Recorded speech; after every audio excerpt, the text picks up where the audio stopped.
got you running, so it's okay, man. Just got here from Frisbee. I think I'm going to take a bus. Yeah, thank you. Mr. Mayor, the reason we're here is, first of all, we felt there was some clarity on the issue of transportation in the region of Niagara. And I think Mr. Hayes done our meeting with us. But I thought we thought it important to come down and really give you an overview of where we're at. I'm not sure whether or not you've had that opportunity to have a fulsome discussion about what we're doing in regional government and recently transit. I'm not sure what kind of information you've been able to provide to the City Council, but thanks to their former member who suggested it would be a good idea, and also Steve, that we come forward and talk about it. Perhaps the council, I can just advise you that the council has had a full report that we dealt with. Hopefully you have a copy of it. I do. And our staff has been in attendance along with Councilor Hayes and myself. We did deal with this issue prior, and Jason Revere helped us, our council, to share any experiences as well. He was on the recent one with our council, so we'll address it with that. Well, I will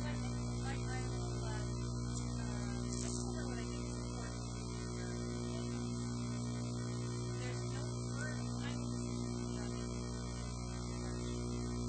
What is important, though, is that we agree, as municipalities, transit is important. We have about 10,000 current receiving social support, and that case now has grown significantly. Numbers were presented in the last budget meeting during the last session. We had 6,000, it's now up to 10,000. The permanent period of that is our people get back to it. Transit in itself is not going to solve the problem. Transit is certainly going to provide opportunity for many of those people. We're not talking about take off of us transit. We're talking about getting a concept.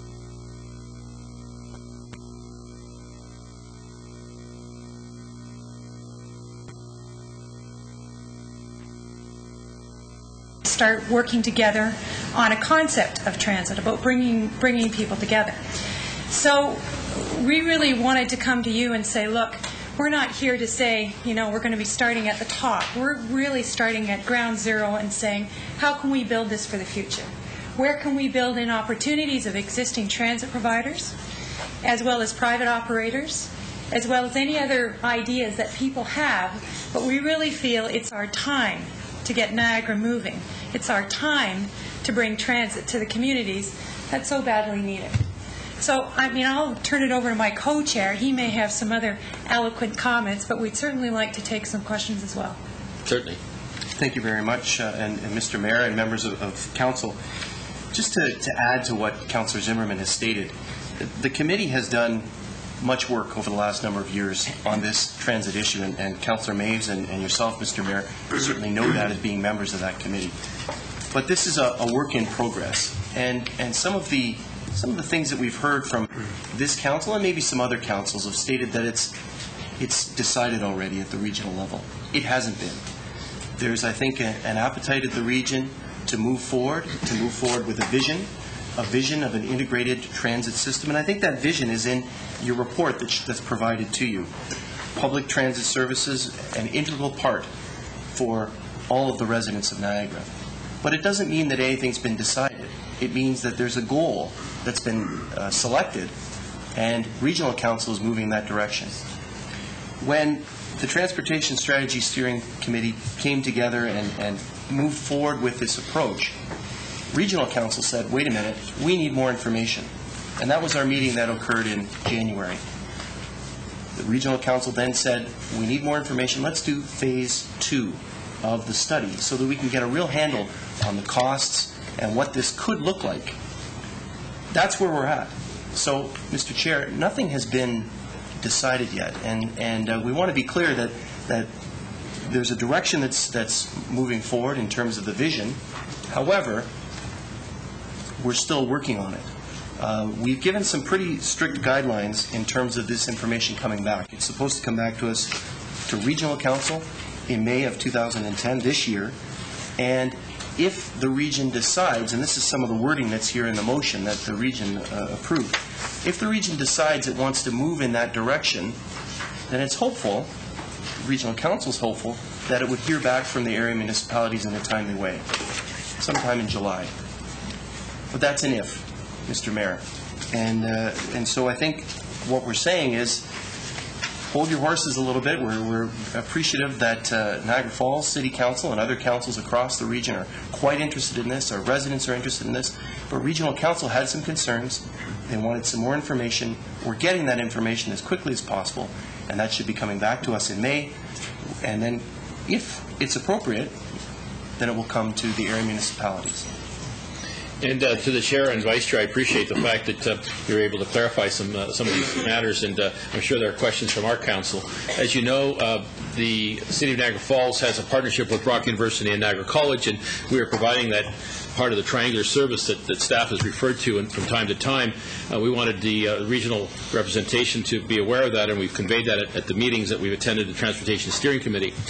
We do provide that service to both the Brock Hub and Glendale campus, but I'm sure there'll be other comments. And looking at what direction we'd like to see our transit commissions go, we've been having some engagement now, as you know, between the three transit commissions that exist, and at least I should say the management of the three transit facilities. They're not all commissions anymore, but there still is a commission in St. Catharines, I believe. So having said that, we will have some questions, I'm sure, from members of council, but I hope that we could clarify some of the position that you have tried to elaborate on this evening with regard to where we're going at the region. And we at one point did say we'd try to work together to do our parts, and to try to bring that together, of course, is I guess the secret that we're looking to kind of break and crack at this point. So Mr. Mayor, may I clarify one point? Sure. I think it's important. While we're going out to the area municipalities, one of the things we're going to consult on is what should transit look like, and that means the governance of transit. It doesn't have to, we're not talking about regional transit is regional government. We're talking about, can it be a utility model, concept of a public-private partnership? Can it be run by the three transit commissions, or two transit commissions, and what's the alternative? You know, what would that look like? So when we're talking about transit, we're talking about coming to you as area municipalities and saying, A, if you recognize the need for the region of Niagara as a general community needing transit, good. And B, what do you think it should look like in the future? What should that concept look like for our citizens? What we're saying today is we're not building it at the region. We're trying to work with all the area municipalities to build something for the future. Sure. Fair enough. That's fair. Councillor Thompson? Yes, thank you. Thank you for coming, and I appreciate taking the time out of your schedules to be here this evening and to talk about this extremely important topic. Transit, without exception, is what the regional future is all about for economic development, for jobs being involved in tourism in the city here. We've been sending transportation buses up to Port Colborne and Welland for years just to bring students down in the summertime to take advantage of employments and fill the jobs that are needed down here. So I think when the report was prepared and the discussion took place here at the council meeting, there was really some confusion with respect to what is the NHS doing as far as their participation, and that's one question I would ask you. Are they involved at all as far as the disciplines being moved around with the hospitals in the area to try to get an opportunity? Because that, in my opinion, is paramount to have a transportation system in the area to make sure that people who have to go to the hospital or to doctor's appointments in different areas of the region have to have transportation, and this usually affects seniors, and seniors have to sometimes rely on public transit. So that's a question. I see you nodding your head. No, that isn't. They're not participating. Well, no, we're not. Here's our challenge. The Municipal Act requires that we have, if we're going to run it as a regional government, that we have to have 2/3 majority of the area municipalities vote in that direction. Right? That's the Municipal Act the way it reads today. We've sort of said, hold on, before we even get there, we need to consult with the area municipalities on what they think the model should look like for the future as well.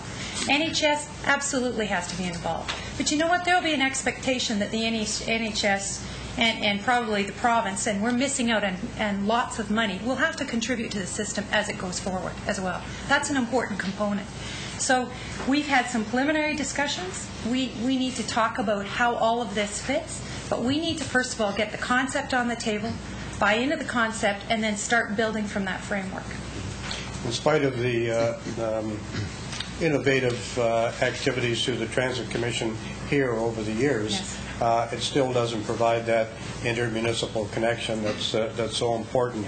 And I think it would be naive to think that at some time in the future we're not going to have to move ahead with this. But I think the message that came out from the city after our discussion was, with all our concerns about budget and other things, go ahead, it's a good idea, but don't think that we're going to participate regionally or municipally. And I think that's the clause that really kind of said, well, what's Niagara Falls all about? So I think what we're attempting to do here, and I'm asking you, are you looking for this council to say, hey, we're in, we're going to participate, keep us informed, let us know what we have to know, the facts, the financials, as we move forward, but at least give us a positive sign that the city is interested in moving forward as a municipality that is key to the triangle to have a transit system regionally. Is that basically what we're trying to do? Mr. Chair, thank you very much for the question, Councillor. I think if City Council wants to move in that direction, we'd be certainly welcome that. However, it's not required. I think what we're saying right now is stay tuned. There's still work that's being done, and it's in the short strokes. We're getting up to that work. So the request, I think, is to keep an open mind with this process. Look at the facts as they come to your table in a few short months. And then we would be looking forward to that type of resolution from the City of Niagara Falls and other municipalities across the region. So unless you want to give it tonight, but others are looking for additional facts. So we're looking for those facts, and you'll have them very soon. I think the least we can do is say we're a willing participant to move this issue forward to get some more factual information with respect to the whole system. I think that's appreciated. Thank you. And perhaps there may be other questions from members of council. Yes, Councillor Maves, I know you had some definite feelings. I don't have a question. I just have an observation, and I hate to boast, but Niagara Transit, we've been doing this, I guess we started at Brock University years ago. I think Councillor Thompson was mayor at that time, and we've been running buses to Niagara College, and now we're into Fort Erie. So we've been taking baby steps in Niagara Falls, and I think we're just scratching the surface. I think obviously the big thing is finances, and I think that if we can get the province and the NHS involved in this, and perhaps we take some more baby steps, we'll get this thing on the rails, and hopefully we can get a system going where it's going to be used and be utilized, and it won't be too big a cost to the taxpayers. I think that's what everyone's afraid of, is they don't want to take this big step and put another large burden on the taxpayers, because we're in a situation now whereby it's so expensive that everybody looks and says, well, we don't want a whole group of more empty buses, and we want to avoid that. So I think everybody's on the right track. They're working very hard over there, and hopefully we can get something going. So with the help of these fine folks, we will get this thing on the rails. Thank you. And to both councillors from the region, I'd like to share with you, if I may, the fact that we've engaged our Director of Transportation Services, as you know, Mr. Carl Drennan, and our CAO, who've also attended those meetings numerous times. One in particular that we had at the Parkway Inn when we had a planning session. But Mr. Drennan, are you feeling comfortable with respect to the direction that Council's working towards? Thank you, Mr. Mayor. I guess in our report tonight, we were just looking for some direction from Council for us to continue in discussions and attend the meetings and provide information, and that's all we're really looking for is that direction. Okay. Thank you. Are there any questions of Mr. Drennan or our CAO with respect to that? No? There's no other questions. I'd make that motion, Your Worship. Moved by Councillor Thompson. Is there a seconder? Councillor Carrier seconds that. Any further discussions or comments? Having seen none, all those in favor? Motion's carried. Once again, Debbie and David, I'd like to thank you for coming to take your time, as well as our regional reps from Niagara Falls, Bill and Barbara. Thank you for being here tonight. We appreciate it. Thank you. I apologize for rushing in. That's okay. Thank you. Thank you very much. Thank you. Move on to the next item on the agenda, the resolution with respect to GO Transit Service. We have a resolution with regard to a environmental assessment that's being conducted. As you know, there were 3 PICs held in our area recently, and there's a resolution before members of council with respect to our city council and our support of daily, weekday, and GO Transit services to Niagara. So we have a motion to move the resolution by Councillor Jim Diodati. You want to speak to it at all? Yes. Yes, Your Worship. I did attend the information session at Club Italia, as did some others, and I think everybody, including the people from Metrolinx and GO, realize how important Niagara Falls is being on that link. And the idea of it stopping at St. Catharines and then going down to a bus service from there is absolutely counterproductive. And it's obvious with the numbers this summer. I know this was weekend service, but 85% of the participants got off in Niagara Falls. Mm-hmm. It's no surprise, but I'm glad that the numbers quantify to the people at GO the fact that the desire is to come to Niagara Falls. Nothing against the other communities, but we're a destination. And if they want to be successful components of this path, they have to realize that a strong Niagara Falls, strong destination, makes for a strong linking and interconnecting system. Mm-hmm. And I think we absolutely have to make it clear that the canal is not something, an insurmountable challenge, something we just have to figure out. And I did discuss with the people from GO Transit different ideas that I had around it. And without a doubt, taking Niagara Falls as the destination, as the final link to that GO, is going to help ensure the success of the entire system, Your Worship. That's fair comment, Councillor. I'd like to make a comment as well. We have a seconder to Councillor Diodati's motion, Councillor Wing. Okay. Just to that point, members of council, and for those of you who did attend the PICs, we were making the pitch to them that a little coordination and common sense would help us save a lot of infrastructure dollars. And we know that the train is in communication with the Seaway Authority, and we went to our member of Parliament asking for his indulgence to work with the Seaway to ask for the coordination. There's a long-standing arrangement where, as you know, ships have the right-of-way where all other vehicles, whether it be trains or pedestrians even, or certainly automobiles. And we're asking for that coordination, and we're hoping that the PIC will reveal that through the environmental assessment, that we could have a little coordination that the train is coming. I was on one train during the summer that came through from St. Catharines. We were delayed a few minutes, but just a little coordination could save us a lot of tax money, and we believe that the resolution that we have before us at the council here would be going a long way. So I'd like to call for the vote on this resolution. So all those in favor? Motion's carried. Thank you very much. We'll move on to planning items. Mr. Clerk, could you introduce the next item on the agenda, please? Thank Your Worship, our first public meeting is a draft plan of subdivision. The purpose of the public meeting is to receive information and allow the public to comment on the proposed subdivision plan for Fernwood Phase 3, located Lundy's Lane, north side, west side of Garner Road. Notification was given by prepaid first-class mail on Friday, January 29th, 2010, and to all owners of land within 120 meters of the land to which the application applies. Any person who wants notice of the future meeting and or decision of council shall leave their name and address on the sign-in sheets outside the council chamber. Thank you very much. Once again, ladies and gentlemen, the applicant this evening will provide an overview of the draft plan of subdivision, and council will hear from any persons wishing to comment on the plan. There will, however, be no decision made tonight at this meeting. Council will consider the input and any recommendations from reports from staff at a future meeting. So at this time, we'll hear from, I guess, the applicant. If you'd like to come forward, please, or his solicitor. Thank you. Welcome. Thank you. Mr. Mayor, members of council, this proposed plan of subdivision is an extension of the Fernwood draft plan of subdivision, which was approved by the OMB on December 4th, 2006, and of Fernwood Phase 2, which was draft approved by you on March 31st, 2008. Therefore, the majority of development and general design issues for the overall site have been already addressed. For example, the protection of a woodlot adjacent to Garner Road and the provision of a safety berm and noise fencing along the CN Railway.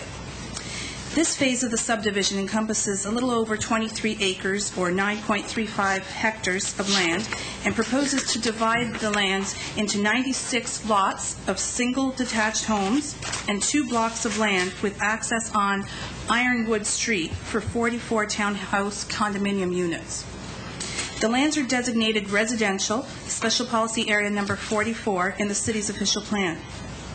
The zoning of the lands is currently development holding. The applicant has requested a zoning change to the residential single-family IE density for the 96 single detached home lots and to a site-specific residential low-density grouped multiple dwellings R4 zone for the proposed condominium townhouse blocks. I understand that the zoning bylaw amendment application will be subject to a public meeting at a later date. The lands are subject to a provincial order in council dated February 16, 1978, designating a controlled access highway for a future Highway 420 extension across the land. We would be pleased if you could instruct staff to contact the MTO with a strong council recommendation that this proposed highway extension be relocated outside the city's urban area. We have not had much success with the MTO to date in that regard. I'd be pleased to hear your comments and attempt to answer any questions you may have. Thank you very much. Are there any members of council that have any questions with regard to the application? No? Having seen none, then anyone wishing to make comment on the plan, I'd like to invite them to come forward from the gallery, please. Those speaking are asked to give their name and address before offering their comments. And as required by the Planning Act, please be advised that failure to make an oral submission at the public meeting this evening or a written submission prior to council approving or refusing the plan may result in the intermunicipal board dismissing any repeal that you may file against the decision of council. So this evening, welcome, sir. Would you be kind enough to state your name and address, please? Yeah, I'm John Balker. With the Preservation of Agricultural Land Society, live at 134 Church Street in St. Catharines. Good evening. Welcome, sir. Yeah, thank you. The comments I have about this issue are brief. I would like to commend the proposal about changing the alignment of the 420, but I ask that you give more thought to it than just having it outside the urban area. One of the benefits of the moving the alignment to somewhere else is that the alignment where it's proposed to go would go right through the middle of the Garner Road forest, which has a number of endangered species, the pin oak, the round-leaf greenbrier, and the whitewood aster are all, and buttonbush are all located in this rare ecosystem. But I think the issue deserves more thought than just removing the alignment from the urban area. There's, of course, a question of the need for the project, but also it needs to be given some thought of what is the ideal alignment. There could be, impacts on agricultural land and forests somewhere else, depending where the alignment is moved to. So I'm just asking that you, consider it in a bit bigger perspective than what you heard in the earlier presentation. That's my presentation. Good. Thank you very much. They're so noted. We'll submit them as well. Thank you very much. Thank you. Is there anyone further who wishes to make comment? Please come forward. Just be kind enough to identify yourself and your address, please. Jean Grandoni, Rural Route Number 1, Garner Road, Niagara Falls. Good evening. Welcome. Thank you. I have a letter, a short letter.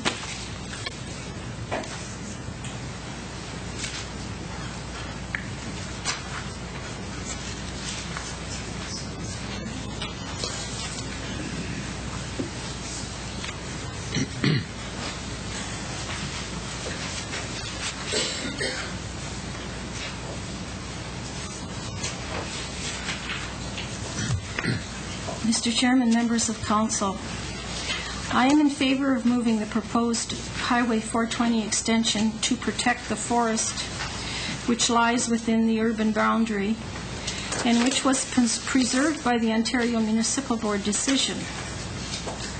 But I am opposed to moving the proposed route to the north into prime farmlands outside the urban boundary.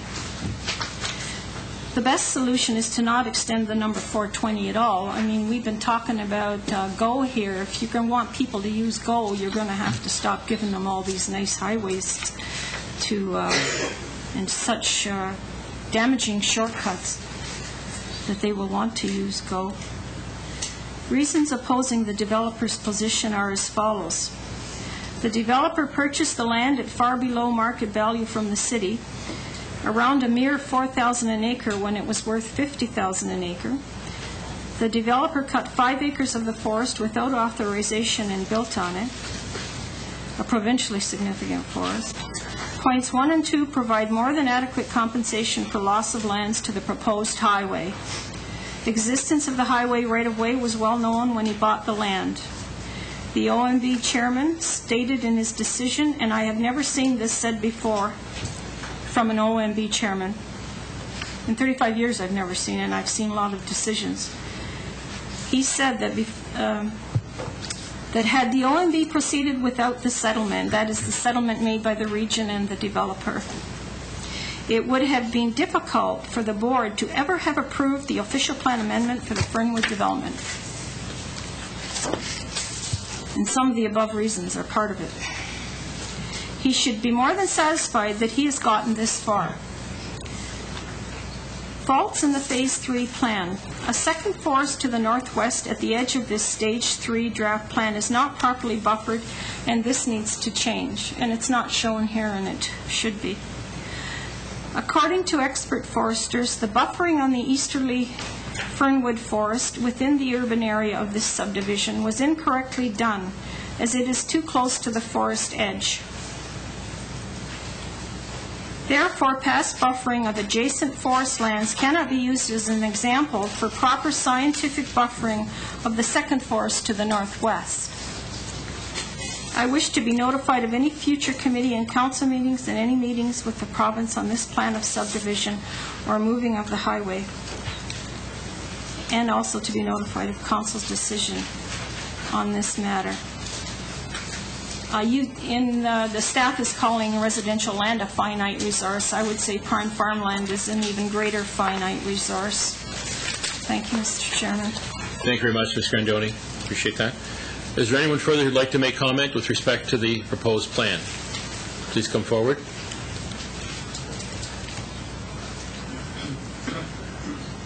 Once again, is there anyone who'd like to make comment?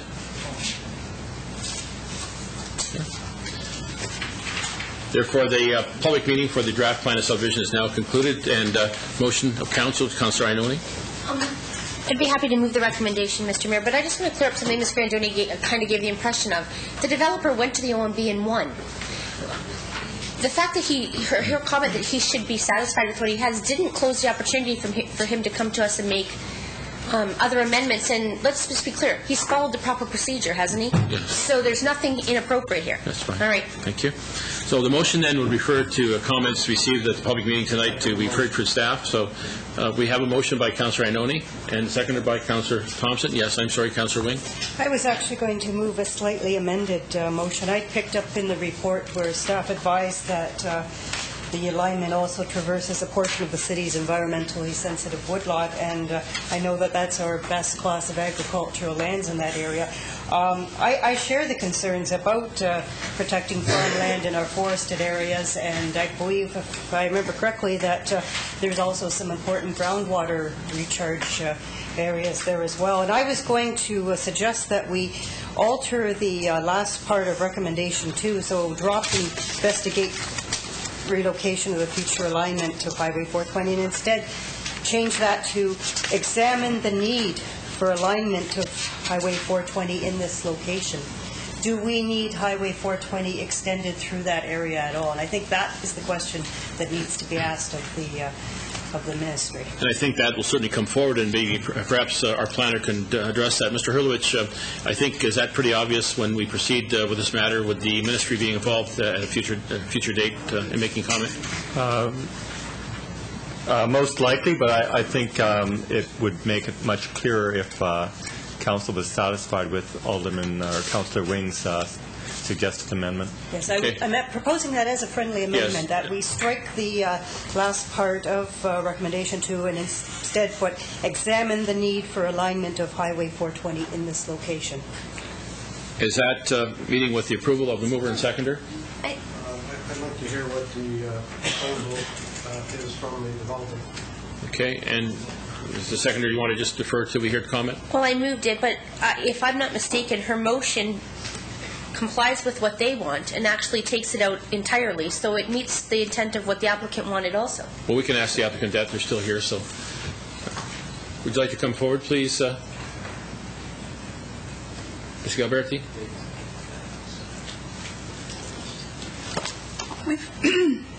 Just want to make comment that we've attempted to approach the MTO through our MPP, and we've been told that there's an EA that needs to be established, and it'll be a minimum of 1 year before we get an answer back. So if the alignment of the 420 was to be removed completely, we'd be nothing but happier with respect to that. And that's why we were asking for you to direct staff to approach the MTO to see what feedback they could possibly give whatsoever at this point in time. But if the alignment was to be removed from this area altogether, we'd be more than satisfied. Yes, and we weren't sure what interim negotiation you've had with the MTO, so we weren't privy to that. Not much, although we have attempted on several different levels. Right.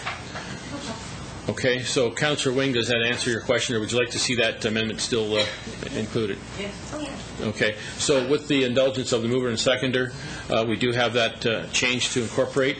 Any further comments from members of council? Having seen none, all those in favor of the motion? Motion is carried unanimously. Thank you very much. Thank you for your submission.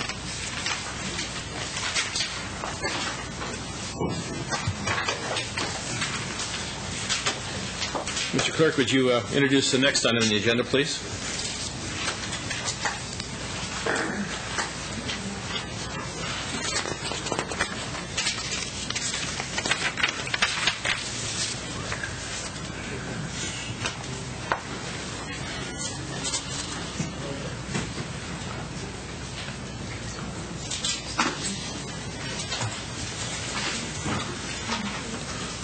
Your Worship, a public meeting is now being convened to consider a proposed amendment to the city zoning bylaw to eliminate parking requirements for certain uses at 5930 and 5936 Victoria Avenue. Notice was given by first-class mail in accordance with the Planning Act on Friday, January 21st, 2010, and by posting a sign on the property in question. Anyone who wants notice of the passage of the zoning bylaw amendment to participate in any site plan process, if applicable, or preserve their opportunity to appeal to the Ontario Municipal Board shall leave their name on the sign-in sheets outside the council chamber. Thank you very much. And once again, I'm going to ask Mr. Hurlovich to explain the reason and the purpose for the proposed bylaw amendment. Mr. Hurlovich? Thank you, Your Worship. This property involves a commercial plaza on Victoria Avenue between Clifton Hill and Clark Street. The photograph in front of you, I think, would be familiar to most people. The property is a wedge-shaped property opposite Magdalen Avenue. It backs onto the former railway lands, which are part of the city-held property. To the south of this property is TGI Fridays. It's a restaurant that's not involved in this application. Beyond that is the Courtyard Hotel. There are a number of other hotels, souvenir shops, restaurants in the general vicinity. The site plan actually shows two buildings. One is Fridays on the square building on the left. That's not involved in this application. The balance of the property is. It's a cross-hatched building, triangular-shaped building that occupies almost the entirety of the site. The applicant has asked for the same zoning standards as apply to tourist commercial lands on Ferry Street, just to the east of this particular, west of this particular property. In addition, the applicant is seeking certain additional exemptions from parking, which include places of entertainment, museums, exhibition works, sightseeing establishments, and sightseeing tourist information centers. The official plan is tourist commercial. The official plan does envision an integrated people mover system with strategically placed parking lots and parking garages. The official plan also provides that there could be reductions to parking requirements as part of a transportation master plan. The city undertook a tourist area parking demand study that was recently completed. The study recommendations recognize that the parking requirements for individual restaurants, retail stores, and various attractions can be significantly reduced but not eliminated. The study has been deferred by Council, so that is, Council hasn't yet received the report, but I believe that the findings of that report are still indicative of parking demand. The zoning bylaw for the area does require that parking be provided on the same site. The applicant is requesting that the property be exempt from parking. This is the same as the zoning that exists on Ferry Street. In addition, they've requested numerous other tourist commercial uses that are in the tourist commercial zone also be exempt from parking. Under the current bylaw requirements, the applicant is required to provide 45 parking spaces. Currently, these parking spaces are provided off-site, both on the Marriott Courtyard site and on a parking lot on Dunn Street.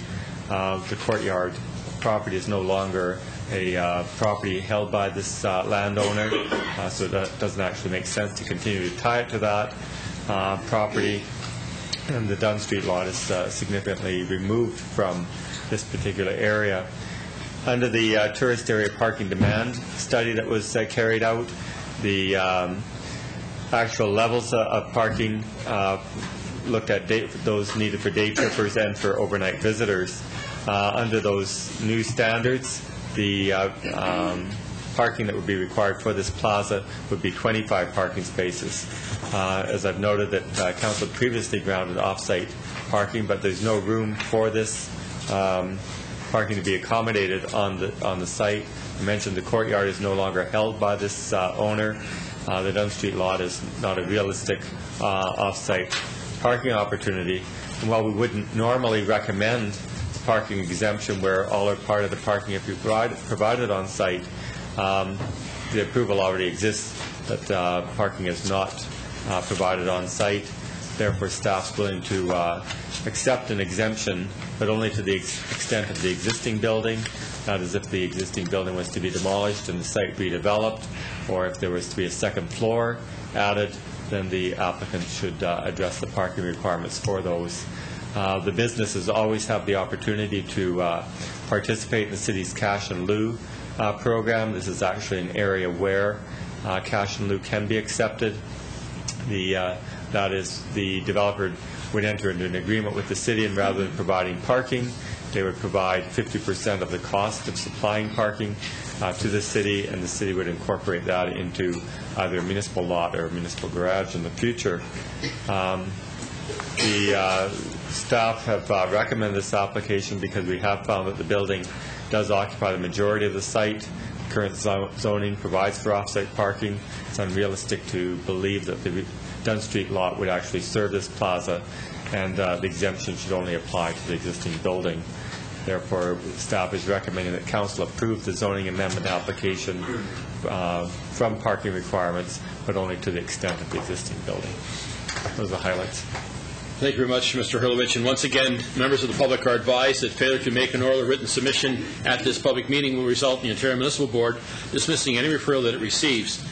Failure to sign the sign-in sheets will result in staff rejecting an appeal as per Section 34, subsection 19 of the Planning Act. At this time, Council will hear from anyone other than the applicant who wishes to speak to the proposed bylaw amendment. Is there anyone here who would like to speak to the proposed bylaw amendment? Once again, is there anyone here who would like to speak to this proposed bylaw amendment? Having seen none, then Council will now hear from the applicant or his representative. Once again, welcome. Thank you, Mr. Mayor. I have with me here tonight Rico Menicella, who is here on behalf of the two numbered companies. My submissions with respect to this application will be very brief. My clients are requesting complete exemption from required parking provisions for certain uses, such as all of those uses which enjoy complete parking exemption by bylaw 81-199, and for a few more uses that are all tourist commercial related, but only to the extent that those uses are carried out in the existing building. What are those uses to be exempt? Under bylaw 81-199, those uses are restaurants, certain retail stores, such as clothing stores, beer, wine, or liquor stores, drug stores, food stores, souvenir stores, tobacco stores, personal service shops, bake shops, and various services. That is already, those are already those exemptions that are provided in other areas of the core tourist areas, such as Ferry Street. Other uses that we have requested are places of entertainment such as museums, exhibitions of waxworks, automobiles, handicrafts, natural or artificial curiosities and freaks of nature. Those are the definitions contained within 79-200. Sightseeing tour establishments and sightseeing tourist information centers. We've read the staff report and agree with the recommendation that the zoning bylaw amendment application be approved to exempt both parcels of lands from the parking exemptions for those various commercial uses for the existing building only. My clients clearly understand that any extension or addition to the building would be subject to parking standard requirements. I would like to thank Messrs. Ken Todd, Ed Dulovic, Alex Hurlovich, Ken Meck, Andrew Bryce, and Ms. Marzana Carrot, who have met with us many times over the last several months and have guided us through this process. Thank you very much. Are there any questions from members of council with respect to this application? Yes, Councillor Wing. Not a question. I didn't realize who was involved. I have a conflict on this matter because of my husband's employment. Okay, so noted. Good. Anything else, any other questions, members of council or those present with respect to this application?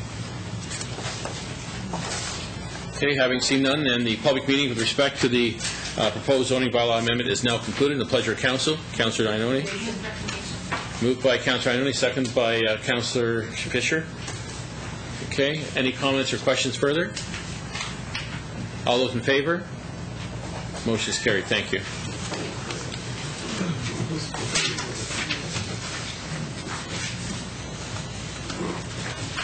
Okay, Mr. Clerk, would you introduce the next item on the agenda? Your Worship, a public meeting is now being convened to consider a proposed amendment to the city zoning bylaw to eliminate parking requirements for certain uses at 5785, 5791, and 5803/5805 Victoria Avenue. Notice was given by first-class mail in accordance with the Planning Act on Friday, January 21st, 2010, and by posting a sign on the property in question. Anyone who wants notice of the passage of the zoning bylaw amendment to participate in any site plan process, if applicable, or preserve their opportunity to appeal to the Ontario Municipal Board shall leave their name on the sign and sheets outside the council chamber. Thank you very much. And once again, I'm going to ask the Director of Planning, Mr. Hurlovich, to explain the purpose and the reason for the proposed bylaw amendment. Mr. Hurlovich. Thank you, Your Worship. This property involves basically three buildings, although one of the buildings or properties is actually occupied almost entirely by Antica Pizzeria. The other building is a souvenir shop. The properties are located on the west side of Victoria Avenue between Magdalen and Centre Street, in fact almost directly opposite the plaza that we just considered. In fact, the application is nearly identical, where the applicant is seeking an exemption from providing parking on site. These lands might look familiar to Council because we dealt with this a few weeks ago, where Council granted an exemption to part lot control so that all three properties would merge together for the purposes of meeting the zoning bylaw requirements. The lands around the property are largely tourist commercial uses, restaurants, hotels, and retail shopping. The building is depicted here. The street is on the bottom of the slide. Currently Antica Pizza occupies a portion of the building in black. They are currently underway in terms of expanding the size of the restaurant, both into one of the existing buildings and by providing an extension to the building on the back, which is labeled as E. There's also another building to the left of the slide, which is also labeled Building E, which is a souvenir shop. The site layout shown before you shows 14 parking spaces on the property. The applicant is requesting, as I said, the same thing as the last application, and that is the same exemption from parking requirements in the tourist commercial zone, which apply to Ferry Street. In addition, they're seeking other exemptions for retail stores from having to provide parking on site. The official plan for the area designates the lands tourist commercial. The official plan does envision parking reductions where there's it's done through a tourism master plan. As I mentioned in the last application, the parking demand study has been completed, and although not accepted by council at this point, they do serve as an indication of parking demand. The applicant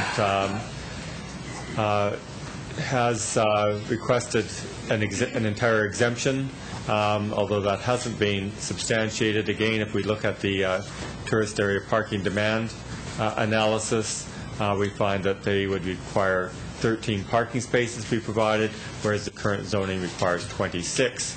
The site plan shows up to 17 spaces could be provided, although 14 only exist at this point. Establishing a parking requirement for the restaurant and retail store at the standard in the parking demand study can be accommodated on site.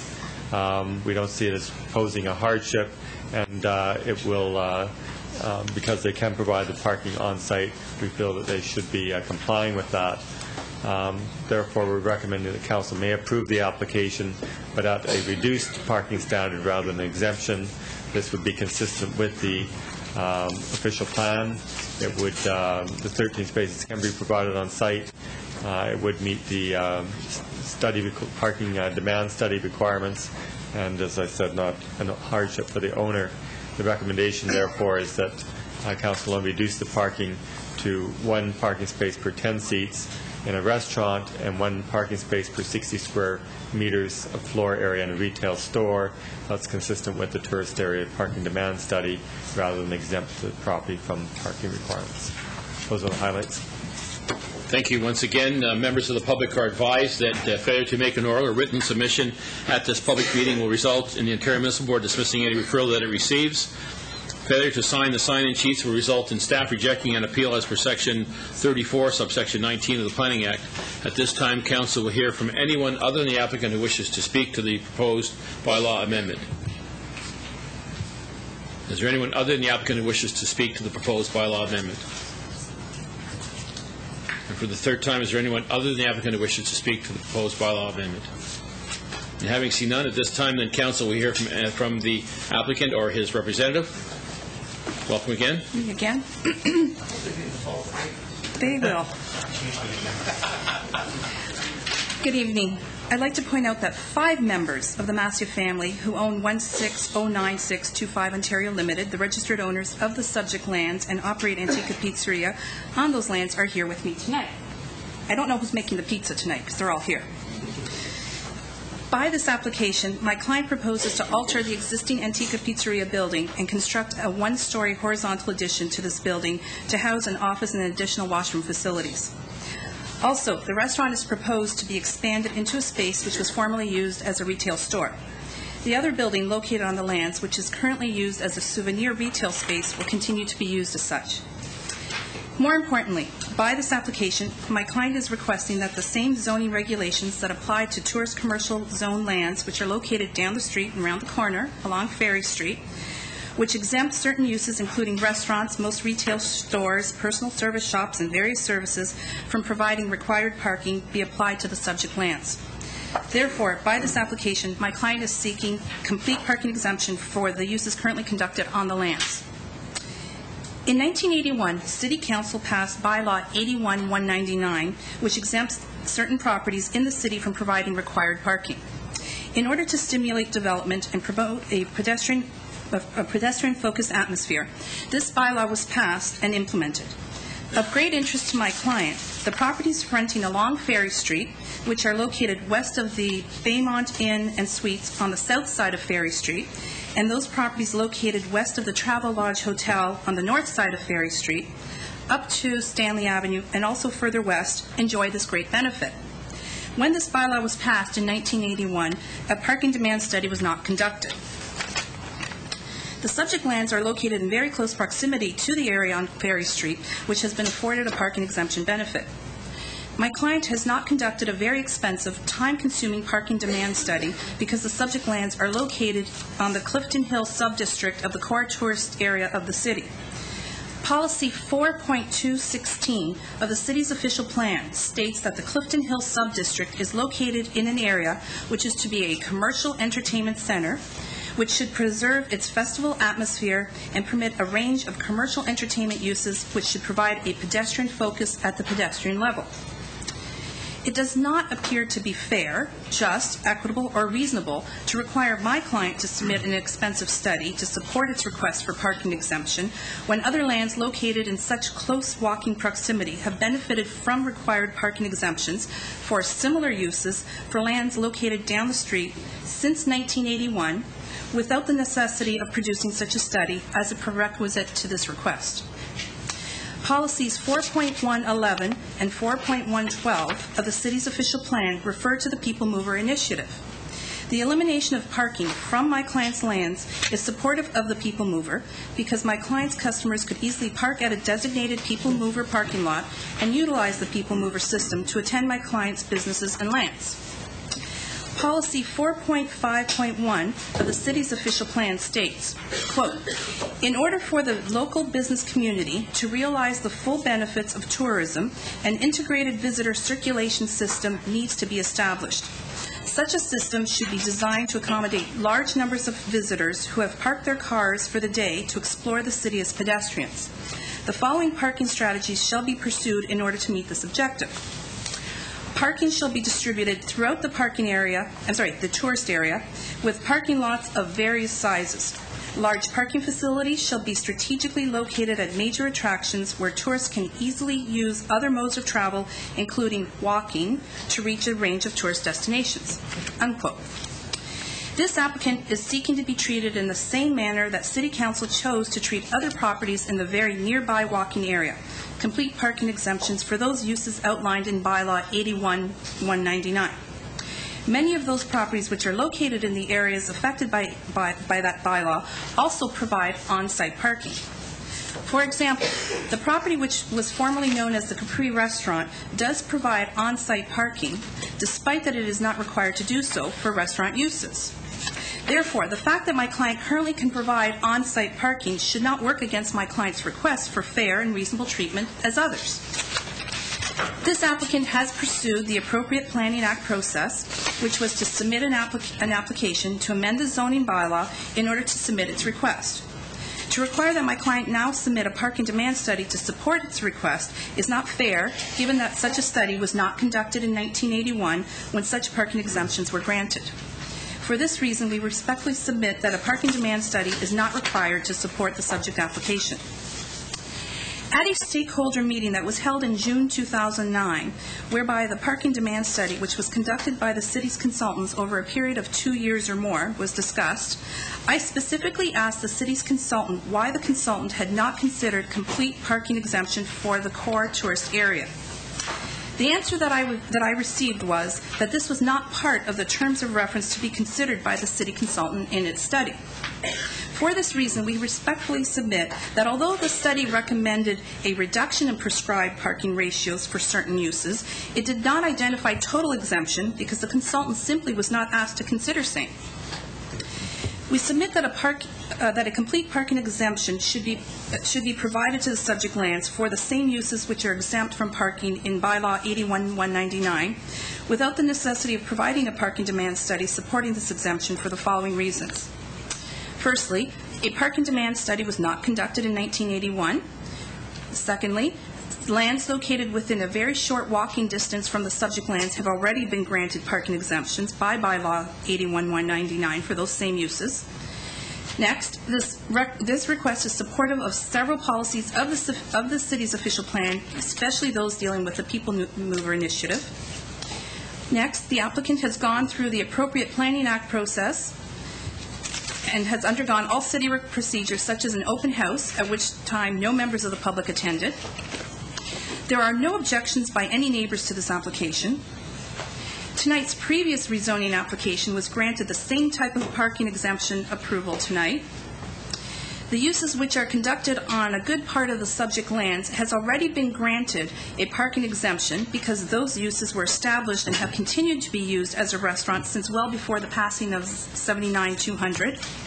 And finally, it would be fair and reasonable to provide equal treatment to the subject lands as those lands which are afforded parking exemptions as outlined in bylaw 81-199. For all of those reasons, we respectfully request that you approve the request made in the subject application and grant full parking exemptions for those uses that are permitted on such parking exemptions by bylaw 81-199 and apply those parking exemptions to the subject lands and not approve the recommendation made in the staff report. Again, I'd like to thank Mr. Ken Todd, Ed Dulovic, Alex Hurlovich, Ken Meck, Andrew Bryce, and Ms. Marzana Carrick, who have been dealing with us and listening to, especially me, for several months with respect to this application and in general parking. I thank you all. Thank you very much, Ms. Galberti. Are there any further questions from council with respect to Ms. Galberti's request? So, Ms. Galberti, you're suggesting the recommendation not be considered, but your submission be approved as per your application? Yes. Okay, Councillor Carrio? Thank you, Worship. Just like to hear from staff why we would treat this application any different than the one we just passed 5 minutes ago. I don't understand why this one would have a different staff recommendation. I mean, I plan to vote to give this one the same one, but I'd like to know what reasoning staff might have for wanting to treat this one different than the one just maybe 2 car lengths away from Mr. Hurlovich? Thank you, Worship. Yes. To the councillor, the rationale behind this was that this site does provide the off-site parking that would meet the requirements for this building. The other property had been granted an exemption from providing on-site parking already, but the parking that would be needed or supplied for that was 2 or 3 miles away. It didn't make any sense to perpetuate that and require that 13 parking spaces be provided 2 or 3 miles away, which really wouldn't serve, whereas there was parking on this. So had they been able to provide a portion of the parking on that plaza lands, we would have required parking to be on the plaza lands as well. So we would have treated them the same. It happened to be that they were under an existing exemption. So they're slightly different. Councillor? Well, I'd rather see them take those 13 parking spaces, turn it into more buildings so we can tax them some more. And then when we go to Antica Pizzeria, maybe we wouldn't have to wait outside in the lineup to get in. Any further comments from members of council? Yes, Councillor Wing? My concern is under financial implications in our report. It says the city recently undertook the tourist area parking demand study at considerable cost. Implementation of further relief without study may result in parking shortfalls in the tourist area, with the financial onus of making up the shortfall falling on the city. So basically, we could be setting a precedent here if we approve it as per the request. Are there a lot of other situations like this? Like, how many are we looking at, and how great a shortfall could we be looking at in the future, and what might that financial onus of making up that shortfall be for us? Okay, Mr. Dren would like to address that. Councillor Wing. Thank you, Mr. Mayor. Basically, I guess a couple meetings ago, it was requested that staff meet with the BIAs, this is one of them. The results of that study are yet to be coming back to council, and the comments from the BIAs. And how this works into this particular one, this already has parking. They're taking advantage of an exemption that's within that tourist demand study, and therefore, we're not asking them for any parking studies. So, in relation or in respect to this application, perhaps the issue of exempting parking can wait until we have those meetings, and then we can come back and deal with that issue of exempting that parking. This is not going to hold up this application by whether it's exempted or not. Councillor Ioannoni? Thank you. He didn't answer the question. What will it cost? Are we losing 13 parking spot revenues? Like, what will the financial cost be? Because the question wasn't answered. Yes. Mr. Dren? Thank you. Essentially, this is in a cash in lieu area. So typically, if someone wanted an exemption from parking, we would say, give us 50% of the value of the parking space. And in this case, it's $22,000 a space. And so therefore, we would ask them for $11,000 per space to go into our parking reserve fund to build the parking that the applicant is speaking about. Okay. Does that answer the question for you, Councillor Wing? That answers my question. Councillor Ioannoni? Okay. Any other further comments? Yes, Councillor Maves? I just don't think this whole thing seems fair. It seems that they're being penalized because they had prior parking, and then you got somebody across the road who had no parking way off site, and you're going to tell these people it's going to cost them money to have this parking, and I don't know. I'm a little confused about this. They're just across the road from when we just, as Councillor Carrio said, we just passed with no parking. I'm a little confused on this. Well, Councillor, I'd like to have it made perfectly clear, so please ask your questions if you like. Are you concerned about... Well, my question is why are we not treating this exactly the same? And I realize it's because they had prior parking, but I'm just wondering why this isn't being treated the same as the one across the road. Well, we can deal with that in a motion, so that could happen. So, yes, Councillor Diodati? No, I feel the same way, Your Worship. I think we have to be consistent, and I understand. It's just unfortunate they're penalized because they have parking. And it's not equitable, and I think we have to come up with a little bit of a better solution than that, Your Worship. Mm-hmm. Councillor Wing? If my calculations are correct, 11,000 per space times 13 spaces would be $163,000 that we'd be giving up. And it says in the report that establishing parking for the restaurant and store at the standards specified by the Park and Demand Study won't cause any hardship for the owner. Now, if I'm interpreting what Mr. Dren said correctly, it seems that we could defer this until some further meetings took place. I wouldn't have a problem deferring it and seeing if staff can work something out with the applicants or the BIAs, whatever. Well, let's just ask that question of Mr. Dren. Mr. Dren, your suggestion was? My suggestion is defer that aspect of it until we can come back with some answers on the parking, but don't hold up the application. Well, it may be integral to the decision, so I'm not sure if that's going to allow us to proceed or not in that regard. So we may have to treat it one way or another. So let's try to get a resolution. Any other comments from members of council? Any other questions or clarification needed before we close the meeting?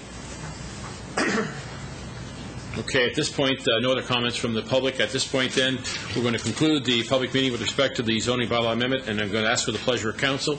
Councillor Thompson. Yes, I happened to be around in 1981, unfortunately, when we passed the bylaw. And the bylaw was passed specifically to stimulate development. And they're all existing buildings. There wasn't an opportunity to provide parking. So that's why we made that decision at that particular time, and why we didn't have a parking study demand, because it was common sense. We wanted development, we wanted buildings improved, and job creation, and that's what happened. Since that time, there has been some development in the area, but this specific area was not included in the study for some reason. I'm not sure why, because Queen Street was, Main and Ferry, and also a section of Victoria Avenue. Since that time, we've had all kinds of changes, and we had a meeting here tonight, a report regarding the people mover system, which is supposed to be able to facilitate people moving from one parking lot to another, satellite parking lots with the new people mover system, which in the high volume tourist areas negates the responsibility or the need for parking. And if you've ever been to the area in the heart of the tourist area in front of the Antica Pizzeria, the walking traffic there is horrendous. That's where all the people come into the restaurant, and it's a very narrow roadway into the back, and nobody would use that parking lot in behind unless they knew it was there, unless they were locals, and it actually is a bit of a dangerous situation by trying to pull in and pull out of there in the heart of the tourist area. So it's there for probably staff and other people who use it, and I have no problem in supporting the same request that we supported previously with the application across the road, and I'm sure that there are other ones that are going to come through in the future. So I would move the exemption as requested by the applicant and elaborated by the solicitor. Councillor Ioannoni. Thank you, and I'll second that. And I want to refer back to something Debbie Zimmerman said when she was here. Our recession recovery can be anywhere from 2 to 4 years. So I'd also like to congratulate them for coming with taking a risk in what's such an uncertain time, increasing their business, increasing their building, and increasing our tax base. And if Vince can go now and not stand in line, we're going with Vince. Thank you. And I don't think that's an unreasonable approach, members of council, that if we have an applicant who wishes to expand their facility, and we do have exemptions in the area already, so it wouldn't be unreasonable for council to consider that same equity or equitable fairness to be applied to the process. So I can appreciate your approach. Any other comments from members of council? Having seen none, then I'll call the vote. All those in favor? Motion is carried unanimously. Thank you very much. Thank you again. Mr. Clerk, would you introduce the next item on the agenda, please?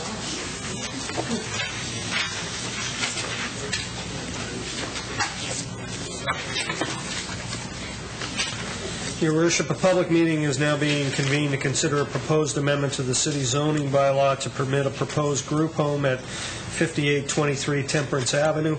Notice was given by first-class mail in accordance with the Planning Act on Friday, January 22nd, 2010, and by posting a sign on the property in question.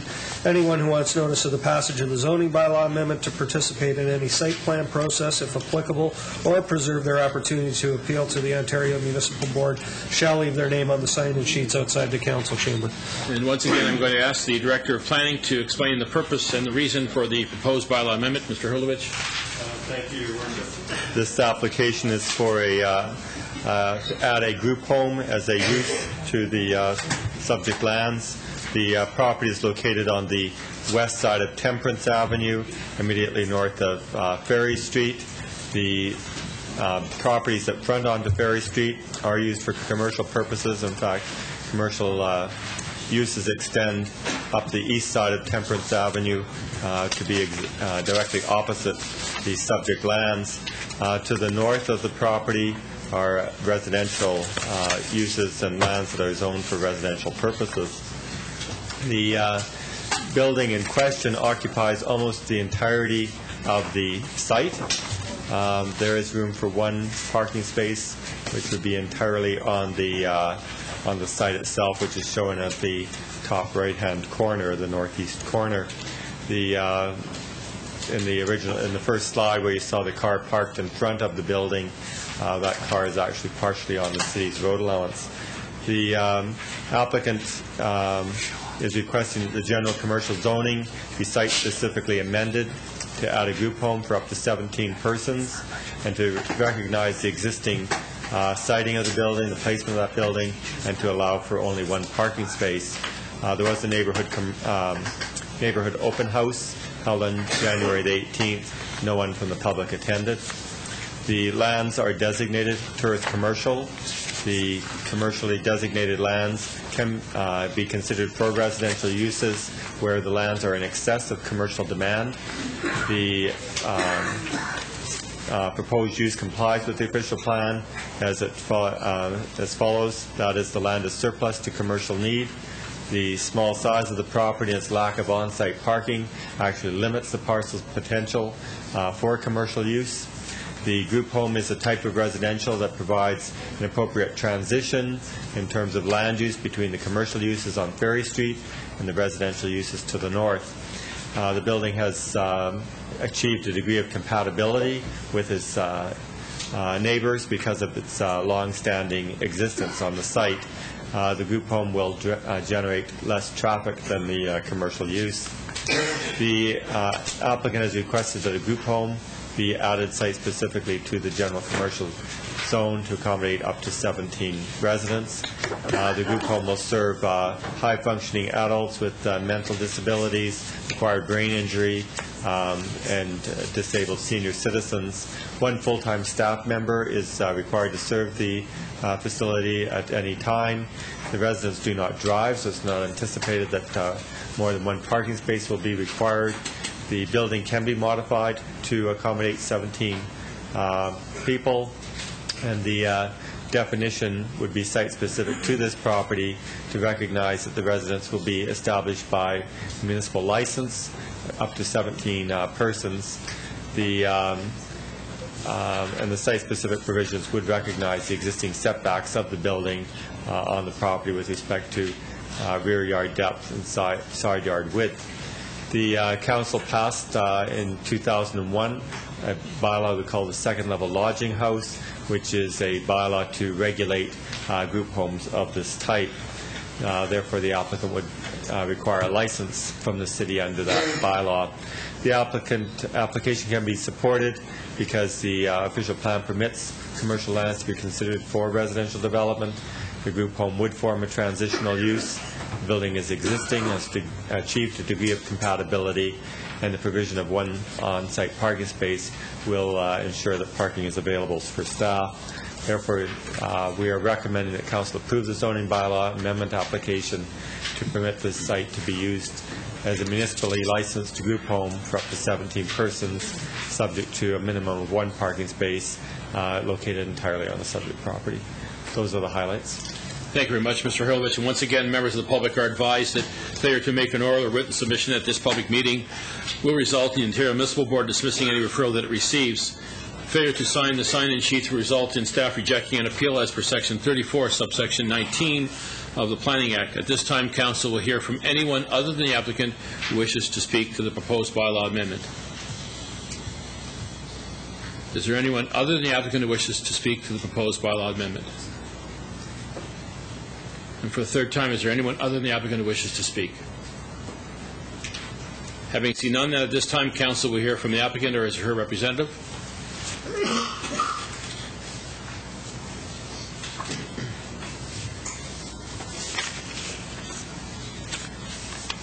Good evening, welcome.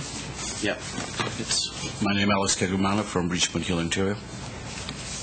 And here we're having actually some printouts as we could present to you, Mr. Mayor, and to the council meeting councillors for review. It's general company description and referral letters from the people who's been actions. Thank you.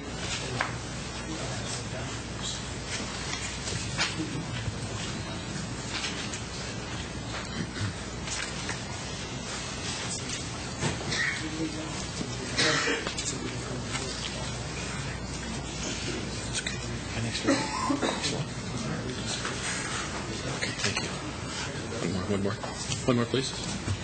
Thank you. Thank you, Mr. Mayor. Thank you, councils, for giving us this opportunity actually to present our future venture in Niagara Falls. And generally, the company description, it's Fitzcare Support Living. It's an incorporated company with 3 directors, and it's based in Niagara City. We provide supervised living for the disabled, low-income groups, and rehabilitated drug users for a monthly rent for living and food. The supervision is provided by staff and the management on an ongoing basis to help the residents in the area of their needs, medication, visit to the doctors, and recreation. We provide also an alcohol and drug-free environment. This can be used as a transitional housing for people who are moving from hospital care to totally independent living. And the building, by the way, located only 2 blocks from Niagara Hospital. So there is no such place in Niagara to serve this targeted population, and we have numerous tenants willing to live in our center. As a proof of it, we're having referral letters actually attached to this printed descriptions. Basically, the service that we're planning to provide, so supportive housing is the meaning of this word, is housing plus support. So the support people need to keep their homes. People typically need support when they're chronically homeless or hard to house, frail, elderly, physically disabled, developmentally disabled, have experienced domestic violence, and have substance abuse problems. We believe that people feel better in a caring community setting than in an institution. We accommodate our services according to the level of need. Our service will include staff on premises 24/7, cooking and meal preparation for residents, 3 meals and days plus snacks, housekeeping and laundry for residents, reminding of medication to residents, social activities, transportation to the medical appointments, supervised outgoing for residents, and the building is newly reconstructed and close to the hospital. So certain features actually tell us that we'll try to comply to the municipality requirements and the building department. It will be large windows in each room, smoke detector and split in each room, double bed in each room, cable available, modern kitchen, large TV in common lounge, central heating, fire-rated doors in each room. The staff cooking for residents and the charges will be will accommodate to the affordability. Good, thank you. We have some questions from members of council. Councillor Ioannoni. Thank you, Mr. Mayor. And Mr. Hurlivik stood up and spoke. He didn't say anything about it being a home that would also rehabilitate drug users. So when information was disseminated... We're not rehabilitating. They have been rehabilitated, and we're a transition place. It says provides supervised living for disabled low-income groups or rehabilitating drug users. Sorry, that must be a typo. Typo or not. Sorry, should have said rehabilitated. Okay, typo or not, when you keep going through, it's an addiction-supported housing. This housing serves residents in recovery from addiction who want to live in an alcohol and drug-free environment. What I'm asking is, when the neighborhood was sent public notices, was that information included? Because we did have issues with a methadone clinic that was down on Main Street and problems with the neighbors in that area. So I don't know how many people are here in opposition, but were the surrounding households up to, I don't know how many meters you have to do, were they also told it was a drug rehabilitation center? Mr. Hurlovich, can you answer that question? Your Worship, they would have been advised it was for a group home facility to be added. But this is the first, actually, that I don't have a copy of this submission, but it's the first I was aware of it for that purpose. Okay. Councillor Thompson? Yes. You're suggesting that this is an incorporated company, 3 directors Yes. In Niagara Falls? Yes. Who are your directors? I'm one of them. My name is Jerry Scheinman. I actually live in Val-des-Monts, Quebec, but I come here every second week to deal with residents. There are 3 of us. So who are your other directors? It's me, Aleksey Grumanov, and I'm planning to move actually to Niagara soon.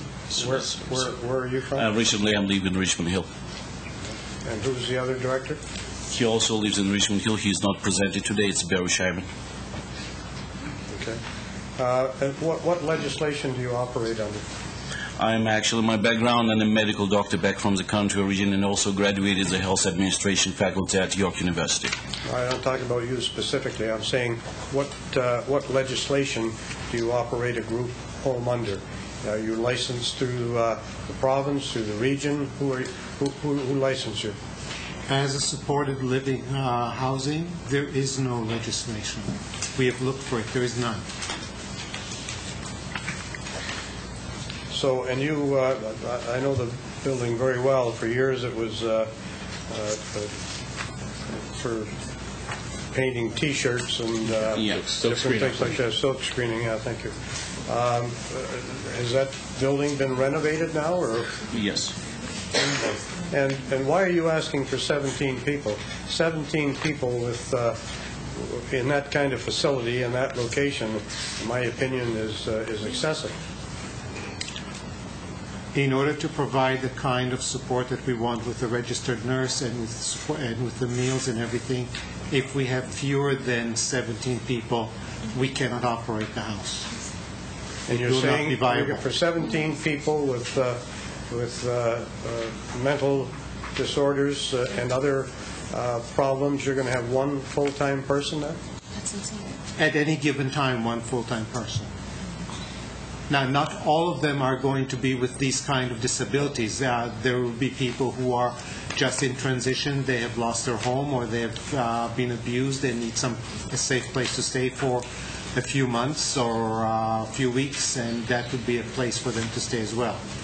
What is the requirements for square footage for each individual? Is there recreation facilities in there? What do you plan? Is it one floor, 2 floors? What is it? There'll be 2 floors. There's a second. Where's the first floor? It'd be the basement. In the basement. There would be recreational facilities in the basement. There is a dining room up on the first floor. Windows to the basement, are there? Yes, there are. Each room will have a window, according to the bylaw requirements. Are you suggesting bedrooms in the basement? Yes.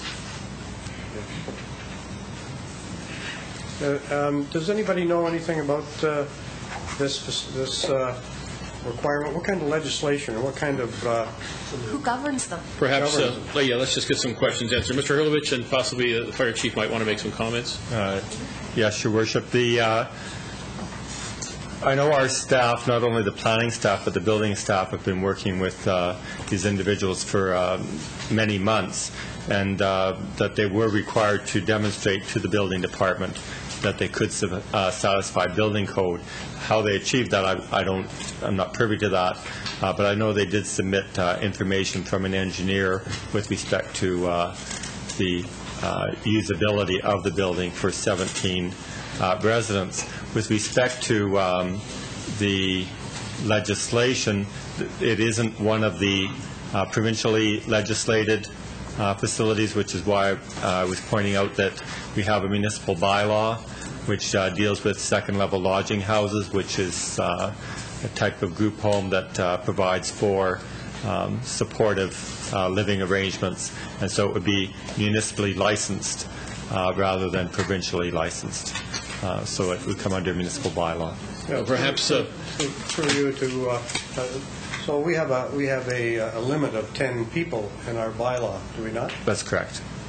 Well, why are we recommending 17? And in my opinion, the building, I haven't been into it lately, but I was in there many times before, and that's an old, dilapidated building years ago. Maybe it's been renovated a little bit, but to suggest that 17 people can go in there with one individual and people with real concerns and problems, I find that highly difficult that you could recommend that. Mm-hmm. Mr. Hurlovich, I think Mr. Beaman wants to make a comment, so our city solicitor. Just going to suggest that perhaps if we could defer the matter until next meeting, I could look into some of these questions that Councillor Thompson has, because it sort of piqued my interest what I'm hearing here, and certainly some of the facts that came forward in that submission are things that I'm not entirely sure have been shared in their entirety with staff at this point. I was just looking through the fire code. The fire chief some questions that we have. So it might benefit everybody if they had a little more time to study the proposal.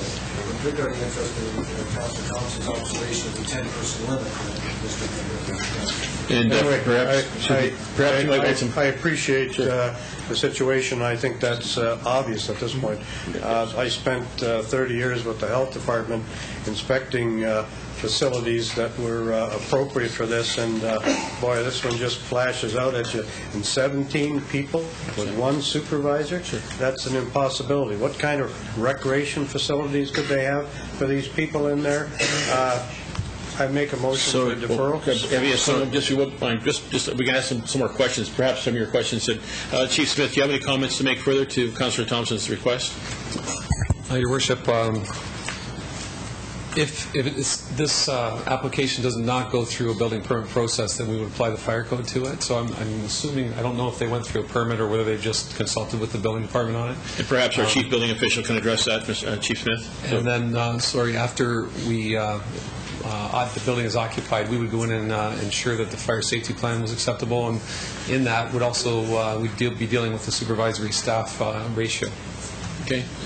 Mr. Castrilli, would you like to make comment as well as Chief Building Official? Thank you, Your Worship. The original submission had a shortfall in the headroom of the basement, and that's why we sent the plans back. And since that time, they've reapplied and have been able to demonstrate that the headroom is capable of being achieved, and therefore the application is processable, provided that they meet all the other requirements of the Ontario Building Code and the Fire Code. Okay. All right, Councillor Thompson, meeting is still open. I want to keep the meeting open for a while because I think obviously people have come here to make comments tonight. I'd like at least give them the opportunity. Then I personally would like to have it deferred so we can have a full report and make sure that when we end up with a facility of this nature, it's going to be one that's safe and regulated accordingly. Fair enough. There are other comments from members of council. Councillor Peter Insel. Thanks, Your Worship. I guess to yourself, to the applicants, I guess one of the questions that came out at me, and when we first got the report, as you could appreciate, we're just looking at a report and it has an address there. I couldn't see a picture of the building. I now see a picture of the building. The only thing that's in the report talks about the square footage of the parcel of land, doesn't talk about the square footage of the parcel of the house. I'm just wondering how big the actual building is and how many washrooms it supplies to the 17 there. It says 18 people in here that it can accommodate up to, and I know they're asking for approval for 17. So perhaps the applicant can deal with that. Would you like to make comment with regard to that question, please? Well, as far as the house is concerned, it's approximately 2,200 square feet on the first floor and 2,000 square feet on the lower floor.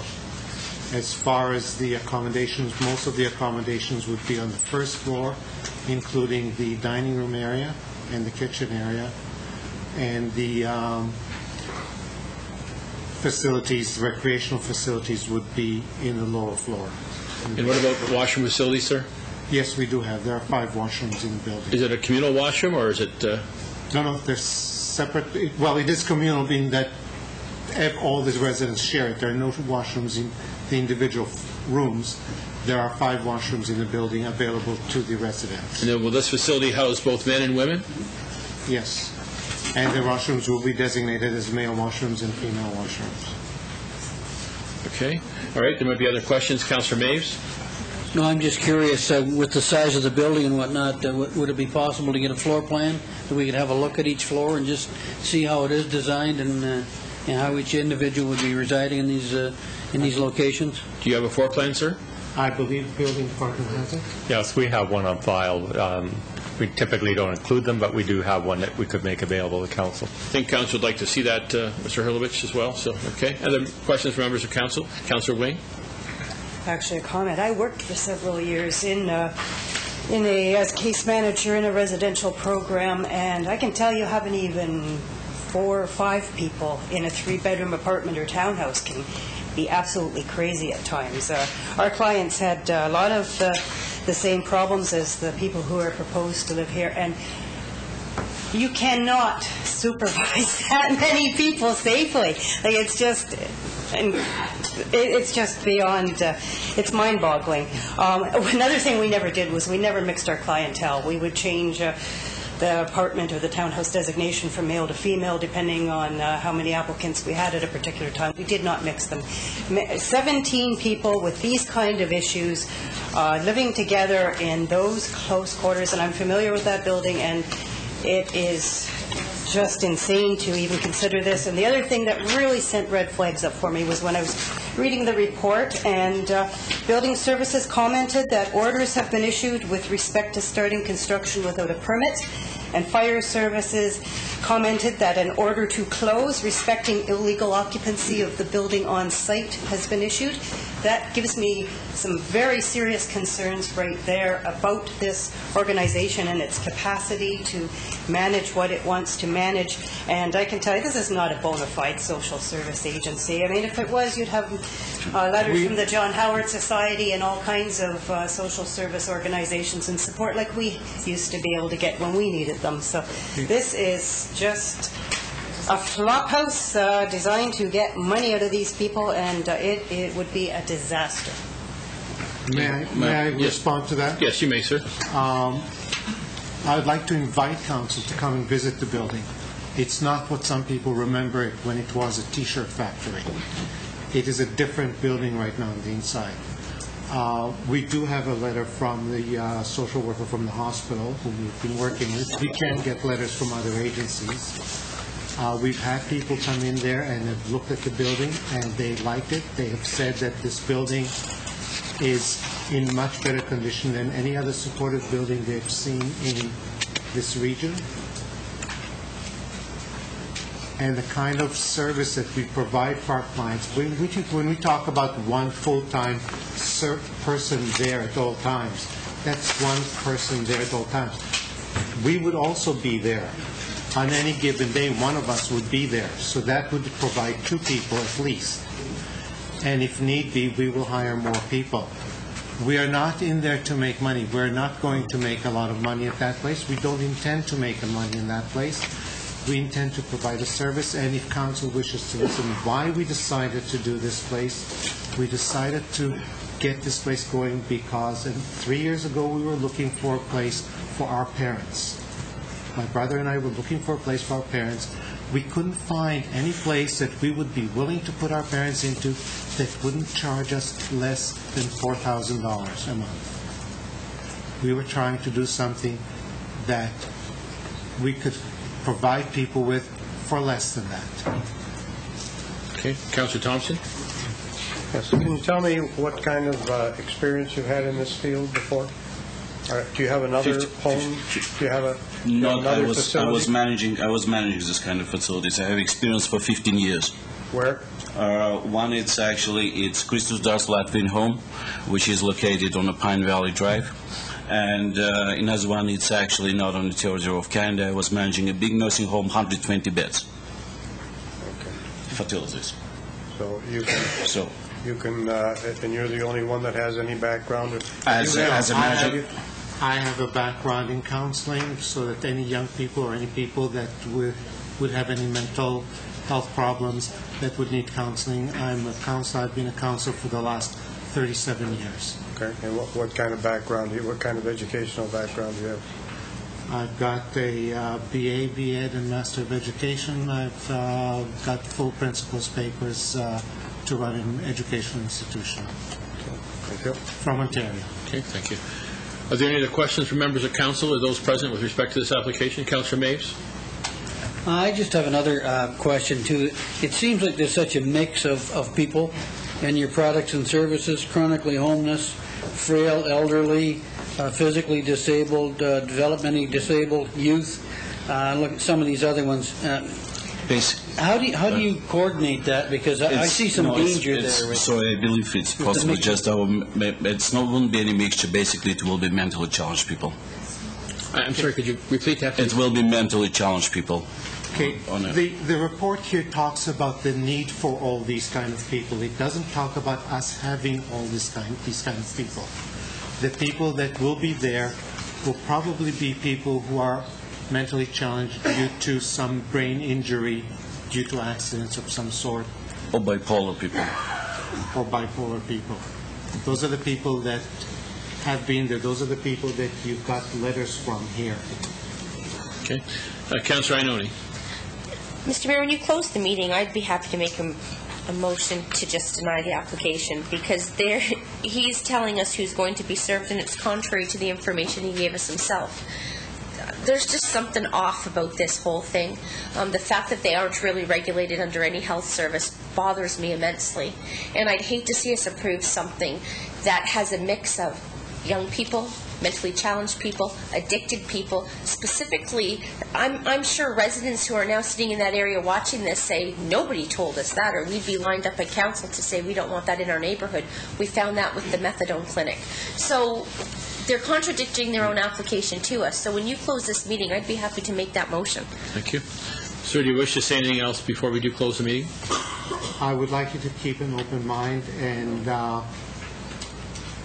if you believe that this presentation is got too many things in it, we would be happy to limit it and redirect the application so it's more focused.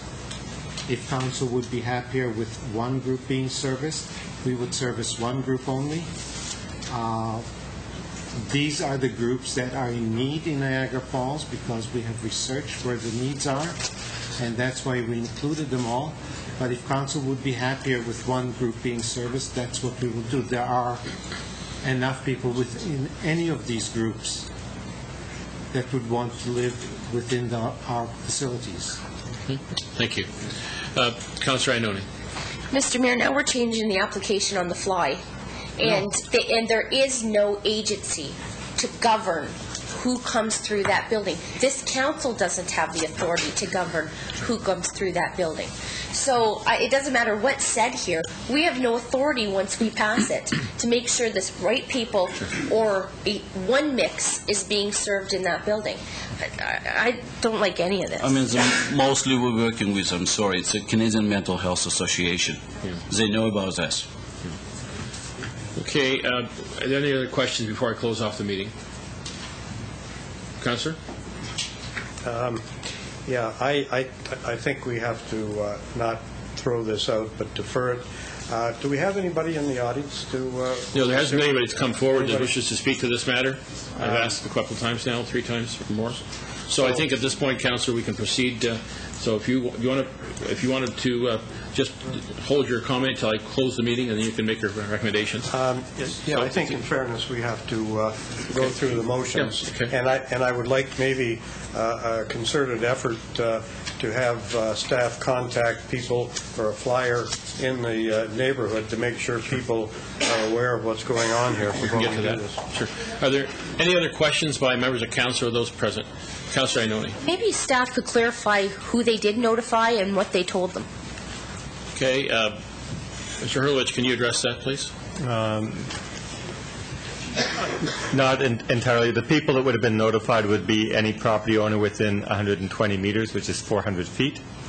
And that's the requirement. They are required to post a sign on the property so that anybody passes by would be aware that there was an application for that. We would have been advertising that it was a group home.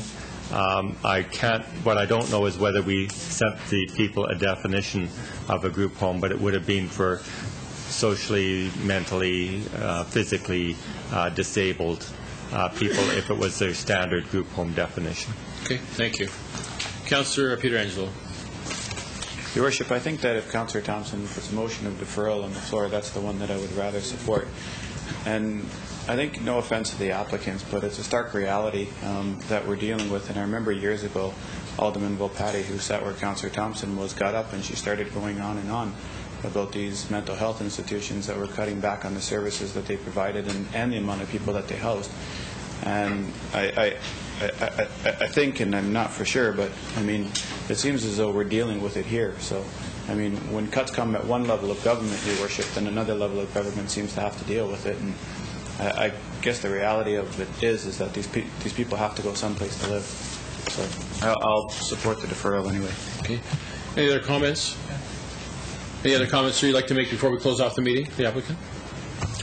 No. Okay. Alrighty. Thank you. Then, with respect to the public meeting, the meeting for the proposed zoning bylaw amendment is now concluded, and I'm going to ask for the pleasure of council.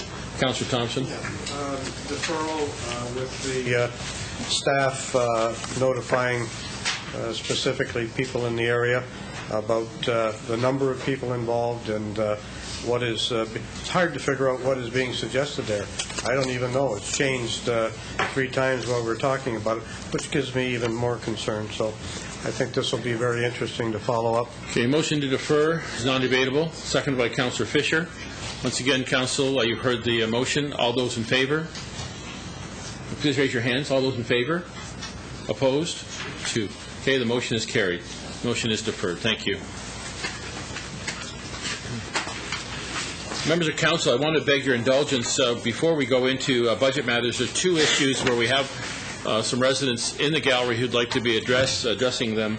I'd ask for your indulgence, please, if we could go to communications and comments. We have members of the Rotary Club who'd like to have their presentation accelerated, if you wouldn't mind. Councillor Thompson. Yes, I have no problem with that. In fact, I'd like to suggest that we conclude the balance of the agenda and then deal with the budget matters just before we deal with bylaws or something. That way we've got the council agenda out of the way, and then we can concentrate on the budget until 1 or 2 o'clock. Okay, would somebody like to second that motion? Somebody like to second that motion, please? Councillor Fisher? Okay, all those in favor? Motion's carried. Thank you.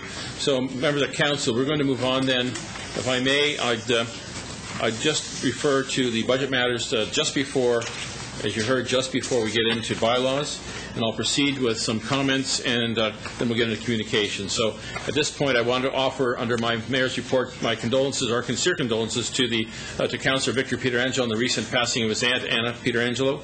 Mrs. Pietrangelo is also the wife of Donato Pietrangelo, a retiree of the city of Niagara Falls, and was the mother of Dan Pietrangelo, who works now with our Parks, Recreation, and Culture Department.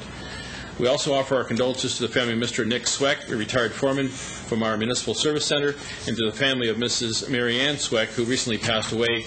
Mary Ann was the first female transit driver hired by Niagara Transit. And finally, we offer our condolences to Mrs. Linda Kane Crocco in our clerk's office on the passing of her uncle, Mr. Clifford Crocco. Our thoughts and sympathies are with the Pietrangelo, Sweck, and Crocco families for their personal losses.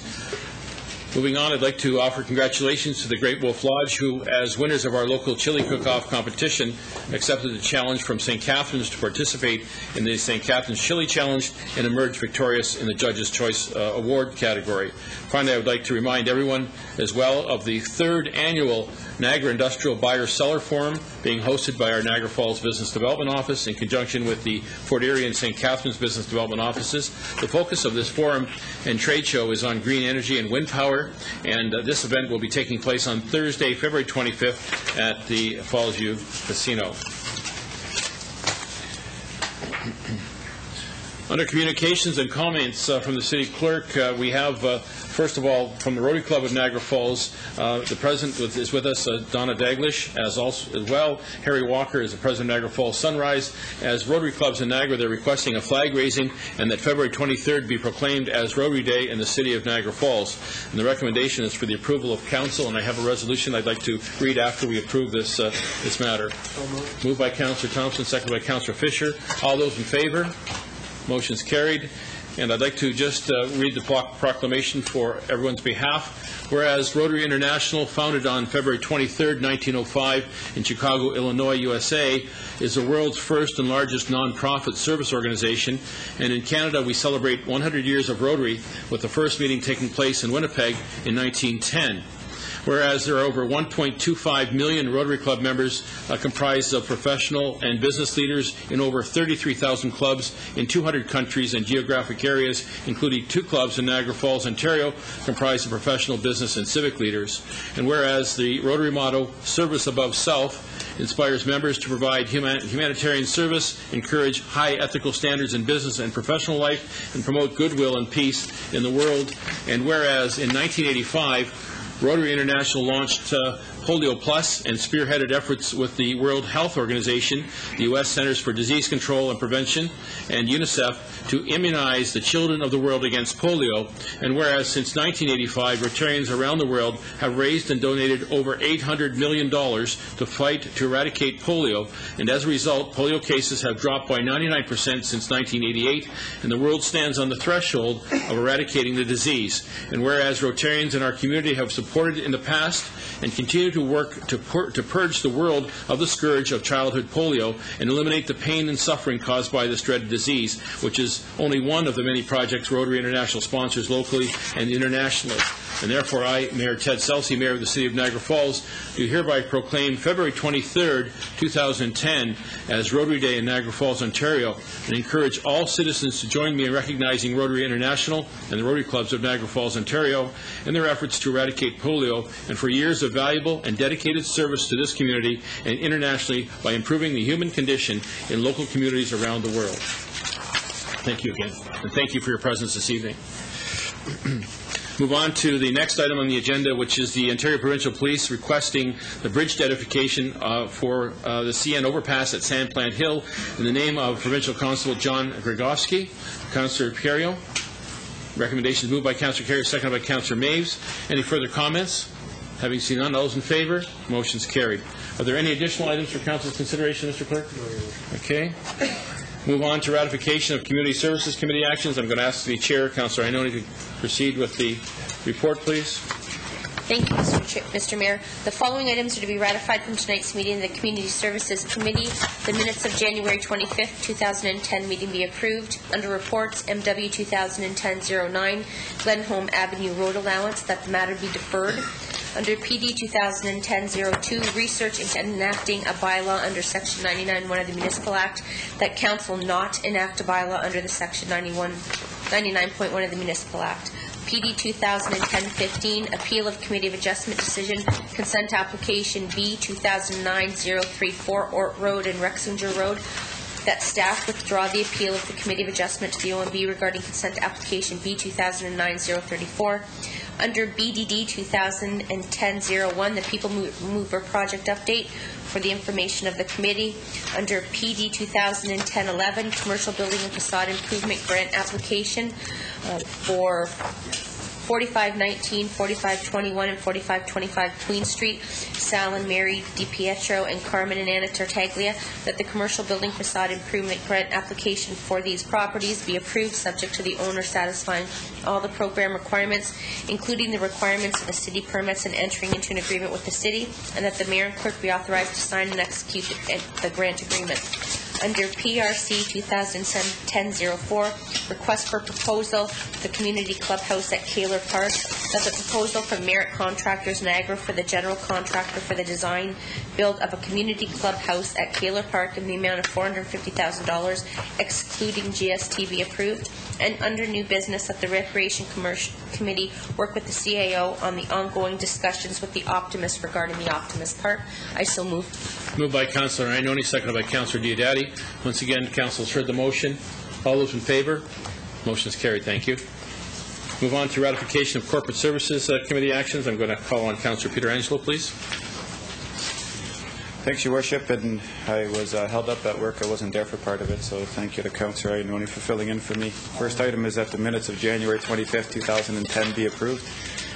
Under CPS 2010-01, Boys and Girls Club, ISF Capital Project, it was recommended the Council approve funding up to $2 million for the municipal contribution of the Boys and Girls Club Infrastructure Stimulus Fund Capital Project, and also that the city's funding be secured by a charge on the new building and property, and that the balance of the recommendations be deferred. Next report was CPS 2010-02, dealing with the Winter Festival of Lights line of credit.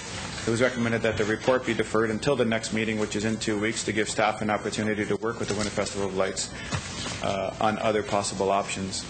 Last item, Your Worship, was HR 2010-02, dealing with an attrition policy. It was recommended the Council approve an employment attrition policy subject to the collective agreement provisions and with the understanding that key priority services will not be jeopardized.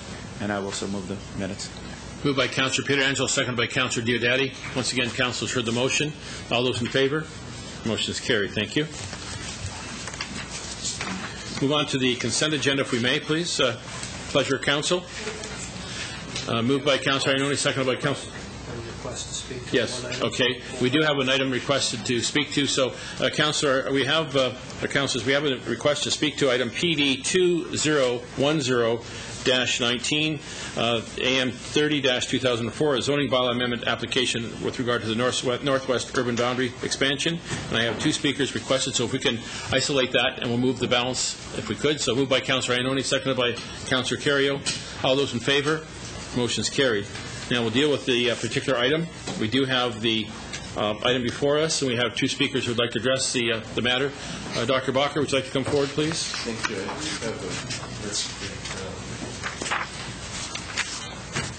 Yes, I'm speaking in opposition to the proposal to expand the urban boundaries of Niagara Falls. I did read the staff report on this matter, and it appears from reading the report that the critical reason that's suggested for you doing this is changes to the area of the Thundering Waters development that is available for residential development. No, I certainly agree that it's desirable to protect more of the forest area in Thundering Waters.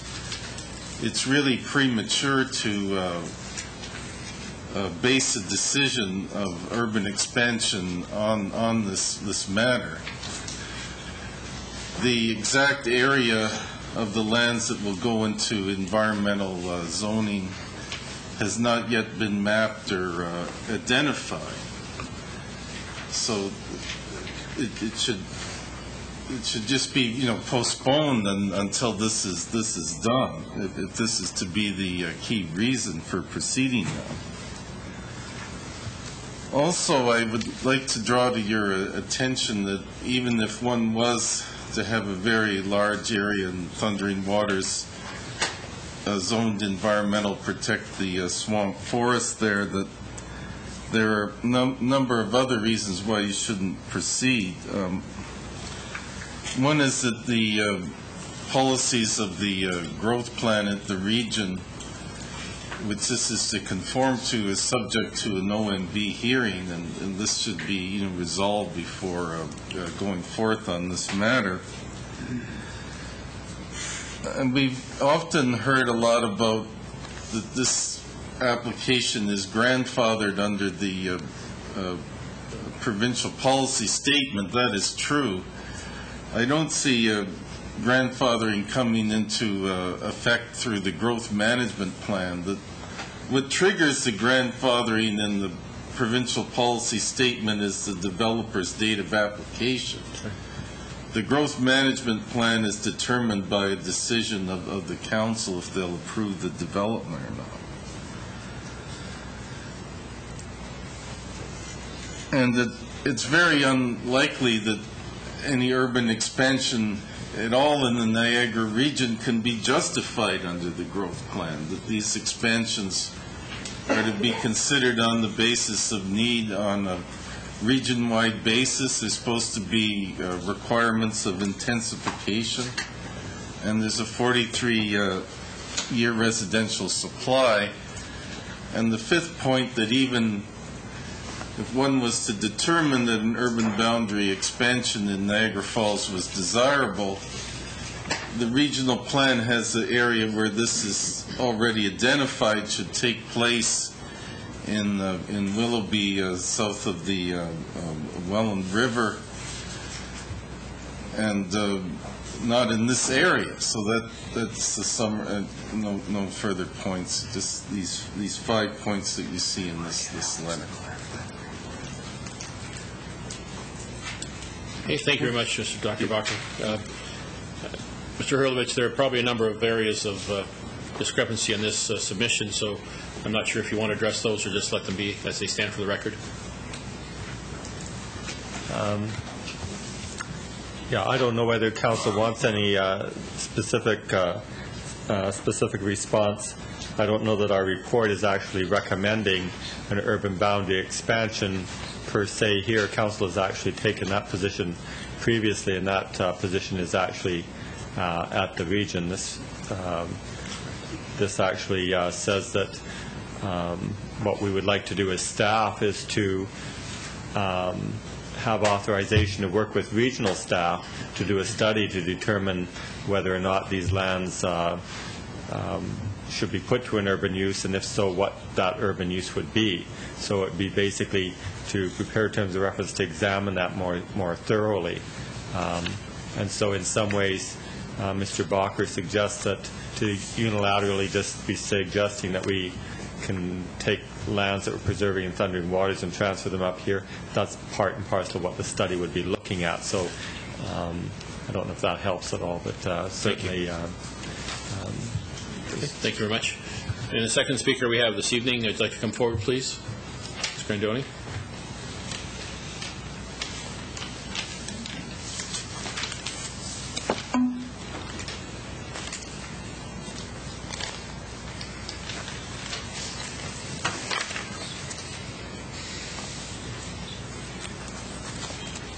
I have another letter here.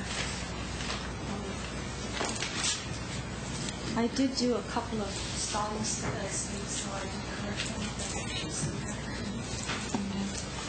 This is a letter, Mr. Chairman, members of council.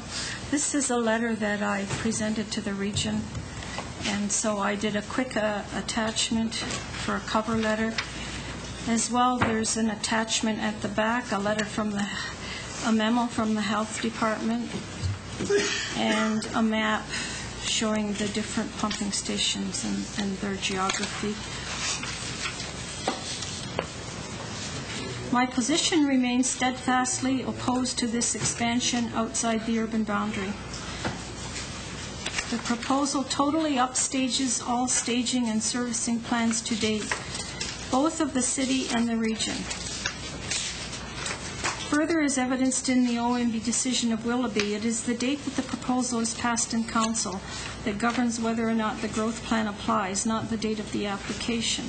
The region has designated over 1,000 acres in Willoughby as a study area for the next future growth area for Niagara Falls, not the prime farmlands of this proposal. The regional policy plan only allows sanitary sewers to be extended outside the urban boundary if a health problem exists.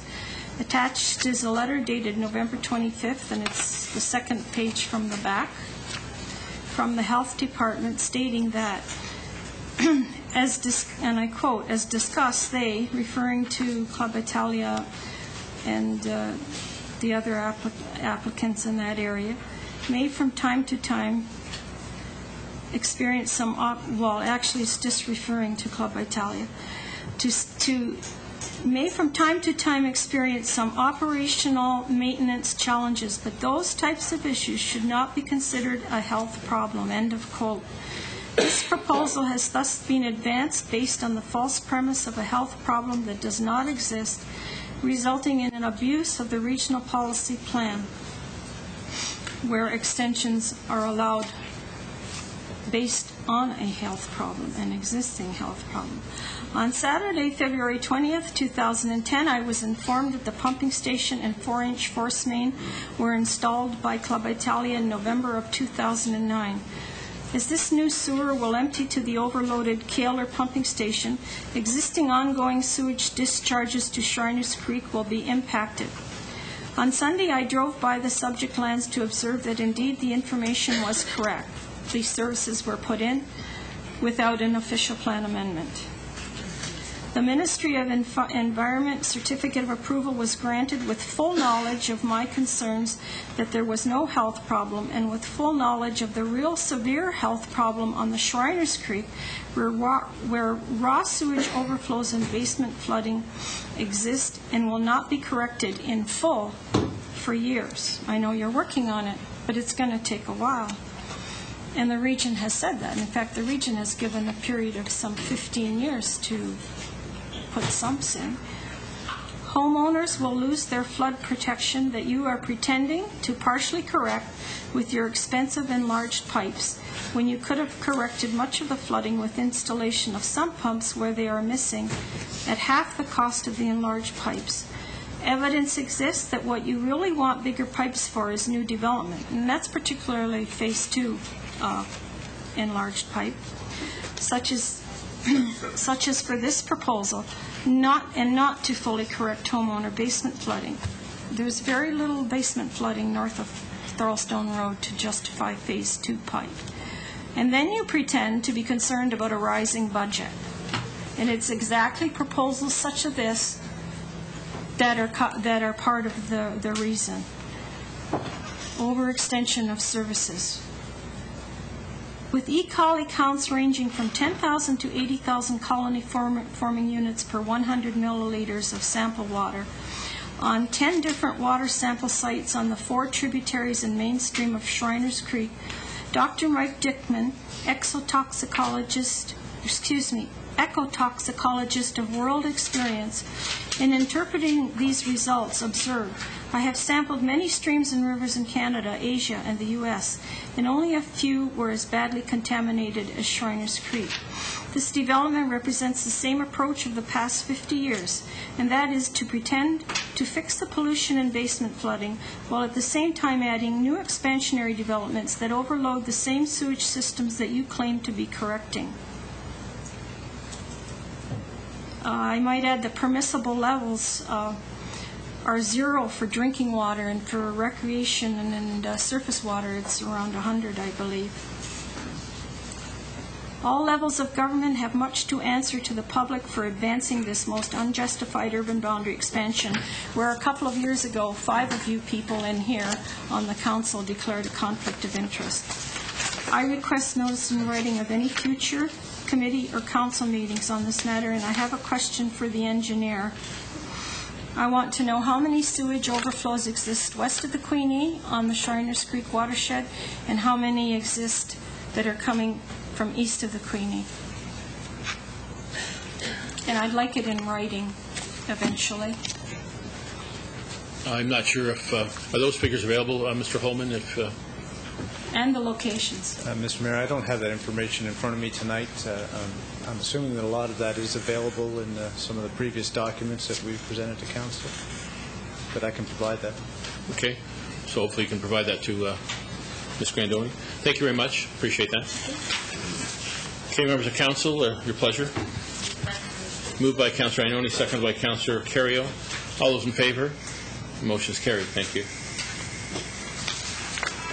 Move on to resolutions. First resolution, therefore be resolved that the appropriate staff person be authorized to submit a financial request to the Department of Canadian Heritage in relation to the Celebrate Canada program for organizing activities to celebrate Canada Day. Moved by Councillor Peter Angelo, seconded by Councillor Diodati. Once again, Council has heard the motion. All those in favor? Motion is carried. Thank you. The second resolution, therefore, be resolved that the Rotary Club of Niagara Falls Sunrise Rib Fest is a community event deserving of City Council support. Moved by Councillor Thompson, seconded by Councillor Diodati. Once again, Council has heard the question. All those in favor? Motion is carried. Thank you.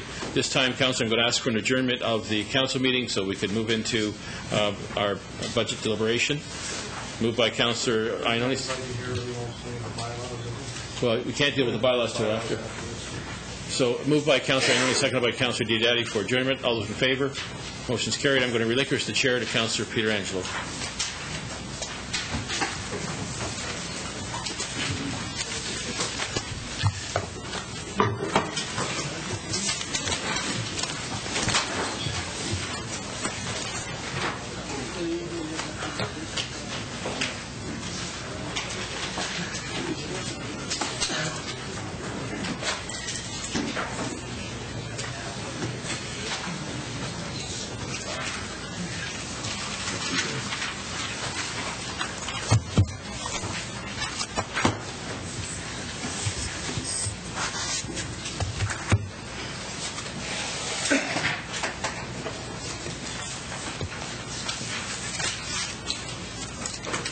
Okay, I think Council knows that we're going to be dealing with the 3 reports that are in your agenda.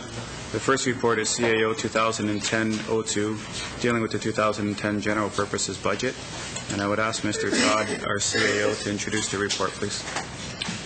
Thank you, Mr. Chair. The presentation tonight, as the Chair has indicated, is 3 reports. The first is our General Purposes Budget. We also have before you tonight for consideration is the capital budget, and thirdly we have the utilities, which is the sewer and water budget. And what I'd like to do is just highlight what the recommendations were at our last meeting, which was on January 25th. And at that time, Council endorsed a budget strategy to resolve the 2010 budget shortfall between expenditures and revenue, and asked staff to report back, and that's what we're doing tonight. Council also endorsed the preparation of line-by-line breakdown and spending of all discretionary areas, and Council recommended that certain organizations be moved from the grants list to the fee-for-service list. The approved strategy from last meeting called for looking at the 2009 operating results, which perhaps the Treasurer later in the meeting can give you a bit of an update as to where we are with that. We had further reductions in our operating expenditures, which we're recommending to you tonight. We are also asked to review the grant program and look for a further reduction in discretionary spending, and those recommendations are before you tonight. We asked for a redefining of the fee-for-service contents and relationships, and we have a recommendation here tonight on that. And we also have other issues of user fees, use of reserves, reduction of capital expenditures, or tax increases, and we'll speak further to that as we go forward through the 3 reports. We also approved budget strategy for the 2011 to 2013 timeframe.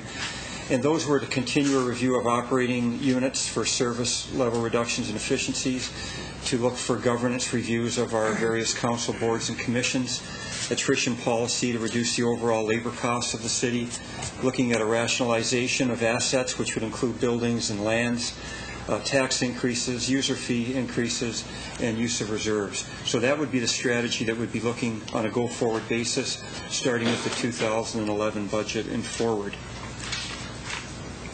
So tonight, the first report, and what we were asked to do is go back and look at three different areas. And the first area was a discretionary reductions, discretionary spending. That yielded expenditure reductions that we're recommending tonight of $134,685. Those are outlined in Appendix 1 to the first report. We were asked to go back and look at further expenditure reductions in all areas across the corporation. And I would like to point out, because I know there's a number of groups in the audience tonight, the approach that we took, we wanted to take an approach where we tried to look at expenditure reductions in all areas, whether you're a board or commission, whether you're receiving a grant, or whether you're an operating department. And what that yielded was proposals for expenditure reductions of slightly over $3.4 million. Those are identified tonight for you in one of your appendices. The third area we were to look at was discretionary grants. And again, we took an across-the-board approach. The number that you see on the screen here is slightly different from the number that's in your report. I think the number is about $6,000 difference. So this is the correct number that you see up here now, $156,048. And again, we took an across-the-board approach on that, where any of the agencies or organizations looking for grants from us this year, we were recommending a 10% across-the-board reduction in those. That yields $156,048. That brings a total reduction in expenditures for the first report to slightly over $3.6 million. The second report before you tonight is the capital budget. And the capital budget has three components to it. And the first component is a contribution from the general purposes budget, which is before you tonight, and that has a contribution of $4.4 million towards the capital budget. That is for such things as road improvements, sidewalk improvements, fleet improvements. And there are some reductions in those areas identified in your in your expenditure reductions. But even after those reductions are made, there's a contribution of $4.4 million from the general purposes budget to complete those capital works this year. The other two components involve the utilities budget, and we have identified a contribution of $4.1 million for water work improvements to our system this year, and that will be contributed to the capital budget. We also have a sewer contribution of $4.2 million that will go towards capital improvements this year from the sewer or the utility budget. So in total, out of the three reports you have before you tonight, we have approximately $12 million, a little over $12.8 million that will be going towards capital works, either through general purposes and the utility budget. Those three components, that's the reason why we had this before you tonight. We wanted council to get a complete picture of where the budget is heading. So the three budgets you have are the general purposes, capital, and utility budget. And the third report before you tonight is the city's portion of the utility budget. We still have to wait for the remainder of the utility budget, which is the actual sewer and water rates, which are established by the region, and we're expecting to have those sometime in March. The part of that budget that's controllable by us sees a total net expenditure for the water system of $8.4 million. We see a total net expenditure in our sewer system of $7.7 million. Now, what that means to the homeowner is there's a combined monthly service rate. This is a monthly service rate for all of our sewer and water systems that's chargeable back to the property owner, and that's $42.08 per month. That's an increase of 0.3% for 2010 It's an increase of about 11 cents per month per property, or $1.27 per year. Those numbers, from these numbers, part of those two numbers feed into our capital budget, but these are the three budgets that are before you tonight. So, Mr. Chair, I guess what we should do is first go back to the first report, and that was the report that identified three areas.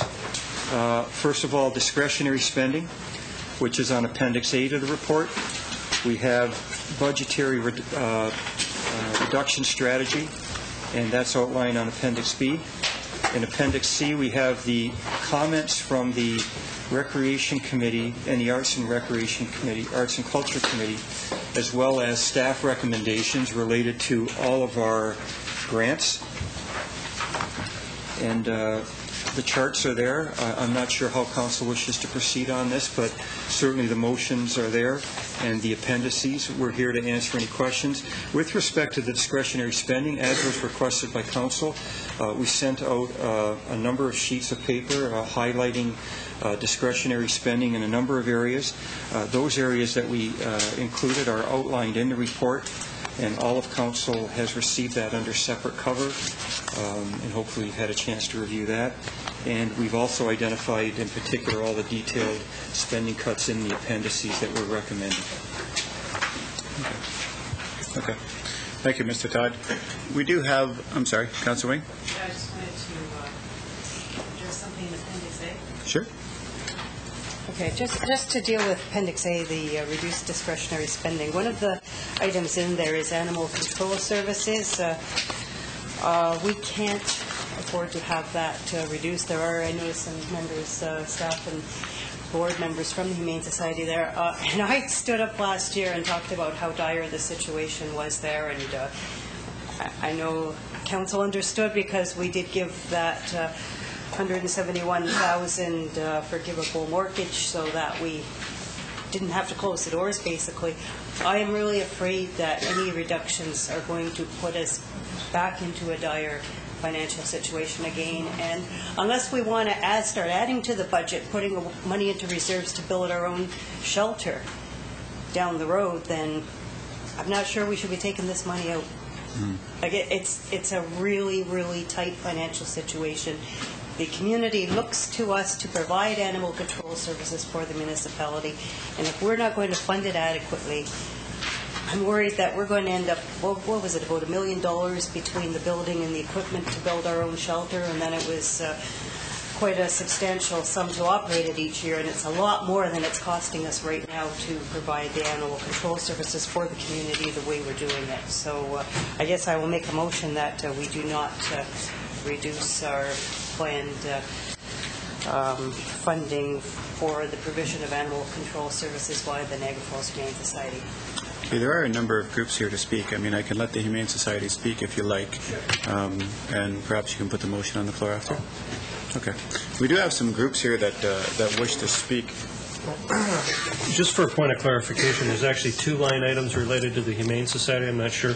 There's the one in Appendix A, which was the $25,000 that was going to be added to the budget, and then there's the, under Appendix C, there's a suggested 5% reduction in their baseline. So that adds up to a total of $47,000. Okay, there are some groups that are here that would like to speak to the report that council is looking at. I guess that the Humane Society has been introduced first. Is there a representative here that wants to speak to the report?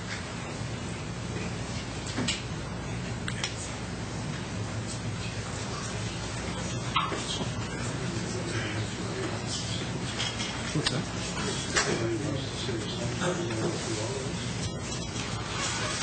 Dean, is there any way that you can get something up on the screen or table? Good evening. Excuse me, Mr. Chair, could we get that on the screen as well? Yeah, that's what I just asked Dean. Yeah. What specifically? I think Appendix A. If you can. No? Okay. Sorry. Welcome. Good evening, councillors. My name is Jay DeRoche. I'm here on behalf of the Niagara Falls Humane Society. I know there's many groups to speak, so I'll be brief. Just in regards to the $25,000 grant and the 5% reduction that staff had recommended. As Janice had mentioned, the Humane Society is, it could be in dire straits perhaps if even a 5% reduction was put in place. And we've allocated for all the monies that were put forward. So I think we have certainly turned the Humane Society around in the last few years. So like I said, as many of the other groups, I'm sure will be up here in the same way. Just hoping that council is able to perhaps overlook the 5% and maybe go ahead with perhaps the funding that we're currently getting now, so the Humane Society is able to sustain proper workforce and continue to do the excellent job I believe they're doing. Okay. Thank you. I have Councillor Iononi that wishes to speak. Through you to Mr. DeRoche. Jay, is it possible to continue providing the service at the level you provide now if we make these cuts? I believe we will have issues perhaps meeting the service with the cuts that are recommended at this time. Okay, thank you. Sure. Mr. Ty? And Mr. Chair, I just want to clarify one thing, and staff can correct me if I'm off base on this, but I believe that the item or the amount included on Appendix A was actually an amount that was included in the budget but was not provided to the Humane Society last year. Mm-hmm. So that's just money that they never received, but we had included in the budget. So with all due respect, the amount that we've identified here of $25,000 in 2009 never actually made its way into the Humane Society coffers. The real decrease comes on the grant reduction of a further 5%. So if you're really looking at last year's amount to this year's amount, you should really be focusing in more on the reductions in Appendix C, which deals with the actual fee for service for the groups. Okay. Is there any other council member that has any questions of Mr. DeRoche? Okay. If not, then I appreciate you coming here and speaking to us. Thank you. Thank you. I know next we have the Niagara Falls Public Library, and I believe that Mr. Dix is here. Welcome, Carm.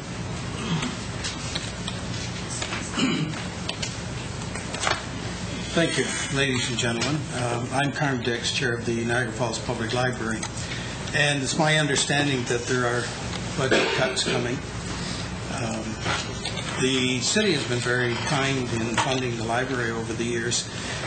To be faced with a budget cut, and I heard the percentage, 5%, we were asked to come in with zero. We came in at zero, which was quite difficult to do. We get approximately $130,000 from the provincial government. A few years ago, they cut it back to that and left it the same, so there's been no increase. We have not yet heard whether or not we're going to get that money this year.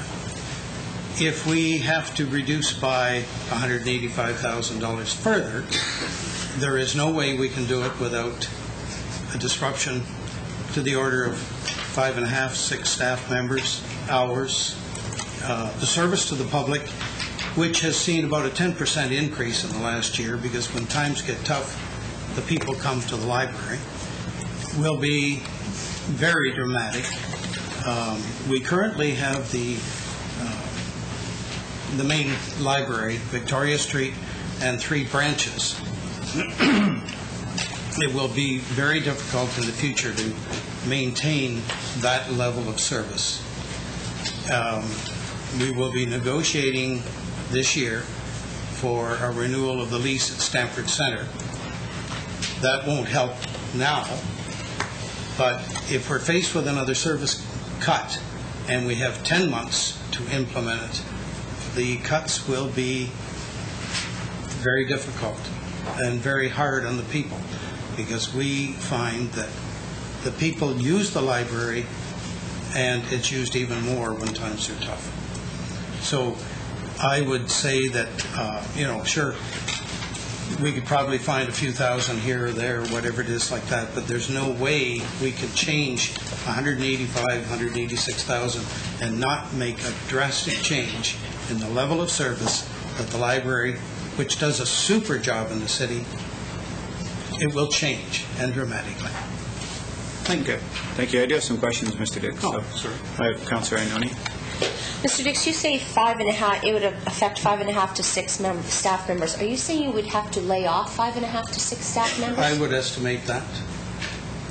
And what services would be reduced to the residents? Well, some of the things that we would have to look at would be if we reduce hours. For example, let's suppose we cut out Sunday openings, which is only part of the year. That affects staffing. If we were to open at 10 o'clock instead of 9 o'clock, that affects the number of staff we need. If we close Victoria at 8 o'clock instead of 9 o'clock, that affects staffing. If we put Stamford and even the community center branches on a reduced hour, such as we have now in Chippewa, that affects staffing. 87% of our budget is staff and materials. So we don't have anywhere else to cut. In order to get the zero, we cut the book budget. Well, we don't have, if we were to cut the book budget by 5%, to get the 5%, we would be buying very few books. So where do we stand? It's with 87% of our budget in staffing and books, we have nowhere else to go but staff. Thank you. Mr. Chair, we're going to hear this same story, group to group to group. I mean, I think at the beginning of this fiscal year, we told these groups to come in at 0% increase. Some had the audacity to come asking for tens of thousands more, and we said, no, we said zero. But we're almost in March, and now we're going to tell these groups that we're almost in March, and not only do you have to stay at last year's dollars, when we're complaining that everything goes up and we can't spread our dollar more, the same applies to the groups before us. So how do we balance and say, well, we told you 0%, you came in with 0%, 3 months later we're telling you cut 5%, and we're going to cut services too. You know, we can go through this rotation, but my thought on this is we directed staff to come back with a number of things. I don't remember us asking staff to come back with a 0% budget. So I guess we'll get into that discussion later, but to the groups who are before us, we got this report with a 5% reduction and a 10% to some, where 10% is going to cripple them, and they are not going to be able to operate. I know how I'm voting, and I mean everybody's going to get a chance to speak for themselves. But I think we're doing a huge disservice to the residents, and I think we're doing a huge disservice to groups who based their 2010 funding on 0% increase, fought to bring that into us, and now we're saying to them, because we're striving for zero. In truly, I believe, an election year with an election budget, we're going to start cutting services that these groups can provide, that we've said year after year after year are important to this council. So I can surmise 5 or 6 presentations that say the same thing. If you make the 5 or 10% cut, we have to reduce services.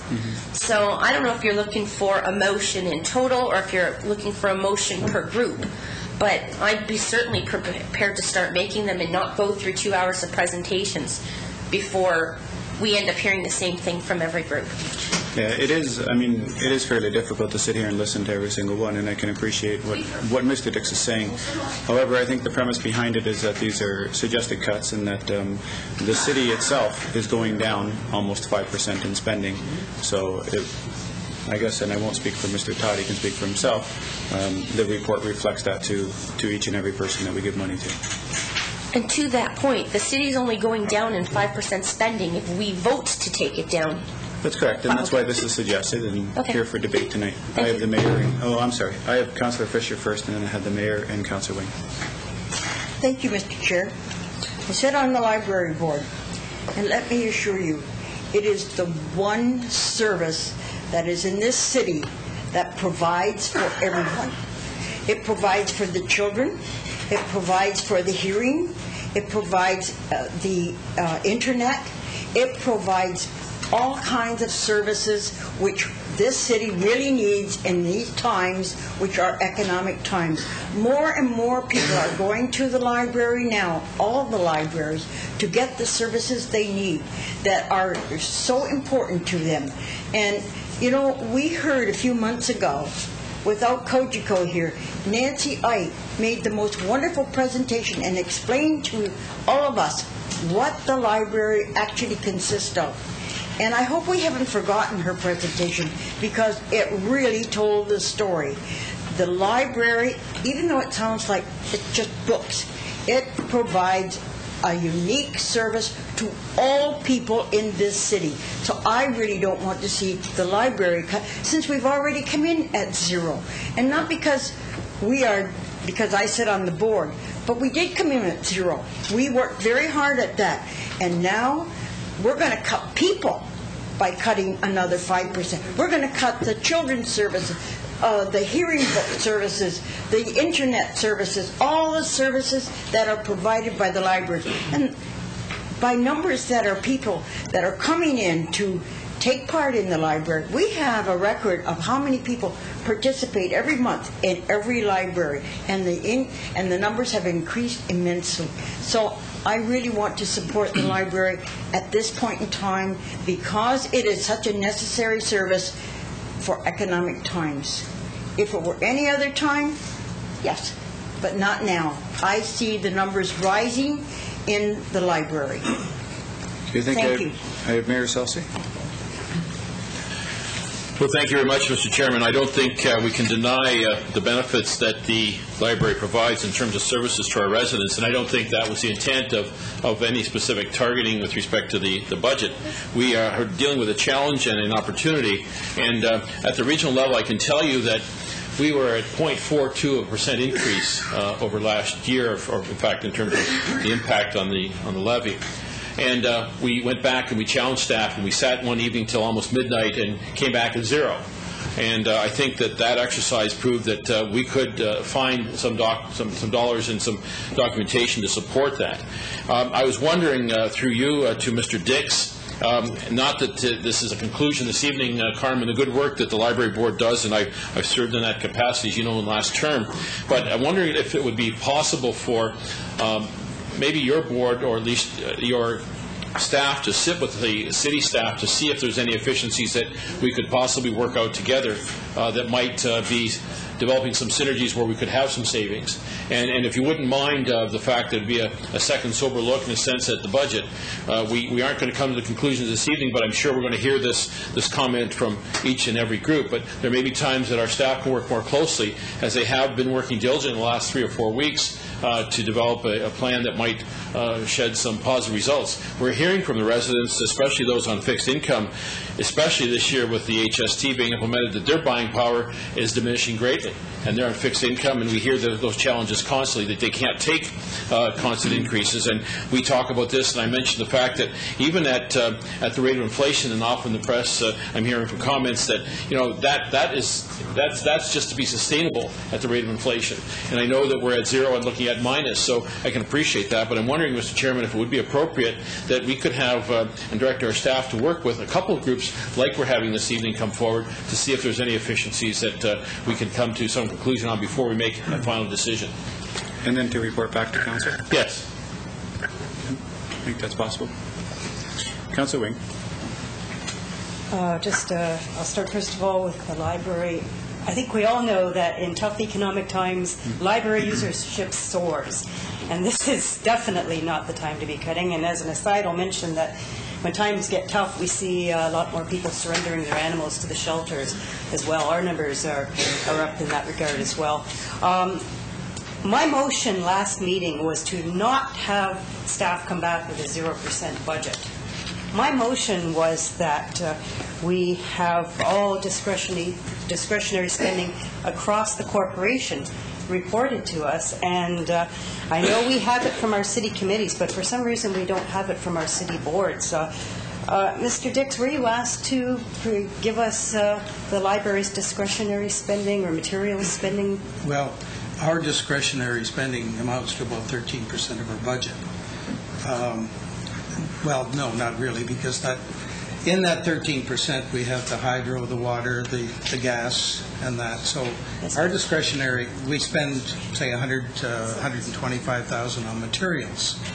If we cut back on the supplies that we buy, we spend another $100,000 on other materials for the library, whether it's cleaning supplies and things like that, as well as office supplies.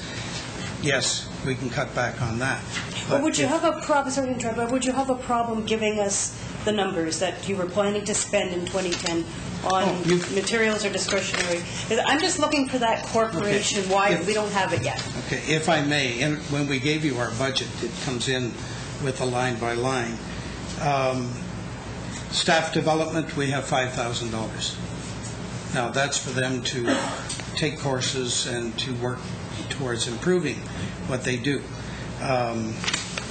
We spend on books, hardware, facilities, and the materials to maintain it. We spend $100,000 a year. Hydro, $183,000. Rent for Stamford is almost $84,000, and that'll be going up, I expect. Contracted services, such as providing the services on the internet, for providing the books. That if we were to take the books and put make them suitable for lending, it would cost us more than by paying somebody, the people we buy the books from. So we have a contract to look after that. Insurance, $48,500, and then we have $125,000 for other materials. That's our other than books and wages and benefits and the things related to that. We don't have discretionary spending to speak of. Fair enough. And I thank you for the information. I was looking for it corporation-wide. There's some gaps where we didn't get it, and that library was one of them, and I thank you for filling it. I appreciate that. If I may, when I answered Councillor Iannone with the 5.5 to 6 and that isn't, that's the equivalent. There might be 3 or 4 full-time, and the rest would be the pages, everybody else to make up the full-time equivalents. So we would lose most of our pages and the people who do that type of work, the youngsters. Okay. Are there any more questions of Mr. Dix? Okay. Appreciate you being here tonight. Thank you. Thanks for the opportunity to speak about the library. We have next the Niagara Caravan, who I don't believe that there's any representative here tonight. I'm sorry? But I know that, staff would like to review the concerns, and there might be some provincial requirements that we want to make sure that we're in line with. So, and I know that the mayor alluded to a motion of staff looking into some of these organizations. If that motion is put on the floor afterwards, then perhaps we can just attach the Caravan to it. Okay, next we have the 483 Wing RCF Association, and I believe that we have Mr. Gary Beck here to speak to that grant request. Mr. Beck, welcome. I'm not asking for an increase, believe it or not. Anyway, Mr. Chair, Your Worship, members of Council, City staff, ladies and gentlemen, thank you for allowing us to further enlighten you on all our endeavors to raise funds regarding our project and grant which the City called and told us that we were being rejected for the amount we applied for. Allow us to bring you up to date before a motion is brought to the floor. We have since been able to get the cost down for the event with a lot of negotiations with our hotel, and we're able to reduce some of the cost, but still not quite covering the overrun, and I would like to request a reduction to the $5,000 instead, rather than being totally rejected, if that's at all possible. Okay. Do I have any questions of Mr. Beck from members of council? Okay. There are no questions, Mr. Beck, so we take your submission. We appreciate you being here. Well, thank you, and I thank you for all of you for being involved in our efforts. And I also thank you for listening to something you've never had to deal with in a grant before. So hopefully things can still happen. Thank you. Thank you very much. I know that there is a representative here from the YWCA, and I'm just wondering if she would like to come up and speak. Welcome.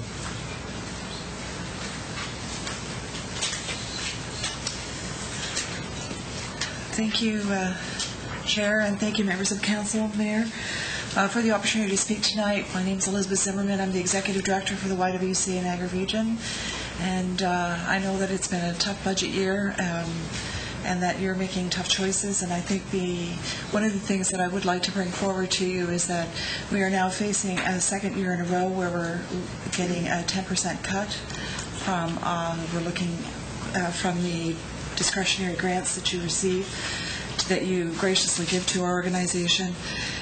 And what I would like to do is just, we are facing difficult times economically as a community, and that does have great impact on our organization as we serve homeless women and their children in our community, in the Niagara Falls community.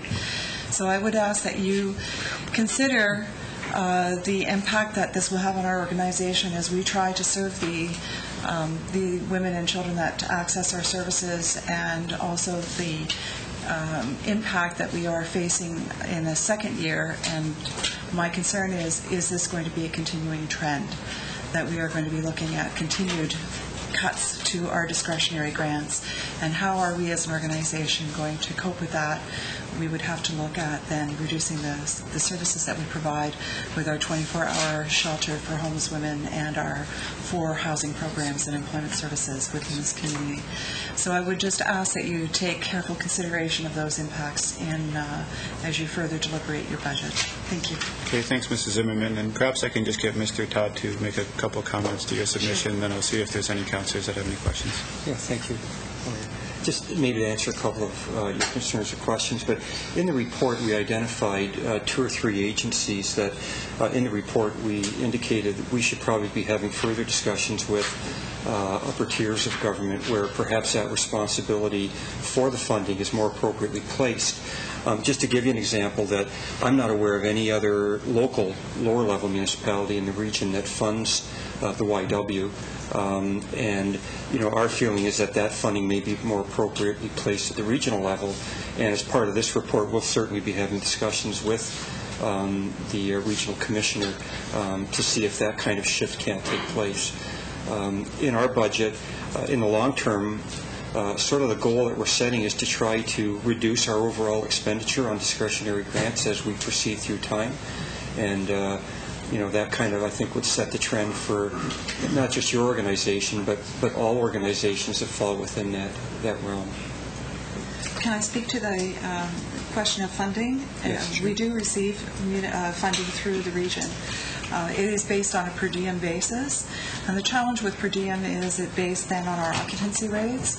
Our cost for doing business remains the same whether we have 1 woman in the shelter or 20 women in the shelter. So it becomes very difficult sometimes when there are those fluctuations in occupancy.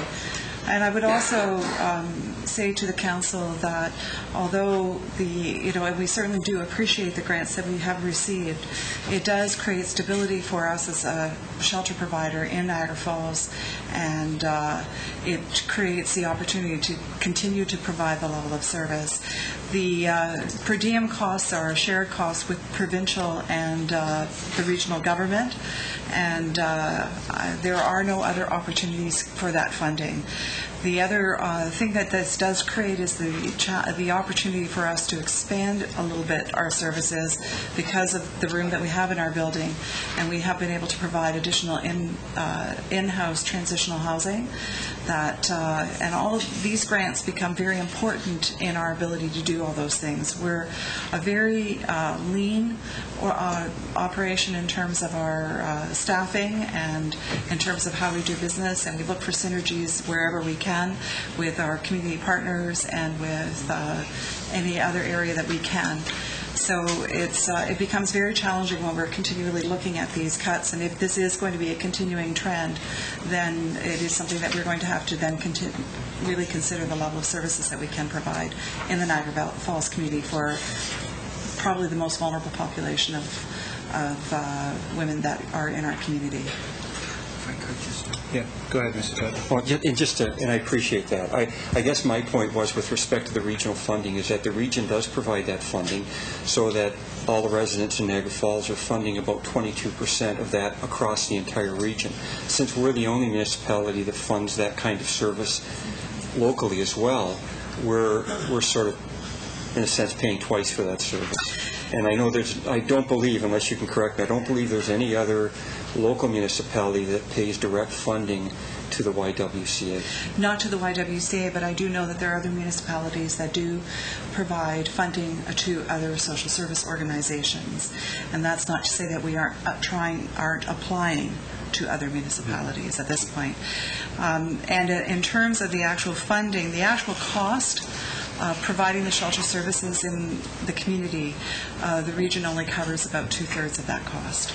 So we have to raise the rest of it ourselves. And I appreciate that. And I think that helps our argument, actually, because we really think that the region should be expanding that level of service so that they'd be providing a higher level of housing service across the region so that groups like yours would not have to be coming to our level of government, where the regional level of government is really tasked with the responsibility of social housing. Okay. Thank you. I do have some questions, Mr. Chairman. No? Okay. I have the Mayor and Councillor Wing, please. Thank you, Mr. Chairman. Through you to Elizabeth, are we talking about $5,600 difference? Yes, but what is now translating to $12,000 in the last 2 years. Mm-hmm.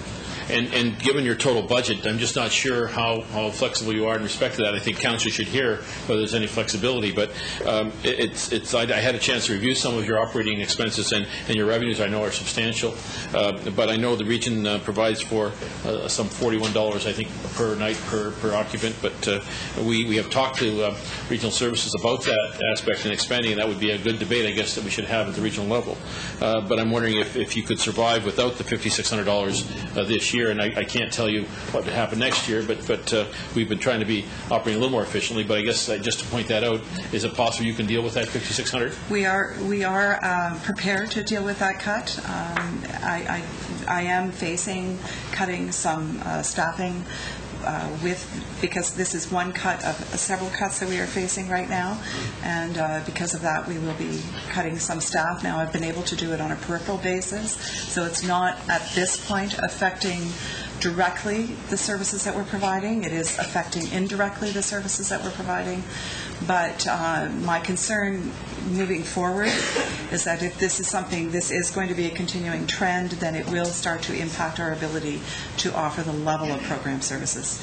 Unless we have success, of course, moving forward with what Mr. Todd has said around increasing the per diem rates, then we could then absorb that loss. But at this point, my concern is even more so. This is now 2 years in a row. If this is the continuing trend, that's my bigger concern. Okay. Thank you. I have Councillor Wing. My question relates to this year, irrespective of any efforts we're making to change the funding structure. The library has mentioned they've seen upward pressure on their numbers. I know the Humane Society, we've seen upward numbers in terms of animals being surrendered. Has the recession had any impact whatsoever on the demand for service at the Y? We are starting to see, which we anticipated as the unemployment, people receiving unemployment, it's now, they're running out. At this point, in both of our shelters in St. Catharines and Niagara Falls, we're running at full capacity, and we anticipate that demand is going to continue. Okay, I thank you for that. And the other thing I'm aware of, because I know the lady who started, there's also a Facebook group that runs food drives for the YWCA to ensure the cupboards aren't bare at the shelter. So if it's that bad already, I'd hate to see what another 5% on top of what we cut last year would do. Okay, thank you, Councillor Iannone. Thank you, Mr. Chair. And I think it's important to note that the Mayor said the region has already passed their budget and it is not with an increase to their per diem. So our cut this year would not give them the opportunity to go to the region and ask for any more money this year. It would have to be for next year, if I'm not mistaken. Maybe the mayor can... Just to speak to that, if I could, Mr. Chairman, the region has funds. They're experiencing increases, but they have capacity. It's a matter of where and how much they can deal with. So they have, how would you say, an allowance, and they work within that allowance. So they have had surpluses, and there's not to say that, and I'm not sure the exact number that they have in social services, but they've experienced some increase in demand for service, something like 10%. You heard Councillor Zimmerman. We've all heard that comment at Regional Council, but they are bracing themselves for that as well. So they're bracing themselves to give more money to more grants or increasing per diems to groups such as the YWCA? Well, they're bracing themselves to deal with those clients that are finding themselves in that predicament. So when these organizations request funding assistance on the per diems, the money is there. Okay, and have you already made your request to the region this year? We do an annual request. We basically have a service agreement with the region, and the per diems, from my understanding, and I could be incorrect in saying this, is actually set by the province.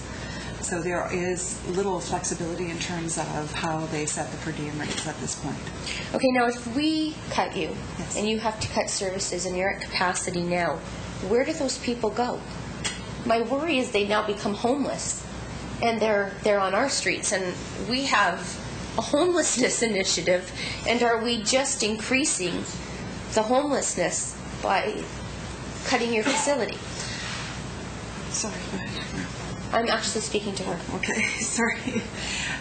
As I said, at this point we will probably be able to absorb it. We are making peripheral cuts, so we're not going to have to actually cut services. My concern is if the trend continues, we may have to look at reducing either the number of hours that we serve the clients, because right now we're a 24-hour facility, or other programs that we offer that will support women moving off the streets into permanent housing. So that is my larger concern. Okay, thank you. I think Mrs. Zimmerman is trying to ask Council politely whether or not City Council will continue to fund her in years to come, or if we're moving towards a trend of getting rid out of it. I have Mayor Salsi that wishes to speak. Perhaps we should be asking the YWCA how they're funded on their per diems, and if there's a ceiling, I think we should have that question answered so Council understands that. So when you experience a case load, you should maybe explain how you're compensated, if you would, Elizabeth, with respect to the amount of people you take in, the intake that you accommodate. I'm sorry, in terms of how... Okay. Well, we are funded based on a 20-bed shelter, but it is based again on the occupancy. So our maximum is at 20 beds, and it depends again on the occupancy. Right now, we're seeing a huge influx in occupancy. If that were to continue, then this cut is not as much of an issue. The concern is that it fluctuates a great deal. This is probably, we're coming into our higher time of occupancy rates, but it is an unpredictor. And one of the things that does happen with this grant is it does create some stability for us to deal with that unpredictor as far as occupancy rates are concerned. Mayor Salsi. So if I heard Elizabeth correctly, the region is prepared to fund, if they had to go to 100%, they've got funding available in the social assistance program to allow that to happen. And the predictability is greater if they do 100% than if not, as you heard Elizabeth say. So it's just the reverse of what we're suggesting here. So the region has capacity, and when they go beyond capacity, they have to look for other sources, and they have funds for other sources as well. And even though the caseload is increasing this year. So just to assure members of council, as Elizabeth has stated, if they had full funding for 20 beds every night, it would be more sustainable for them than having these small little cuts that we're getting here. So it's not really the $5,000 that we're talking about here that's going to impact them. It's the continued service and increase in demand maybe that the region would provide on a more full-time basis, I guess, for the utilization of the beds. If we were not based on the per diem, it would be absolutely, yes. The challenge is that we are per diem funded. Yeah. Okay. Are there any other questions from members of council? Okay. If not, thank you, Mrs. Zimmerman, for being here tonight. Thank you for the opportunity. Thank you. I also noticed that there's some other members in the public here that are representing some groups, and I'm not quite sure whether or not you'd like to come forward and speak, but if you would, then I would invite you, please. Sure.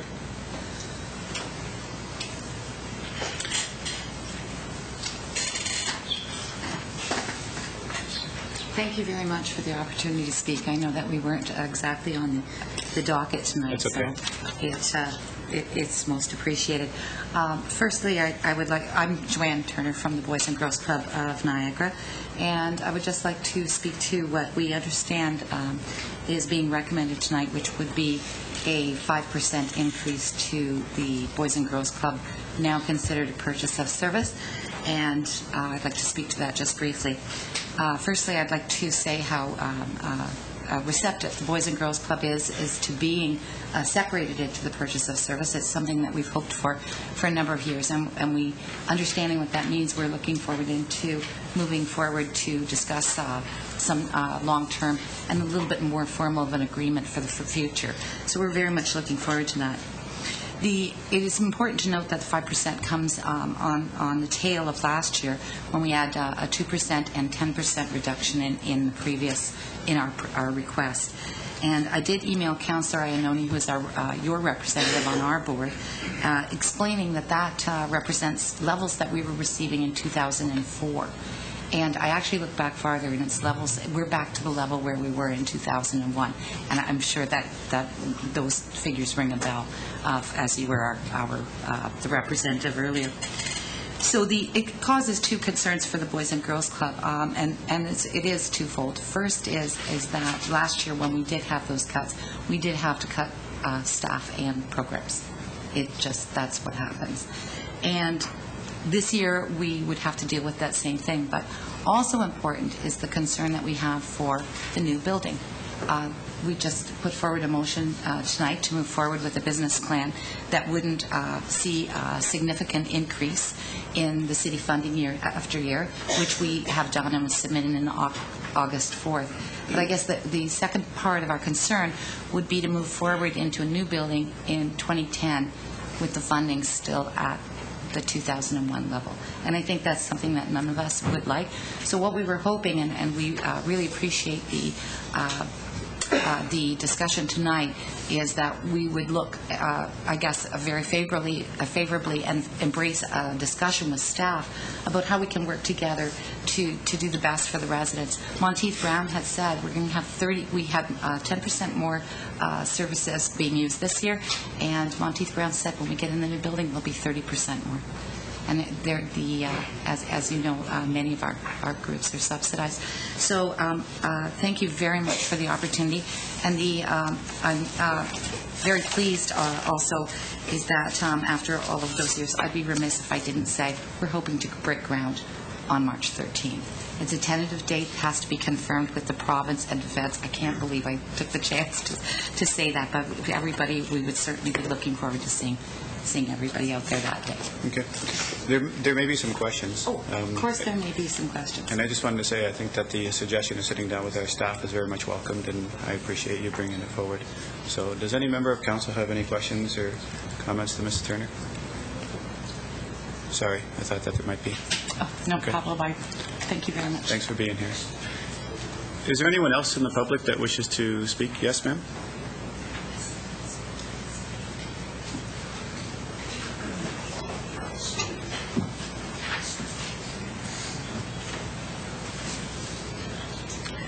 Hello, my name is Lois Dix, and I'm Vice President of the Niagara Falls Concert Band. And I would like to thank you very kindly for allowing me to come and skip band practice tonight. We were called and asked to be here. Now, my understanding is that our grant submission is being cut this year. We don't have the figures yet. Niagara Falls Concert Band has been operating for almost 140 years in this city, and with the exception of our conductor, it is now that Niagara Parks Commission has taken away our one paid concert, we are now a 100% volunteer organization. We, for the last couple of years, got $25 per musician for the concert we provided at Queenston Heights once a summer, and my understanding is we are now providing our services free of charge at Queenston Heights. The grant submission we put in was for $4,000. Now, I don't know if you look at some of the music that we're playing. Our conductor picked up one of her scores a couple of months ago, and she picked it up like this, and in the last page there was a hole about this big where music was actually missing. Some of them are just crumbling up in our folders. To replace music, our music budget right now, we try to spend about $1,000 or $1,100 a year. That gets us maybe 8 pieces of music. If you want to provide, a medley of songs from Phantom of the Opera, that concert band piece is almost $200 for that one piece.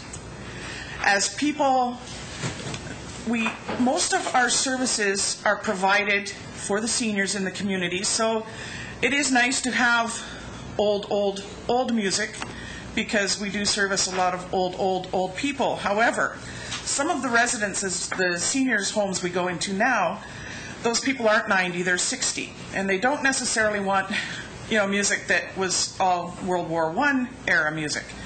We try to keep a balance. We provide services for Niagara Falls. We do both of your Remembrance Day services. We do your Canada Day. We do a program at Fireman's Park. And because we do not have to pay rent on our rehearsal facility, because we do provide those services at the Legion, we are allowed to practice at the Legion. If we had to pay rent, we would be in trouble. Because our operating budget right now is about $4,000 a year. Now, last year that was cut to $3,600. We've been selling used books. Now, almost all the band members, we have run out of used books and videos for one of our band members to sell at her library in Dunnville. We're scrounging the bucket. And I don't know whether the cut is based on what we applied for or what we received last year, because last year we applied for $4,000 and got $3,600. We applied for $4,000 this year again. My understanding is I don't know what the allotment has been, whether it was cut from the 36 or from the 4,000. The suggestion, Mrs. Dix, just to let you know, is 3,600. That's the suggested. Okay. That leaves us, now we do 10 to a dozen concerts a year in your nursing and seniors homes in Niagara Falls. We almost exclusively provide services within Niagara Falls. We did one concert last year at the Heidehoff residence in St. Catharines. That was the only non-Niagara Falls concert we provided. We have now, with the cut last year, started asking the nursing homes to provide an honorarium for us to come, and I know their budgets are not any better than most everybody else's budgets, just so we can meet. Again, we pay our conductor, and everybody else, we go to practices 10 months of the year, practices and concerts 10 months of the year, and then last summer, I think we had 4 concerts. So you're talking basically 11 months of weekly services for musicians, some of whom, are lifelong musicians and very, very highly qualified, who provide those services to the city for nothing. Some of whom, I live in Niagara Falls, or I live in St. Catharines. I drive to Niagara Falls for every service. We have musicians, about 50-60% of the band is from the Falls, but they come from as far away as Grimsby to donate that time. And, we're nickel and diming here when you're saying, our budget is $4,000 when, the library is paying $183 for hydro. But it does come down to nickels and dimes when you're talking a 100% volunteer organization. And because, like with the new grant application, it was what fundraising programs are you running? When you have people that are donating one evening a week, 11 months of the year, it's hard to say, would you come and start, flipping burgers at a barbecue on your free weekends? Because the majority of us, I'm in band practices 4 nights a week, which is 1 night less than several of our band members. I play Niagara Falls Monday, I'm in Welland Tuesday, I'm in Beamsville Thursday, and I conduct a band on Friday nights in St. Catharines. The region is not highly, we don't have a million musicians to choose from. In those four groups are almost all overlapped with musicians, and they're all volunteering their time. So, I realize in the grand scheme of hundreds and thousands and millions of dollars that you're working with, 400 does not seem like a lot. But it does when you're asking people who are volunteering 1 night a week, 11 months of the year, to start coming up and volunteering fundraising or and playing music that's falling apart in our folders. So, and I can appreciate, and I do appreciate the fact that basically 100% of our funding comes from the city, but 100%, almost 100% of our time, our concerts, our music is given back to the city. And we appreciate, I don't know if you have representative of the Arts Council that's involved in your council. We are the only group who is sitting on your Wall of Fame in Niagara Square.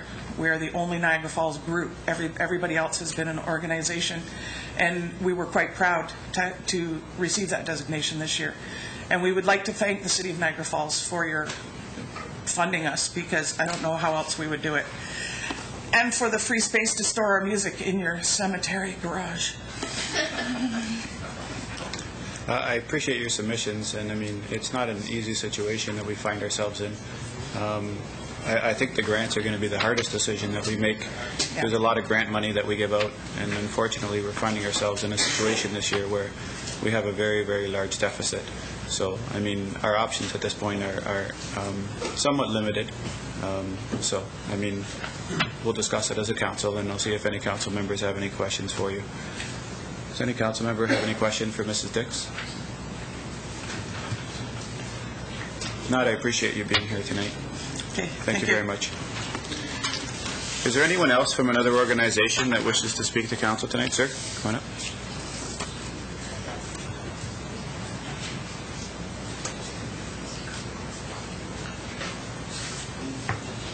My name is Mike Davey. I reside in Niagara Falls. I'm the treasurer of the Stamford Lions Club. I was asked to be here as well tonight, and I have no idea. I haven't seen anything as far as what our grant, if it was left intact or not at this point. We exercised due diligence when we got the grant proposal, and it was asked to remain at the same level as the previous year. We put it in for exactly the same amount. I can go into what the Stamford Lions Club does, but we have a hall that was erected in 1905 that is classified as my money pit. But I'm pretty much going to leave it at that for a second and talk as a business owner, of which I am in Niagara Falls. Everybody knows that the recession has hit, and we're supposed to be coming out of it. I personally haven't seen it. My figures are down 15% from the previous year. And what that means is that means everybody's business. The people that the Lions Club would go to for other donations, they're telling us no, as well as you're telling us no. They're just, it's up to, I believe, that asking for, I'm a taxpayer too, obviously, and nobody wants taxes to go up. But in these times of the year, we have all these groups. Everybody doesn't want to cut. Everybody, I believe all these organizations probably keep a pretty lean budget as it is.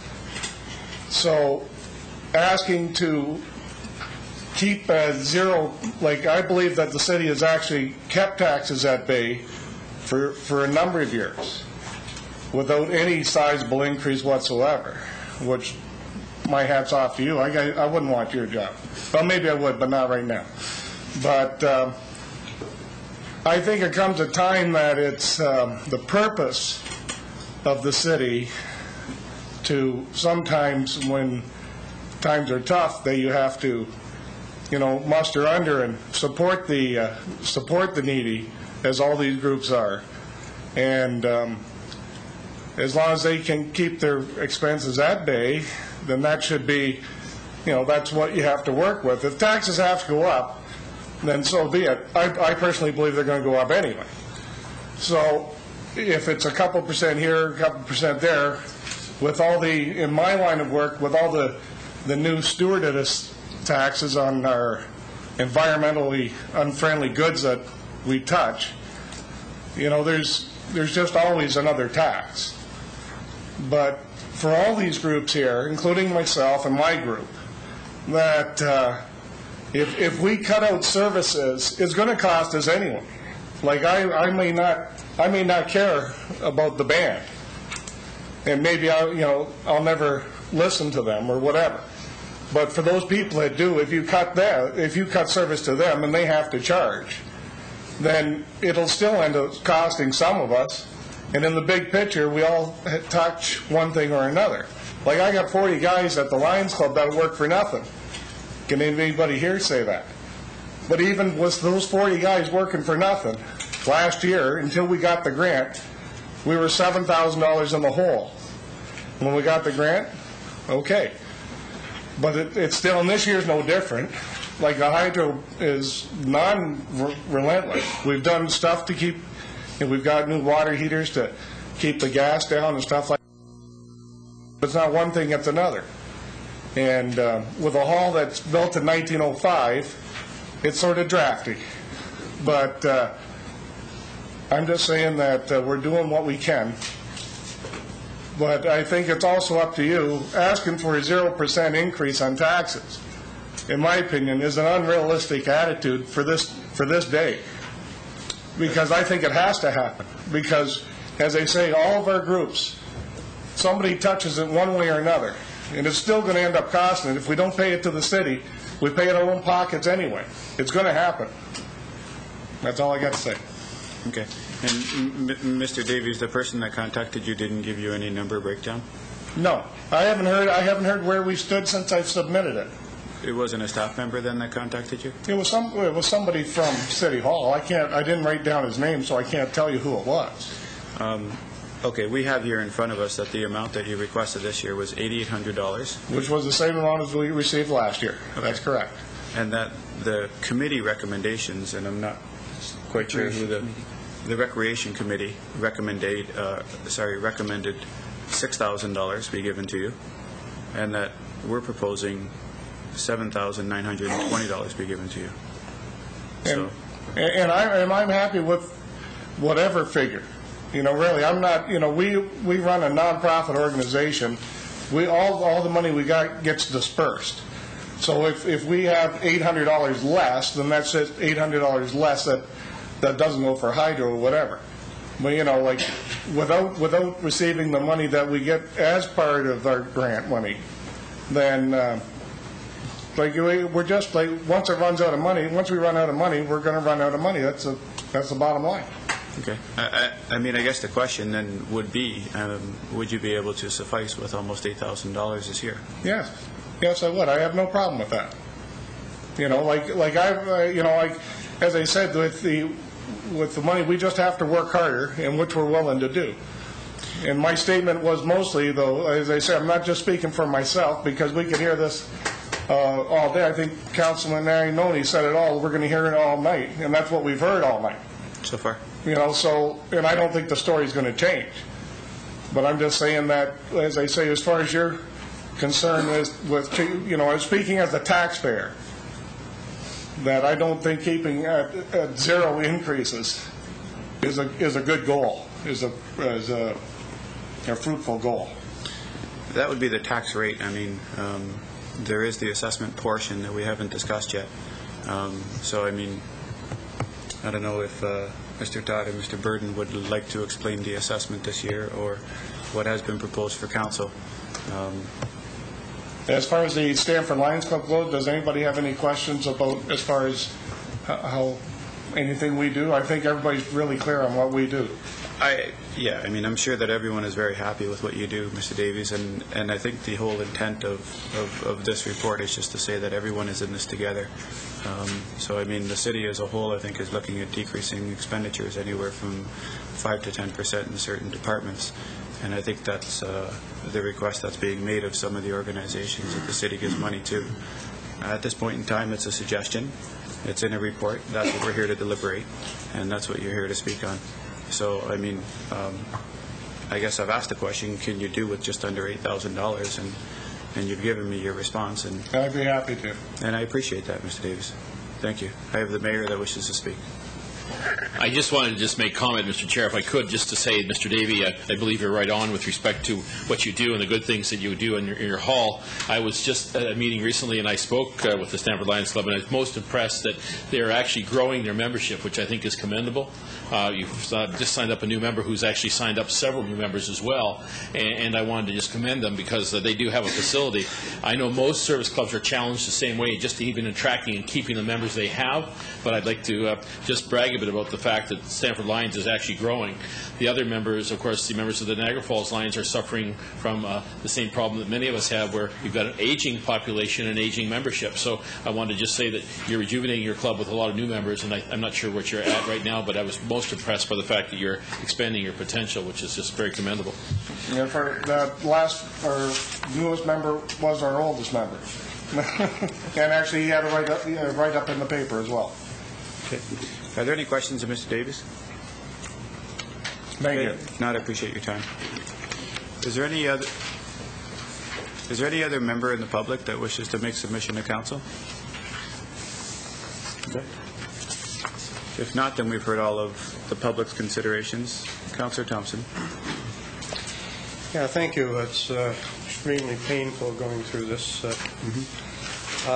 First of all, I want to start off on a positive note and commend you and the staff for taking the initiative to get some information out to the council with respect to getting the budget moving along. I think that is probably your responsibility, and I think you've taken that seriously. I was not impressed with the fact that I got emails from the media asking me to comment on the budget when it had already been released, and we had no information whatsoever in which to respond. I thought that was totally inappropriate and put everybody in the balance of council on the spot with respect to this matter. I think it could have been handled entirely differently, and hopefully that's something that won't happen again in the future, because if we're all in the same team, then we should be able to have the same information with respect to the budget. I don't really know what the objective is tonight. I've been going through this for the last several weeks, and we've certainly had lots of time to do that. We had our council agenda on Thursday. Then we got 1, 2, 3, 4 different books to go through for tonight. And if anybody thinks that I'm ready to make a decision on a budget tonight, I hope that's not the case, because I still got a lot of reading and a lot of research and a lot of effort to put on this before I start making any decisions with respect to any of the decisions with respect to the budget. And I heard the comment about the region had a budget that they were dealing with. The region's budget is totally changed. There's no relation to the region's budget and what we're dealing with here. We have a serious problem with debt. I got the clerk to give me you got a copy of it, the BMA report, which was suggested because they wanted to find out just how badly the previous administration were handling the debt. And it turned out that in comparison with other municipalities, the city of Niagara Falls has a low level of debt, and this was at the end of 2003, actually 2003, 1.3%, the lowest debt factor in the entire region, and now that has changed substantially. I understand from the information that we already have here that our debt, not this year, but next year, is going to be $74,784, a substantial debt load that we have to deal with. We have the middle of a recession, and I can't recall at any time voting and suggesting that we come in with a zero budget. At least there's going to be some common sense this time with respect to the assessment, where last year the assessment was cut out. I always bragged about coming in with zero budgets, but we never cut out the increase in assessment. And in fact, in 4 years, there was no increase in assessment because the province gave you a holiday with respect to any increase in assessment, which certainly when I was around, we never had that benefit.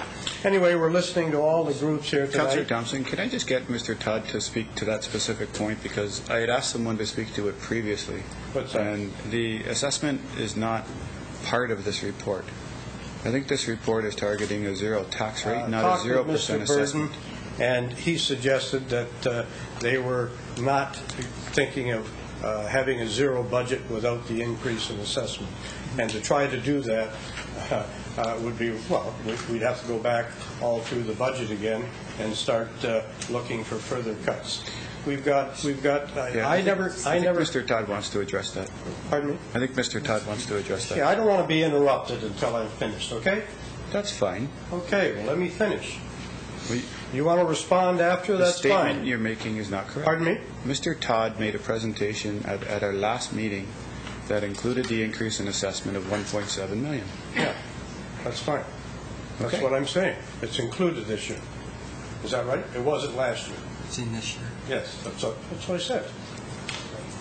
Is that what you wanted to say? Yeah. I agree. I talked with Mr. Burden.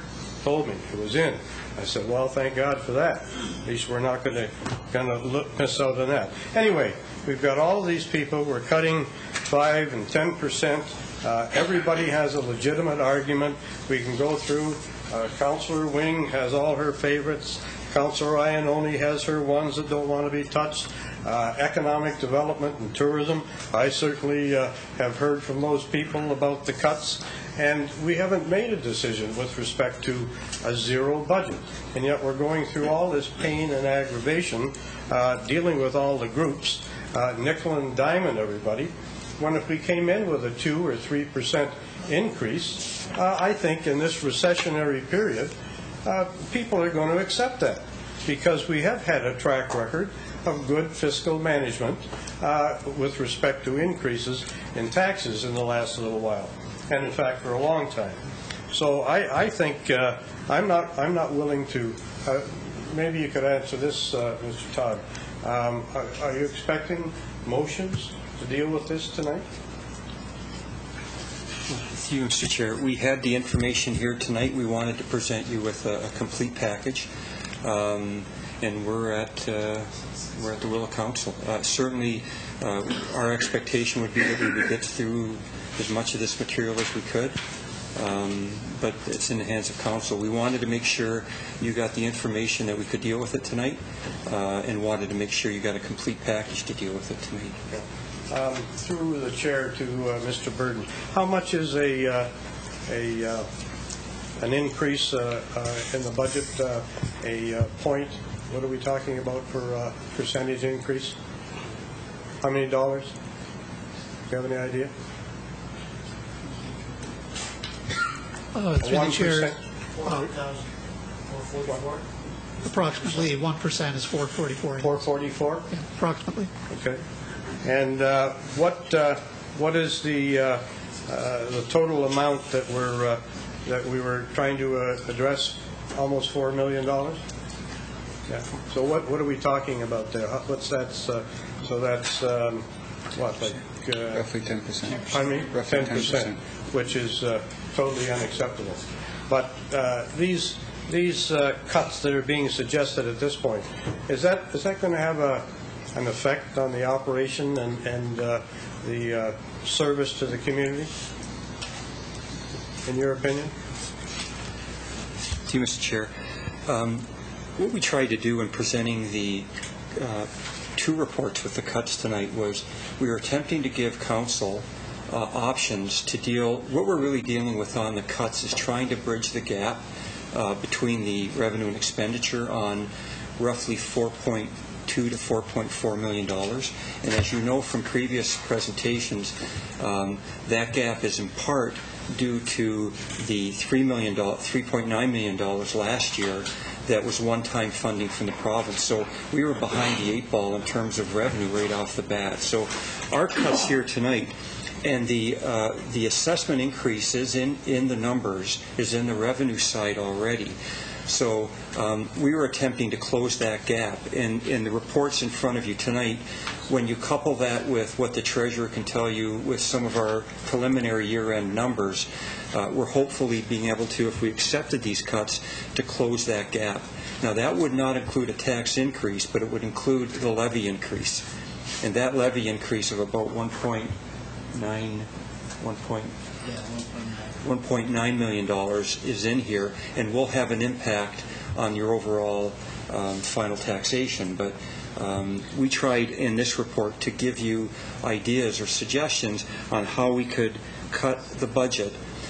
Quite frankly, we either are going to cut expenditures or we're going to raise taxes. And we gave you the options here tonight to reduce expenditures. And if we don't accept all of these expenditures, the other option then would be coupling that with some tax increase. And that's exactly the point I'm trying to make. I think that the cuts that I'm seeing on this are so drastic that they're going to affect the operation of the city. And I'm not just worried about this year. The impact with all the cuts to contributions to reserves is substantial. And next year, are you suggesting that next year is going to be an easy year for us? Mr. Chair, no. What we're suggesting in here is that there are already items we've identified for next year. For example, you've got the arena debt that'll be coming on. How much? We're pegging that at Treasurer from Home. 1.7. The payment would be about $1.7 million annually. The total debt for the arena? Total annual payment to service the debt? No, Yeah. total debt. The total debt is in the capital budget. We would be issuing $29.5 million this year, and at the end of this year, and then there's an additional amount of just under $3 million on the balance of that as the financing of the completion projects. Okay, and the annual debt repayment would be how much? The annual debt repayment would be on the two components would be just under $2 million. Amortized over how many years? Well, the amortization of that is still a decision of council. Originally, give me a rough estimate. 30 or 40? Well, there's two components to the debt, because some of the financing of the longer term, some of the arrangements that we've made on going forward, and the development charges would dictate that there'd be two.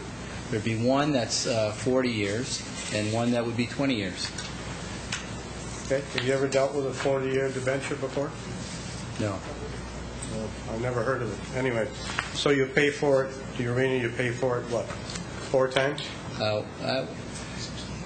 Yes. Could be $68 million. That'd be approximately two and three quarters. And if I could, in the Appendix B, the expenditure reductions, just to put it in perspective for you, we were recommending about $1.3 million in reductions of transfers to reserves, and about $1.5 million in reductions to capital expenditures. So almost $3 million. Yeah, about $2.8 million in sort of capital reductions. Yeah. And what impact does that have on next year? Well, in terms of the transfers to reserves, our feeling is that, in order to get us to close that gap, that putting away money today, we'd have to try to make that up in future years. The capital expenditure reductions are spread across the board with almost every department. And again, in order to get us back up to the levels, we're going to have future contributions in future years to help build that back up. So I guess what we're really looking at is that this would be, for lack of better words, it would be sort of what we would view a bottom end of an expenditure that in order to continue on capital programs in future years, we're going to have a commitment on a longer term plan to get us back up to those levels that we're at right now. Anyway, I'm totally frustrated and confused about this. I don't like tax increases. I commend you on what you've done here, but I think there's a middle-of-the-road effort that has to be put forward where we can not tear the guts out of the agencies that we rely on to provide volunteer work and efforts in the community. We're not cutting on the backs of women and children and libraries and people that have trouble and problems. So I think, and that isn't a huge increase, even if we just looked after the groups that are in front of us here tonight.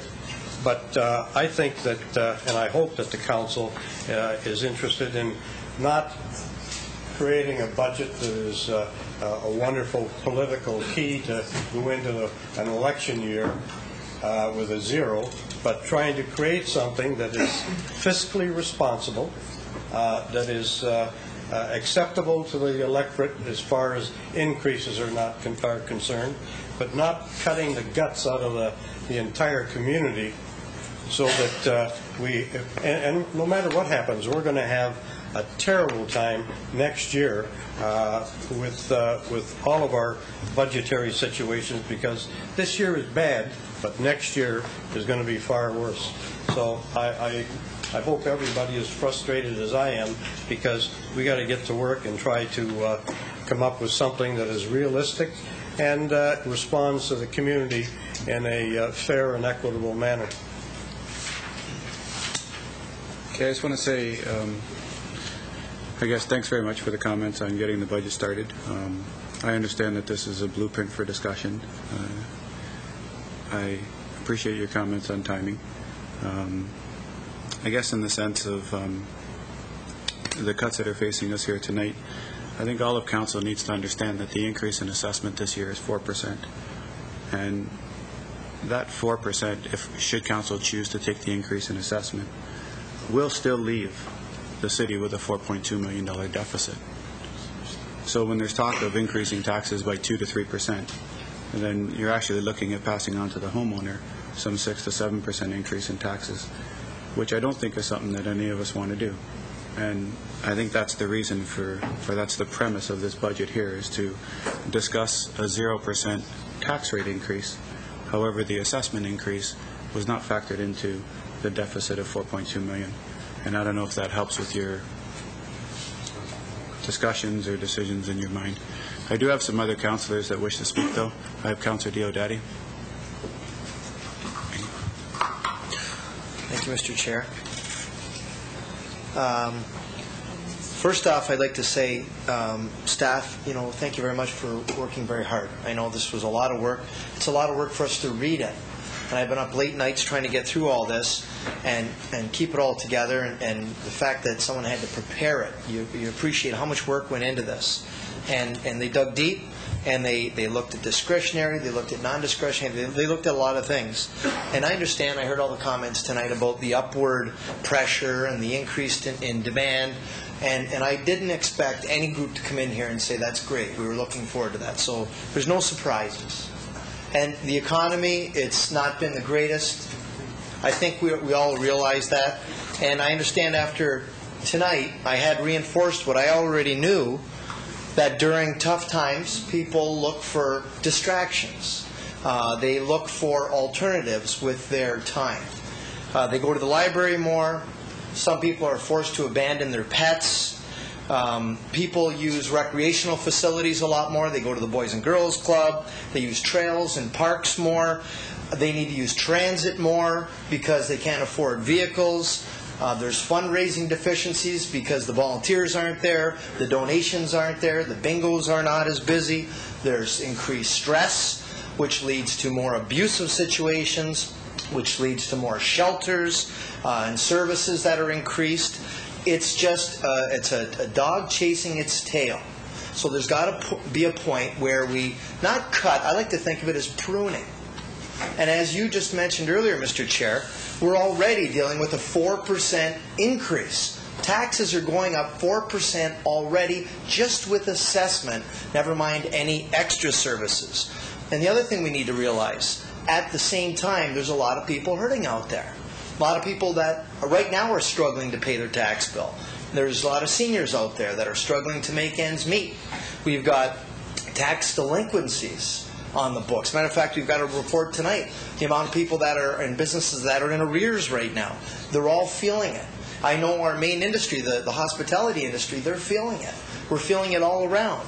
And I think that becoming a leaner, meaner machine at the city and cutting the fat is good, and I think it's healthy. And I think this is an extremely healthy exercise. I've never voted for a 0% increase, ever. I think that's irresponsible. We have rising costs, rising expenses, and if you don't keep up with it, pay me now or you pay me later. But having said that, what I've heard at the coffee shops around town, the average person does not realize this is not 0%. This is a 4% increase with assessment. It's a 4%. Call it what you want. It's not 0%. To say that is irresponsible, it's inaccurate, and it's wrong. This is not a true 0%. And I think that some of these cuts, are they going to be tough? Some of these cuts are going to be tough. Some of the pruning going to be difficult. Absolutely it's going to be. And I don't think it's any different than when you trim back a rose bush, and it comes back healthier and stronger, or a shrub, or a bush, or in this case here, we're looking at attrition, eliminating employees through attrition. I think cutting back makes us more effective and more efficient, and it gives us some sober second thoughts. I think it's an extremely healthy and helpful exercise that we've gone through, and I'm glad that we're doing it. Are there going to be some groups that are going to suffer? Some people that are not going to be happy? Absolutely. But I've learned a lot as well, that some of the things that we've been traditionally paying here at the city, we really have no business paying. And I think it's this exercise that's put that on the table for us to understand. Cut the cloth to fit the suit. I've heard that many times. And I think that this has been very healthy for the community, and I like the direction we're going, and I'm anxious to hear some other comments around the table. Thank you, Mr. Chair. Thank you. I have Councillor Ioannoni. It could be a very long 9 months, I can see. I don't even want to talk about the groups anymore. I mean, I know where I'm going and how I'm going to vote with it. I want to start with something Councillor Thompson said. I managed to get through, and I didn't stay up all night. I managed to get through my budget, my agenda, which is more highlighted than it's not. I probably could have just spoke on the things I didn't highlight. I got through this one. I compared line to line from here to line in our operating budget. I've never said that's not how I do it. I always do it like that. I haven't even opened my capital budget. I simply ran out of time. I had to sleep, I had to eat, and I had to take care of my kids. So I didn't get to this. But it wasn't for lack of trying. I think Councillor Wing and I have been on the phone about 30 hours over the weekend. I spent most of my day today on the phone with various councillors and staff just to get the information we have here confirmed, commented on. I'm not prepared to vote for a budget tonight. I'm certainly not prepared to vote for this budget, and I'll tell you why. I think this is seriously short-term thinking. I think that none of us, maybe Councillor Thompson, because he's the only one here then, knew how to govern through a recession. Quite frankly, this budget doesn't show me we know any better how to govern through a recession. I think if we look back, and Jim talks about taking sober second looks, if we had followed the BMA recommendations that we paid, I think, $60,000 for, I could be wrong on that number, but it's pretty darn close, and kept putting to our reserves instead of removing transfers to our reserves, we might have been able to weather a recession better than we did. But we're not talking just about cutting grants. We're talking about cutting infrastructure monies, and I don't care whether it's a new fleet, a new piece of equipment, whether it's road improvements, sewer improvements, sidewalk improvements. We have had projects on our lists for longer than I've been here that we haven't been able to do because we've put off and put off and put off.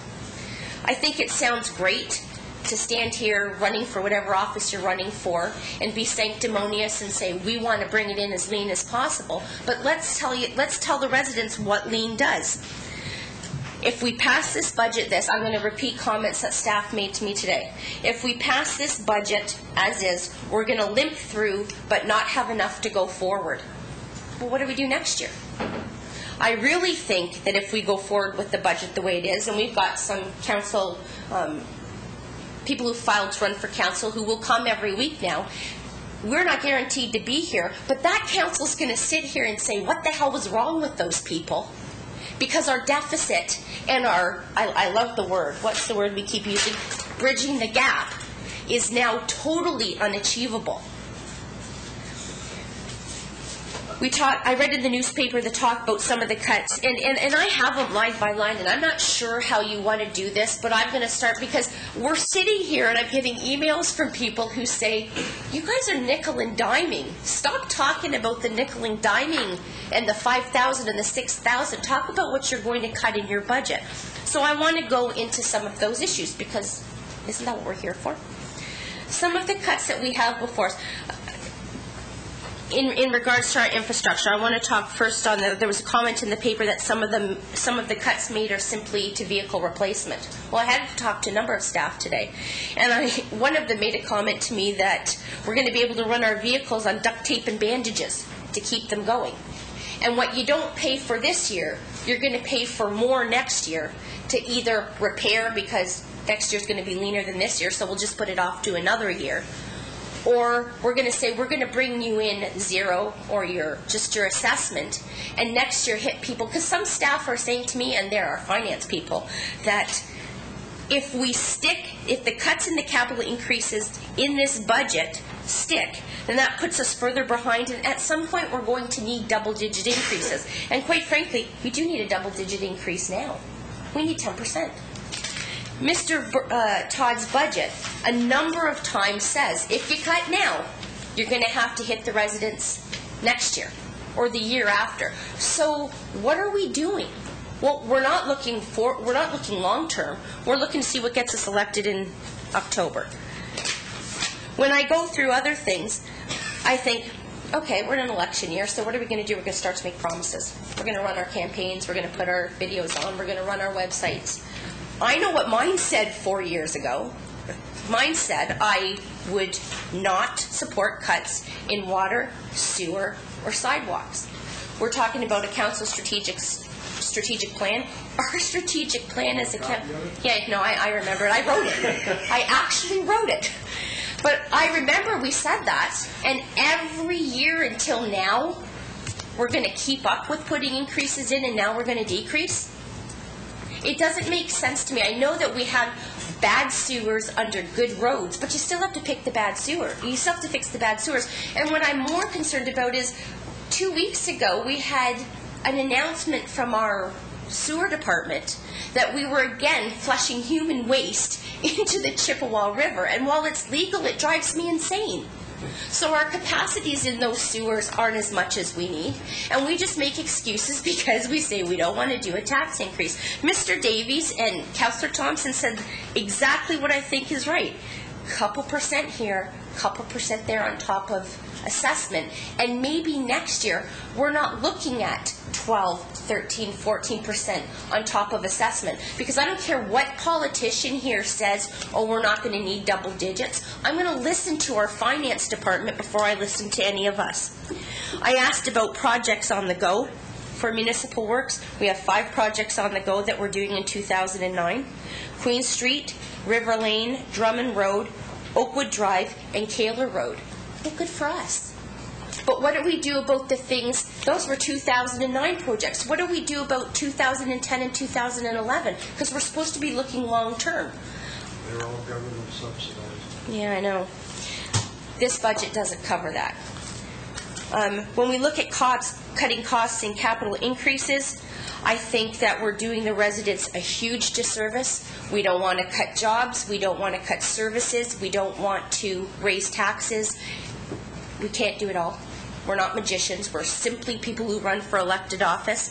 And quite frankly, if you wanted to highlight that little thing, I know that in my video that was on my website, I said I would never promise anybody that I wouldn't vote for a tax increase. Actually, I think anybody who campaigns and knocks on someone's door and says, I will never vote for a tax increase, you boot them off your step.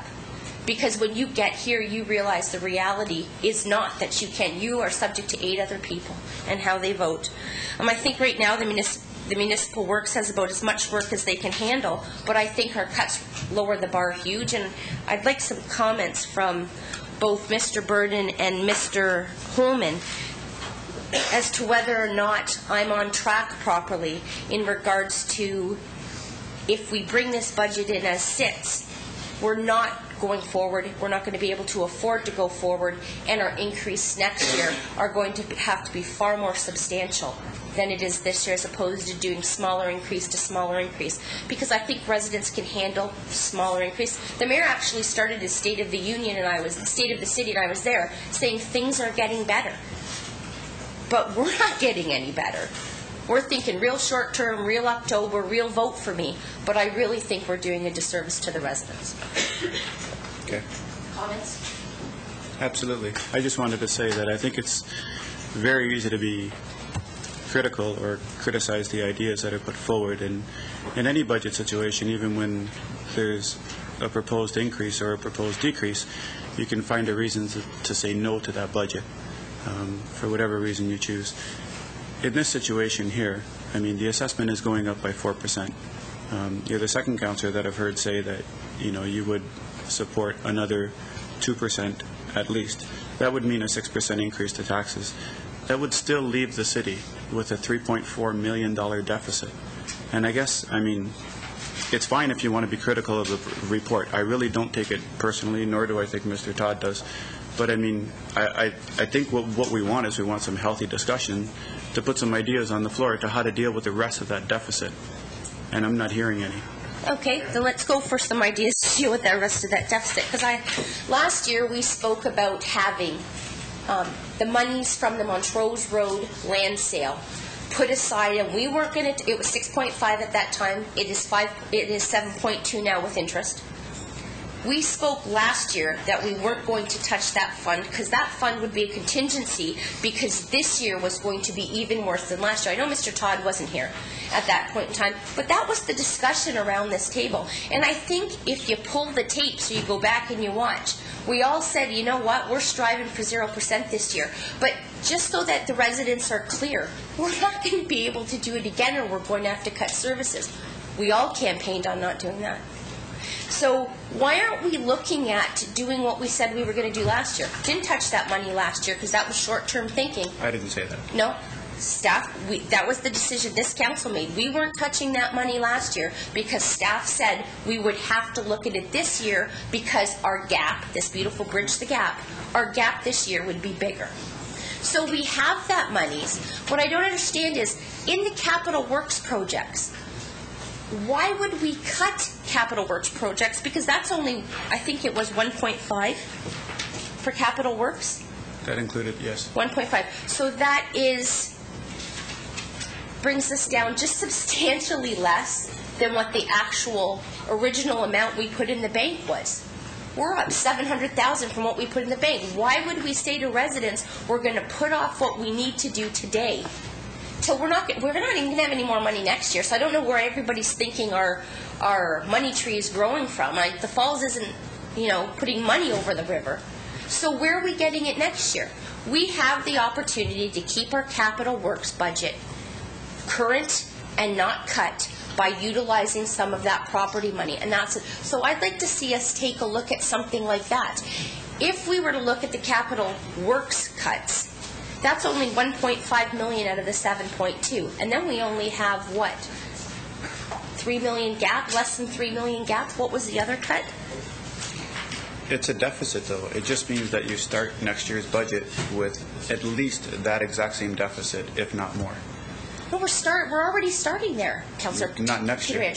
We are. The staff has already told me today we're going to look at it, the need for a double-digit increase. Are you telling me our finance people are wrong?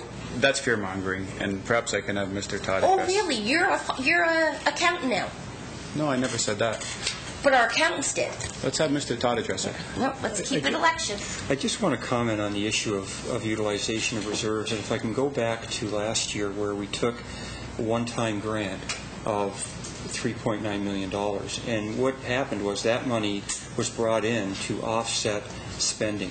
In other words, offset expenditures. So this year you don't have that one-time grant of $3.9 million. So right off the bat, you're $3.8 million behind. So if you simply rely on reserves to offset your operating budget and bringing money in from reserve to offset spending, you're going to be faced with that same situation next year. The bottom line is that you either have to reduce spending or you have to raise taxes. And you can utilize reserves to do projects, but you still have to balance off your budget between expenditures and revenues, because at some point those reserves will not be there, and you can't rely on those reserves to fund the operating side of your budget. Okay? Yes, you do. I'm not discussing the operating side of our budget, Mr. Todd. I'm talking about the capital portion of our budget that you've taken from. Now, explain to me... The capital fund is funded by the operating budget. Victor, I understand this. I understand the 3.9. I understand all of that. What I don't understand is staff saying that we're going to cut projects that we have to do that are going to cost us more next year. If we don't do them this year, it's going to cost more next year. I don't know if everybody caught last Friday's front of Toronto Star. And it was their city had a $60 million shortfall. They sold their lights to their hydro. Now, in order to use their lights from their hydro, it's going to cost them $240 million to enter into that contract to clear that short-term gap. So they had short-term thinking that had long-term consequences. 30 years. Oh, well, again, we're in amortization that our grandchildren are going to pay for. I mean, Councillor Thompson talked about a 40-year amortization that our staff said they've never seen. I have a 6-month-old granddaughter who this loan's not going to be paid for when she's our age. So I find this really scary, but I also don't understand your mindset of put it off today and somehow we'll find more money to do it tomorrow when it's more expensive. But, Councillor, I think what we're saying is you have two ways to approach this. You either make the cuts or you increase taxes. Did I not make myself clear earlier that I didn't have a problem with the minimal increase? No, but I'm saying in terms of our strategy, we're not saying in terms of using reserves to do additional capital projects. That's one thing. But what we're saying here, in order to meet the gap, the deficit, whatever you want to call it, you still have to come up with $4.2 million somewhere. And that's either a tax increase or expenditure reductions. Because regardless of what you do on the capital, on the reserve side, the use of those reserves is not being pulled into your operating budget. So you still have a spending problem in your operating budget. Okay, can I just talk about a couple lines here that I've highlighted? One of the things you have is a reduction, Mr. Todd, is under fire services. And it's 100% reduction in WSIB claims for volunteer firefighters. Now, I attended with you at AMO with Minister Fonseca in regards to the, what was the phrase they call it? The presumptive legislation. The province passed the presumptive legislation, 4 months ago? Just so council understands, in that time, a former volunteer firefighter has put a claim to WSIB. WSIB has allowed the claim. We have just over $500,000 in our WSIB reserves. So in that short span of time, Mr. Todd stood here a few months ago and basically gave us what the worst case scenario was. And it was that each claim could maybe run $400,000. We've already had a successful claim. We are going to, in this budget, take out that $400,000 and dip into our WSIB reserves. And we will have WSIB claims, by the way, within this fiscal year too. But that's the best case scenario. In the worst case scenario, that if the applicant passes away, I asked staff, are we looking at double? Yes. Triple? Possibly. I don't understand why we would remove something when we already know we have a successful claim and the possibilities based around an illness could result in 5%, 3 times more of what our WSIB reserve is.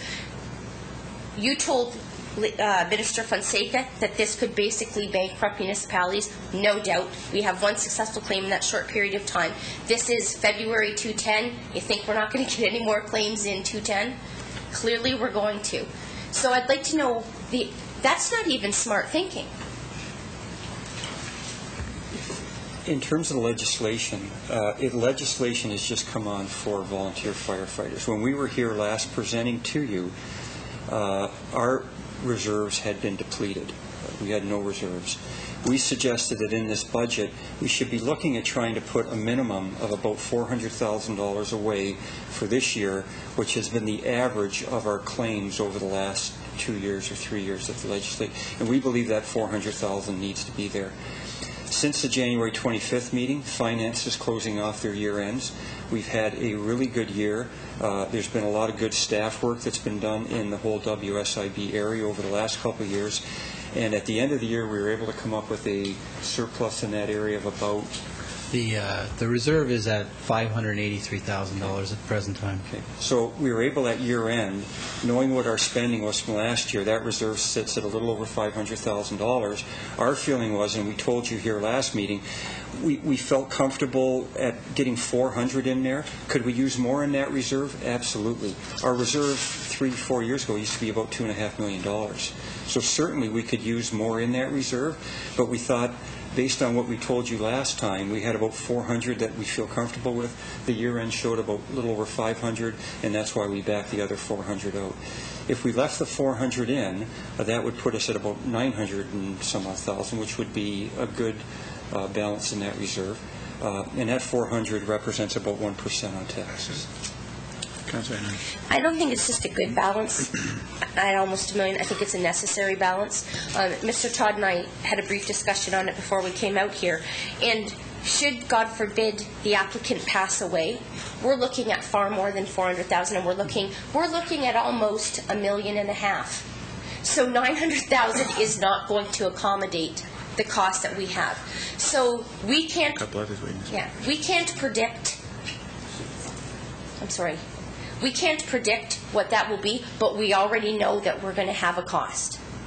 So I think it's not short-term, it's irresponsible thinking to think we don't need at least the $956,000 based on when Mr. Todd gave us that information. We didn't have a successful WSIB claim for presumptive legislation. That's my understanding after talking to Mr. Harrison. So how can we, with a potential one that could cost us 3 times what our surplus is now, look at reducing it, taking this $400,000 out? Mr. Chair, if I could just clarify, we have had successful claims already, but under presumptive legislation. Absolutely, there's been presumptive legislation for the last three years. On the volunteer firefighters? Full-time firefighters. I understood that. We're not talking about that. We're talking about the volunteer firefighters. Well, this is all the same pot. But what I'm saying to you is when you stood here a month ago, 6 weeks ago, you said that presumptive legislation now covers volunteer firefighters. Yes. So we have, in that short span of time, had a former volunteer firefighter apply for a claim and have WSIB allow it. Yes. Okay. Which was not factored in our budget. This $400,000 factors that. If there's a death, it will cost us 3 times what we have basically in our... On that particular claim you're talking about. Okay, and this is not counting that we're only in February and we could have a plethora of claims because it goes back to 1961. I'm not talking about volunteer firefighters. I'm not talking about regular firefighters. And what you're talking about is if that individual were to die in this calendar year, yes, we could be looking at that kind of exposure. If that person survives for several years, our exposure is much less than that. And as we stood here before and told you, our average claim has been running about a little over $400,000, and that was our minimal comfort level that we had. And would we like to have that reserve more? Absolutely, no question about it. But the reason we backed it out here is that we saw year-end, our number was a little over $500,000, and that gave us the comfort level back. I'm not comfortable with that. Okay, I do have some other members of council that have been waiting to speak. Councillor Carey, Councillor Mays, please. Thank you, Mr. Chairman. I think the issue is some councils are willing to support an increase, some are not. Maybe we should have that put on the table now, and then the staff and everyone here can know where we sit. Personally, I have not just decided this year that I wanted to try and keep the taxes from increasing because it's an election year. I've said that all along. I've always fought to keep the taxes down. I'm not changing my position today. I got the same position today I had last year and the year before and the year before. I said I'd look at an increase when I felt that all other avenues were exhausted. After listening to Mr. Todd's presentation and seeing that he has an alternative, I see there's an alternative to an increase. Mr. Davies did speak tonight about something that we haven't mentioned. He said his business is down 15%. Well, our businesses are down between 5 and 15%. Most of the people that I know, most of my peers, our business is down between 5 and 15%. I think if we had an increase and you could suggest that the major businesses would only pay $20 or $30 or $40 a year more, I think that most of the people would support us, but that's not the case. A 1 or 2 or 3% increase to the people that are employing most of the people in this city is very significant today. And I think that it's time that we decide to put our cards on the table and say where we are. I'm prepared right now to tell Mr. Todd and to put a motion forward that we do not come out with more than a 0% increase, not factoring in the 4% increased assessment, but that's it, that we keep the budget to a 0% increase after that. I'd be prepared to move that right now. And if there's some other places where we can juggle a little bit with the animal shelter or whatever, there's some people in dire straits, maybe we have to talk about that. But I think that there's enough money in this budget. There's plenty of money being spent on infrastructure. We're not cutting infrastructure money. We've increased infrastructure money since when I first got here. We're spending more money on infrastructure this year than we spent 5 years ago, 4 years ago, 3 years ago, 2 years ago. So I'd be prepared right now to put a motion on the floor that says that we will work towards a 0% increase, and together we'll work out however we have to do, whatever we have to do to accomplish that. Okay. And I'm sorry, Mr. Carey, or Councilor Carey, would that be a zero tax rate increase? So Yeah, it would not include the increase in assessment? It would be it would be the 4% that's already in the assessment increase that we would spend, but that's it. That we would not increase any more than that. Okay. And I'm sure there's other council members that wish to speak to the motion. I have Councilor Mays that has been waiting for a while. Yes, Mr. Chairman. I'm just looking at what we've been talking about here for the various groups that came forward and adding things up. The $150,000 on Appendix C, the library money, $184,000, plus the $25,000 with the Humane Society, adds up to about $360,000, which probably is about 3/4%. And I'm sure, and I'd like to see, staff has done a wonderful job on this, and the more I read through these, the less I can change the numbers. The numbers are always going to be here. But I think that they've done a great report, and certain factions have said they'd work with city staff. And I'm wondering if we can't juggle this $359,000 in some other area and possibly work with these groups and to see if we can't get their budgets down or where we can cut them. And I would support the zero budget that Councillor Carrio has mentioned. And I think if we can just get these, some have accepted the cuts and others haven't. And I would think that if staff can work with those, I think we can still get past this budget at the 0%. Okay, thank you. Speaking of the motion, I have the Mayor and Councillor Ioannoni. And Councillor Wayne. Well, thank you, Mr. Chairman. I certainly appreciate the effort that staff has undertaken in the last several weeks, and we've gone through a lot of detail, and I can tell you I've shared those numbers with our staff, and I wanted to suggest to you that, we talked about this in our State of the City, that crisis brings change, and change brings growth, and we're at that crisis bringing change. And right now, I can tell you as business people who have been in this community all my business career, I can tell you I had to go through recessions, and I cut out even magazine subscriptions or did cleaning myself when I had to, and face those budget cuts and challenges and met a payroll of millions of dollars. And I believe that staff has done an excellent job in trying to accommodate us. We haven't had runaway spending of this council. We have been responsible in respect to that. We have this year in our capital works, as much as we can handle, we took advantage of some leveraging, which is a wise thing to do. We've never seen rates as low as they are, so we're going to capitalize on the lowest rates in history. And I think that the point we've got to mention, I commend Councillor Carrio for standing fast. We've heard from the public that they don't want to see see increases. And I still think we can work with these groups, as Councillor Maves has suggested, and we could find some way to assist them. If we could have our staff work with them in the next couple of weeks, I'm sure we could come back. So I'm prepared to accept that challenge and to second that motion. So we can go from there to see that we have been very, very responsible in our approach to dealing with our spending. Okay, thank you, Mr. Mayor. And I know you mentioned infrastructure spending once again, so did Councillor Carrier, so did a bunch of other councillors. I know Mr. Todd was looking to make a comment just on how much infrastructure we're actually doing this year, especially in terms of the ISF funding. I know we need a motion to go past 11. I make that motion, Mr. Chairman. Okay. Okay. All those in favor? Opposed? Motion's carried. Thank you. Okay. I'll just ask Mr. Todd to make a comment in regards to our infrastructure spending for this year. And to that point, if you could just address, Mr. Chairman, if I had to ask Mr. Todd, we have a number of projects that we have on our plate that I understand from staff we can't really take on anymore, even this year, and I'd like him to address that point, please. We have too much. With you, Mr. Chair, and I think that fairly accurately depicts what the situation is. We've got a lot of infrastructure projects that came on. They're just now being commenced now. They were really projects that were announced in 2009. Certainly, you're going to be seeing lots of infrastructure projects around the municipality. So our staff is certainly going to be busy, and you're going to see a lot of improvement.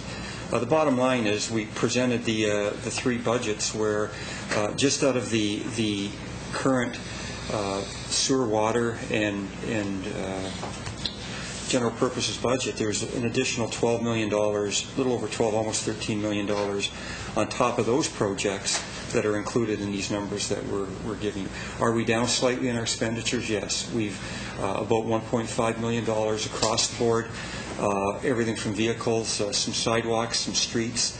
Every area took a hit to some extent. But there's still almost $13 million in these three combined budgets for infrastructure improvements. Mr. Chairman, could Mr. Todd break that 1.5 down, if you would, please? Just about 500,000 vehicles and 250 in sidewalks, that type of thing, please. Well, through you, Mr. Mayor, and through the chair, we had about $1 million in vehicle replacements last year. And our feeling was if we cut that back to half of that this year, which would be about $500,000 in vehicle replacements, what we are doing this year is that we, as one of our strategic priorities, we identify that we're going to undertake a full fleet review. And one of the things that we have to work with staff is to rationalize our fleet, to see if we're getting full utilization out of our fleet, the age of our fleet, how many miles we're putting on each vehicle. And once we have that rationalization of fleet, we'll really have a better understanding of where we're going to be with respect to the funding levels. We expect it's going to be more than $500,000 a year, but right now we simply don't know. And yes, we'll have to see in future years, once that review's done, to build that back up again. But our view is this year that we can probably live with not buying as many new vehicles. There's some critical areas. There's one in fire and a couple of other areas that we need to buy vehicles, and those will be our priorities and commitments. But we just thought until we got that review done, we could live with less money in that area for this year. So it's about half of what we spent. I think there's about $300,000 out of our road replacement. That's on about a $3 million budget. So we'll still have money out of the operating budget to do road work. About $120,000 out of our sidewalks. $100,000 in our storm sewer, which will still leave us with about $900,000 in storm sewers. So there's a little bit of hit in each area. We're not trying to downplay the fact that there is about $1.5 million in reduced capital spending and about $1.4 million in transfers to reserves. Sorry, if I could as well. I mean, is there not more than $1 million in sewer separation? I mean, we have a lot of money in our utility budget that goes into sewer separation as well. Well, I'll let perhaps Mr. Holman speak to the details of it, but you saw the general numbers where there's going to be a little over $4 million in water and about $4 million in sewer, and I'm not sure how that breaks down between sanitary and storm sewer construction, but it's a significant amount of money that's generated out of our sewer and water, or sorry, our utilities budget. That's all I wanted to hear. I just didn't want to hear that our total utility budget for sewer separation was $1 million. Well, in fact, other than the $100,000 reduction in the storm, which is in our general purposes budget, the expenditures for capital in the sewer and water areas has been left intact. Yes. Okay. I do have Councillor Ainoni and Councillor Wing that wish to speak to the motion on the floor. Thank you, Mr. Chair. I haven't read my capital budget. I've read my council report. I'm not prepared to vote for the recommendation, having not gone through an entire budget. So if he's forcing a vote, I'm going to vote against his motion. I'm not prepared to vote for it. Councillor Wing. I'm not prepared to vote for it either. I think we could send staff back to look at some more things. I mean, the TELUS Mobility cell phone and BlackBerry contracts, $109,000 right there. And then there's another $11,400 in cell phone and BlackBerry related purchases. I mean, those sort of things. Do all the people who have BlackBerries in the corporation right now really need those BlackBerries? You know, is there some way we can tackle those kind of expenses? I think there's other ways that we can still trim the fat. And I recall in January of 2006, the BMA financial review, which pointed out a lot of concern over how badly our reserves were depleted. Then, we haven't built them up since, and now we're looking at another 1,354,000 reduction in transfers to reserves. And yeah, I share Councillor Ainoni's concerns about the WSIB claims for volunteer firefighters. Councillor Fisher and I were both at the Niagara Regional Firefighters meeting at Station 6 a few weeks ago when the volunteer groups were advised of their ability to claim this, and they were told to let families of volunteer firefighters going back to the 60s who had developed various cancers know about this. I mean, we could see a lot of claims coming in. If we don't have the money in the kitty to cover it, when and where are we going to get it from? I mean, you know, it's nice to go 0% right now, but you know, unless you're planning to die or close your business or move out of the city, this could be very, very nasty later on. I don't agree with reductions in some of the Appendix B items, roadway services and those sort of things. Like, I never want to cut roads, sidewalks, sewers, water main work. Those sort of things are critical, and those in reserves to me are not saving money. You're just deferring it to future years. If you want to save money, you cut your operating costs. And I know there's a lot of grants that we really shouldn't be cutting because usage has gone up in times like these, but there are a lot of other places we can still look. I would love a chance to send staff my suggestions about where to look, just having had a chance to go through this but not voice my opinion on it to staff yet. I think there's a lot more we can do, and if we can't, I'm prepared to support a moderate increase so we keep up the contributions to reserves, which are already way too low, so we keep up the capital spending that we need to keep up. I mean, we know we're 3.9 million less than last year because we had that one-time grant. So we'll have to find a way to make it up, and if we can't find enough cuts of more fat, then we will have to look at a small increase, I think, because otherwise we're reducing our services to the community. Okay, thank you. The motion on the floor is for council to capture the 4% increase in assessment this year and to strive towards keeping the tax rate at a 0% increase. Is there any other councillors that wish to speak to the motion? Councillor Thompson. There may be some misunderstanding. I think there's been a tremendous amount of effort and work done on this budget. It's certainly what I've been through so far is commendable. And when Mr. Todd spoke, he said you either have a tax increase or you cut services. There's a balance between the two, and that's all I was attempting to do. I think there's a fine balance, and I think the budget that has been brought in here certainly gives us the opportunity to see what opportunities. In fact, there are probably more opportunities to cut. And I think that there's still time to have a balance. It may come out. I have no objection if we can make sure that next year we're not going to be in a double-digit situation, that we're not going to deplete all our reserves, that we're going to be in a stable financial situation. I have no problem with that. And if we can do that with zero, that's great. But I think there's a balance between cutting many of the cuts that are in here and also making sure that some of the crucial aspects, reserves and infrastructure and some other things, could be accomplished. So it's unfortunate. Yes, Mayor Salsi, please. Well, thank you, Mr. Chairman. Staff has certainly come to the table, and I wanted to acknowledge that they've done an exceptional job. They've worked hard. They've had a number of meetings, and I can tell you our CAO has been working with them, each department by department. We've cut, even if you want to look at certainly our budget at mayor and members of council, we've cut our spending there. We've cut allowances. So I can tell you this is short-term pain for long-term gain, and I certainly am prepared to deal with the matter as it is now and it's presented. And I wanted to acknowledge the good efforts of our CEO and staff, and I hope that's not to avail tonight. So I'd like to ask a recorded vote, Mr. Chairman, at this point. Is there any other members of council that have any comments on the motion before I call it? Okay, Mr. Clerk. Okay, Councillor Diodati? 4. Councillor Fisher? 4. Councillor Iannoni? Opposed. Councillor Carrio? 4. Councillor Mabes? 4. Councillor Pietrangelo? In favor? Councillor Thompson? No. Councillor Wing? Opposed. Mayor Salsi? 4. Passes.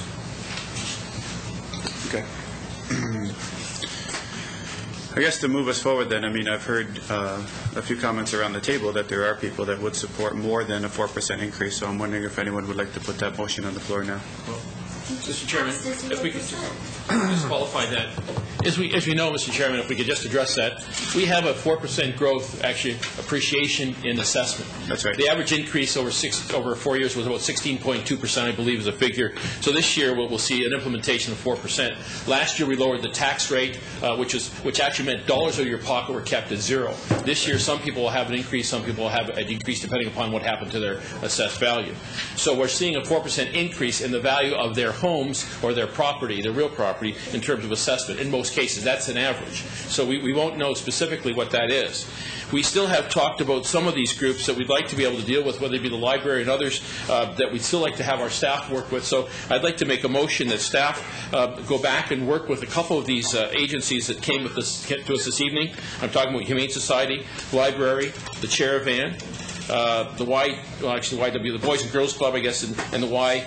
Those are agencies that they can work with, but they're much less significant amounts. With the YMCA, we're talking about, or YWCA, we're talking about $5,600. With the Boys and Girls Club, we're talking about $9,640, I believe, from when I believe, to be correct. But the others are more substantial. So I'd like to have staff come back to us at the next meeting to see how we can help those agencies refine their numbers and see if there's any other savings there and proceed on.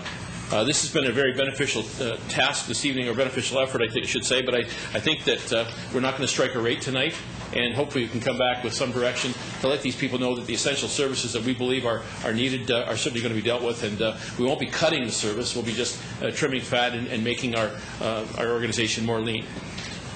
Okay, thank you. And just to understand the motion correctly, I have the Boys and Girls Club, the Caravan, the Library, and I'm sorry, who else did you say? Humane Society. And were there any others? The Boys and Girls Club. Boys and Girls Club, I got. The YW.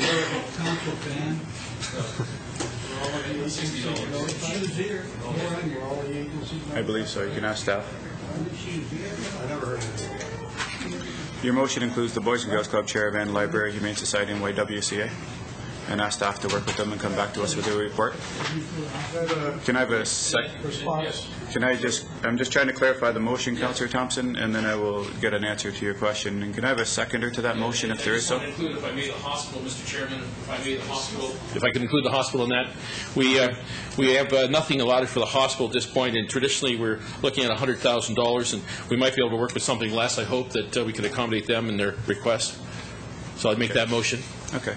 And the motion is for staff to, I guess, have discussions with these groups and then report back to council. Looking for a seconder to the motion, then seconded by Councillor Maves. And then a question by Councillor Thompson whether or not all the groups were notified. And sorry, yep. Through the chair, it was myself who contacted all the groups, and in fairness to all the groups, not all the groups could attend tonight. We certainly left messages, and most of them were able to make representation. In concern for your motion, I think it is only fair, if I might comment, that all the groups be contacted again to ensure that they are fully aware of what the impact of this information is, and if there is a way that we can work with them in terms of the proposed cut or reductions in their services or whatever the matter is, staff would be pleased to follow through. Mayor? Mr. Chairman, I'd be glad to amend the motion to allow that. However, I think that the Council has shown this evening the direction that we're going, and I think staff has obviously picked up on that. So I think, from the best of my knowledge, unless Mr. Burton can tell us otherwise, we've hit the major or the larger groups. Yeah, but just looking at the list, yes. Yes, but if there's any more, I'd certainly be open to including those in the motion as well. Okay. Do you agree to the amendment then, Councillor Mason? Absolutely. Okay. I have Councillor Iononi. Please. Now I'm confused and frustrated. Did we not just pass this report with a 0%? No. Then what did you exactly vote for? Because Councillor Carrio said... That's why I couldn't understand your comments about not having enough time, because the motion did not deal with the actual report. Councillor Carrio's motion was a 0%. Councillor Carrio's motion was a 0% tax increase, 0% on the tax rate. Okay, but so... that council capture the 4% increase in assessment. Okay, so now we're going to... So now we know how much money we're working with. But we're now saying, you make no sense. Now we're going to have the Boys and Girls Club come and work with staff to see if we can get them a little bit more money. We're going to have the other groups come and work with staff to see if they can get a little bit more money. The mayor just added the hospital, which has 0 in this 0% increase that you just passed. And we're going to look at putting some of that into a budget, which brings us over what you just passed.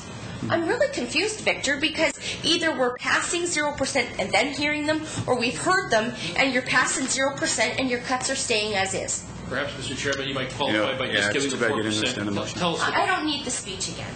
So, Mr. Chairman, you might want to qualify for those who don't understand what the 4% represents, and that might make them understand a little bit better. Yeah, and I'll defer to staff because, I've tried to qualify it enough times, so I'm not sure if staff would like to qualify what the motion on the floor was. You want them to qualify our motion? I think everyone understood it. No, we didn't. We thought you just voted on a budget with the 0%. Okay. Do you have a comment, Councillor? You were looking for things that were supposed to go for further investigation. One of them, obviously, because the chair couldn't be here tonight, would be the it's in Appendix B, Community Improvement, Main and Ferry. $200,000 was redirected in either October or November by motion of this council from CIP funding to the Farmers Market reserves. The Farmers Market is one of our city capital facilities. It dates to 1968. It's in need of renewal, and so the BIA agreed to redirect, having $200,000 of its CIP funding redirected to that. Well, it looks like it's right out altogether, and I know I was asked to. Yeah, I'll have, and I know the mayor. That's if we can add that to the motion. I know the mayor wants to talk to it, and I think that Mr. Harrison has the exact figures. So perhaps I can have Mr. Harrison explain to you why that's in there. And Councillor Wing, I just wanted to say to you, I support what you're saying, and we did have it dealt with. I did speak to the chair of the BIA today, and I know that I spoke to our CAO, and Mr. Harrison can certainly address it. We do have money in reserves that could address that concern. Plus, the other thing is we may not even acquire that property this fiscal year, so you might keep that in mind. But I think Mr. Harrison's explanation will help. At present, in the CIP, all of the CIP programs, after the year-end adjustments, you have approximately $2 million sitting in reserves available. Of that, for the historical Drummondville or the Main and Ferry CIP, the amount is about $339,000. And at the end of 2008, the allocation for land acquisition was $227,000 plus the additional transfer this year of $112,000. So sitting, certainly there's monies available moving forward. I guess the premise of that, Councillor Wing, from staff was why continue to ask the public to put money into it when you have such a healthy reserve in it? If I can respond, I think it's a lot more than the figure that Mr. Harrison just cited to redo the market. You know, it's not a BIA facility. It is a city-owned and city-operated facility. It's, I understand, going to cost a lot more money than that to redo it, and why the BIA agreed to have CIP funding redirected to it is beyond me, but obviously they decided that was the best use of the monies. I just am standing up for them and saying if the money was redirected, then why is it now being taken out? I'll let Mr. Todd answer. If I may, the money that was directed last year is the money that's sitting in the reserve, and that reserve money is there and available for any land purchase. What we're doing is we've recommended, because we've got about $2 million citywide sitting in the CIP reserves, we're suggesting that we not make a contribution this year in the current budget to fund those programs additionally. Because based on the utilization of those reserves over the last few years, that $2 million would utilize a few years of that program without having to fund it again. So it didn't affect that money that was transferred because that's sitting in reserve, but we have not made an additional provision in the current budget for further money to be allocated towards that. Okay.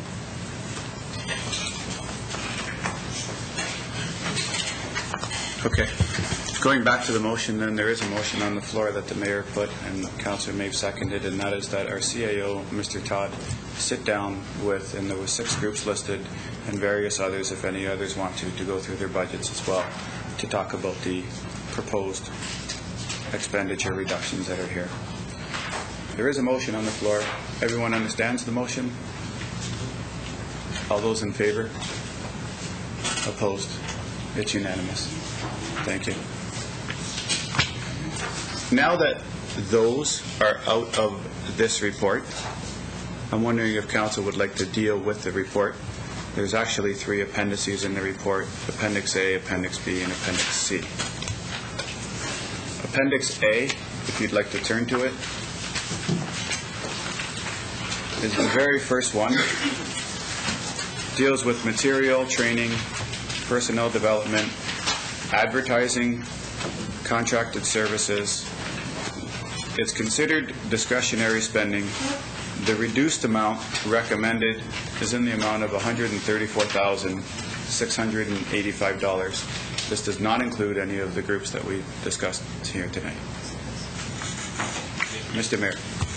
I make a motion to approve that amount. Do I have a seconder to that motion? Question. Seconded by Councillor Thompson. Question by Councillor Carrio. A question, Mr. Chairman. My understanding is that we gave direction to staff to work within a certain parameter that wouldn't go above a 0% increase.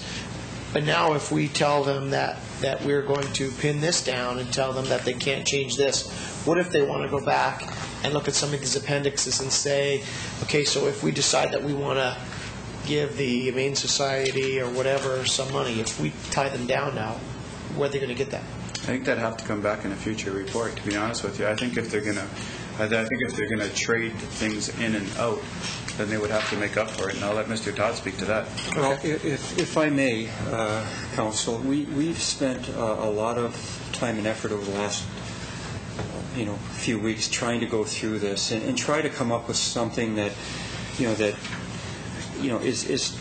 is tough to deal with, but it's something that we feel we could deal with. But to have us go back and look for new items or additional items beyond this, to be quite honest with you, it's going to be pretty tough for us to do that, because our view of things is that we're trying to spread this across the board as much as we can so that we're not hitting one area too hard. And our view is that there's going to be a tomorrow, and you're going to have to come through this, and if you cut areas too deeply, it will be almost impossible to get some of those areas back. So we've tried to spread it around as much as we can. So I guess the feeling is that if we were to approve some of these items tonight and we had to come back and talk with these other groups, and we had to, we'd probably be back saying, look, those cuts are maybe too deep for a few of those groups, and here's the amount of money that we'd have to make up. And I think that's probably the way that we would approach that. So at the end of the day, you might have to look at amending, that zero if we come back and say, look, there's, these groups that you're sending us back with, I don't know what the total of that is, but it's a couple $100,000. I thought that you might want to get it through some of these areas, but I think it's going to be very difficult, to be quite honest with you at this point, to go back further. And what I would say, if there's councillors that, once you've gone through all the paper, if there are some suggestions direct provide us, we're pretty much tapped out on the ideas right now. So if there's other ideas that you want to provide to us, we can review them and see if it makes sense. But I can tell you, we've been through all of these areas in pretty good detail. So. Okay, there is a motion on the floor made by the mayor, seconded by Councillor Thompson. Are there any questions or comments to the motion? Seeing none, I'll call the motion. All those in favor? Opposed? Motion's carried. Thank you. If you look to item number 2 in the recommendation, it talks about the expenditure reductions in Appendix B. If we look to page 1 of Appendix B, you can see that under boards, there are 2 there that I would imagine would be having further discussion with our CAO. So please do not include those when you think of the motion, if anyone puts it on the floor. I don't know how else to say that. I guess number 2, with the exception of the 2 listed under boards. Mr. Mayor. So moved, Mr. Chair. Moved by the mayor. Do I have a seconder to that motion? Seconded by Councillor Maves. Are there any questions or comments of the motion? The motion is to approve recommendation number 2, which would include the expenditure reductions in Appendix B, but to omit the 2 that are under boards, which would be the Niagara Falls Library Board and the Museum Services, until they have discussions with our CAO. But to include everything else in Appendix B. on all 3 pages. On all 3 pages, exactly.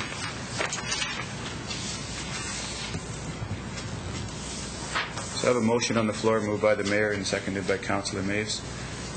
Do I have any questions or comments to the motion? If not, then I'll call the motion. All those in favor? Opposed? Sorry, were you for or opposed? For. Okay. The motion passes. Thank you. We have already given some direction to our in regards to Appendix C. So perhaps the 2 boards that were listed in Appendix B and the ones in Appendix C can be coming back to this council in a further report by Mr. Todd. Would that be acceptable? Mm-hmm. Yeah.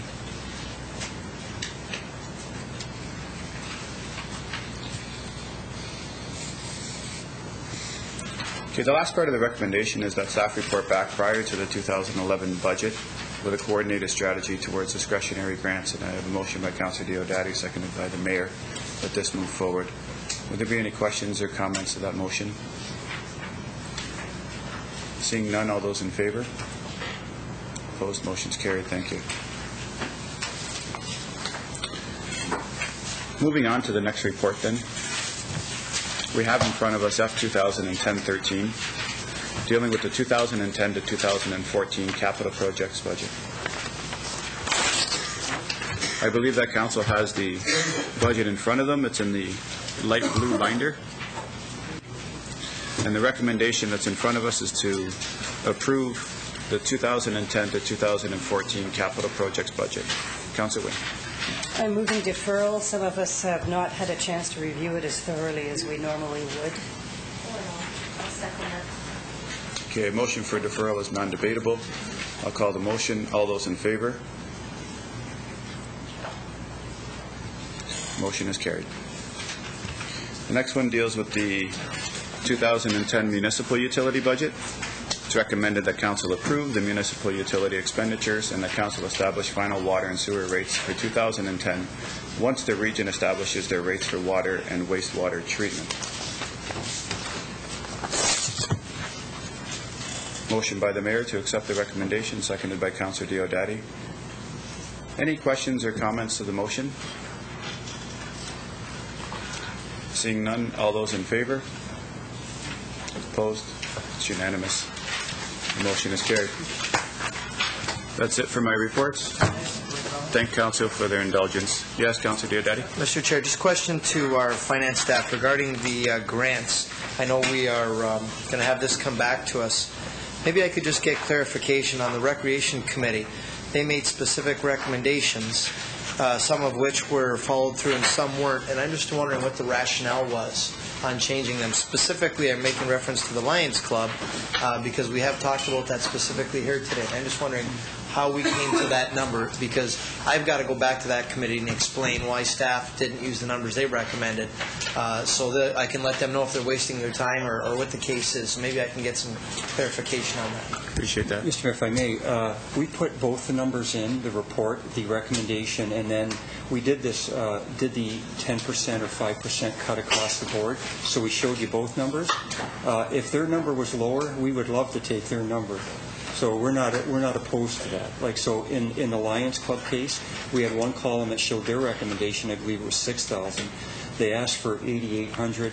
But what we had said was, in order to give council the across-the-board picture, we recommended a 10% increase. So that 10% increase was actually higher than what the committee's recommendation was. So we're certainly, supportive of the committee's recommendation. I mean, I just wanted to make sure, because this has come up and it was discussed at our last two meetings, and I just want to give them clear answers. Yes.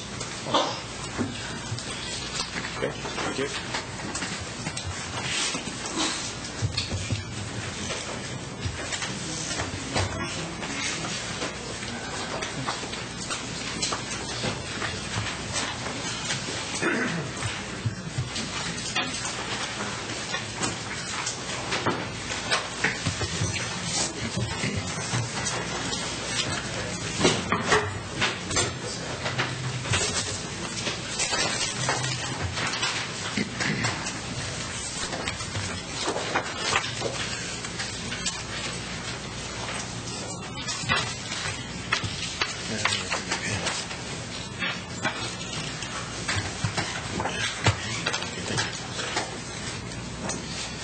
Members of Council, if we could just reconvene our General Council meeting, I'd appreciate it, please, if we take 1 moment, and we'll deal with the bylaws. Mr. Clerk, are there any additional bylaws or amendments to the bylaws listed for Council's consideration this evening? No, Your Worship. Then can I have a motion to give the bylaws, introduce the bylaws and give the bylaws first reading? Moved by Councillor Peter Angelo, second by Councillor Diodati.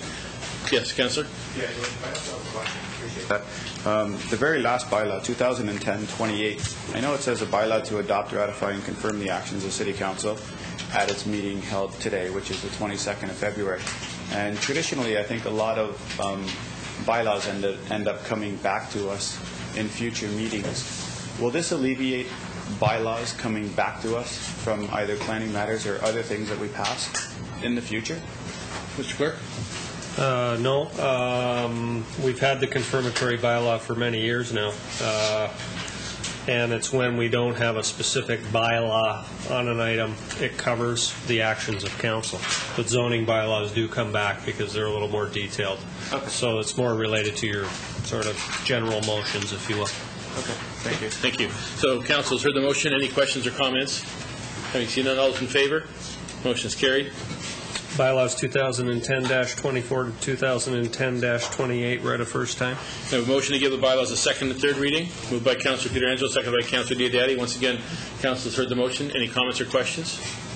Having seen none, all those in favor? Motion is carried. Thank you. Bylaws 2010-24 to 2010-28 read a second, third time, passed. Thank you. This time I'll ask for any new business. Councillor Wing.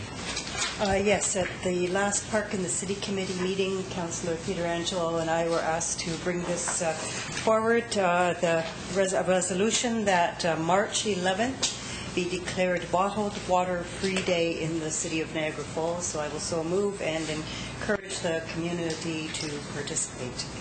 Okay, bottled water free day. Yes. Good. Bottled water. Yes, you get that right.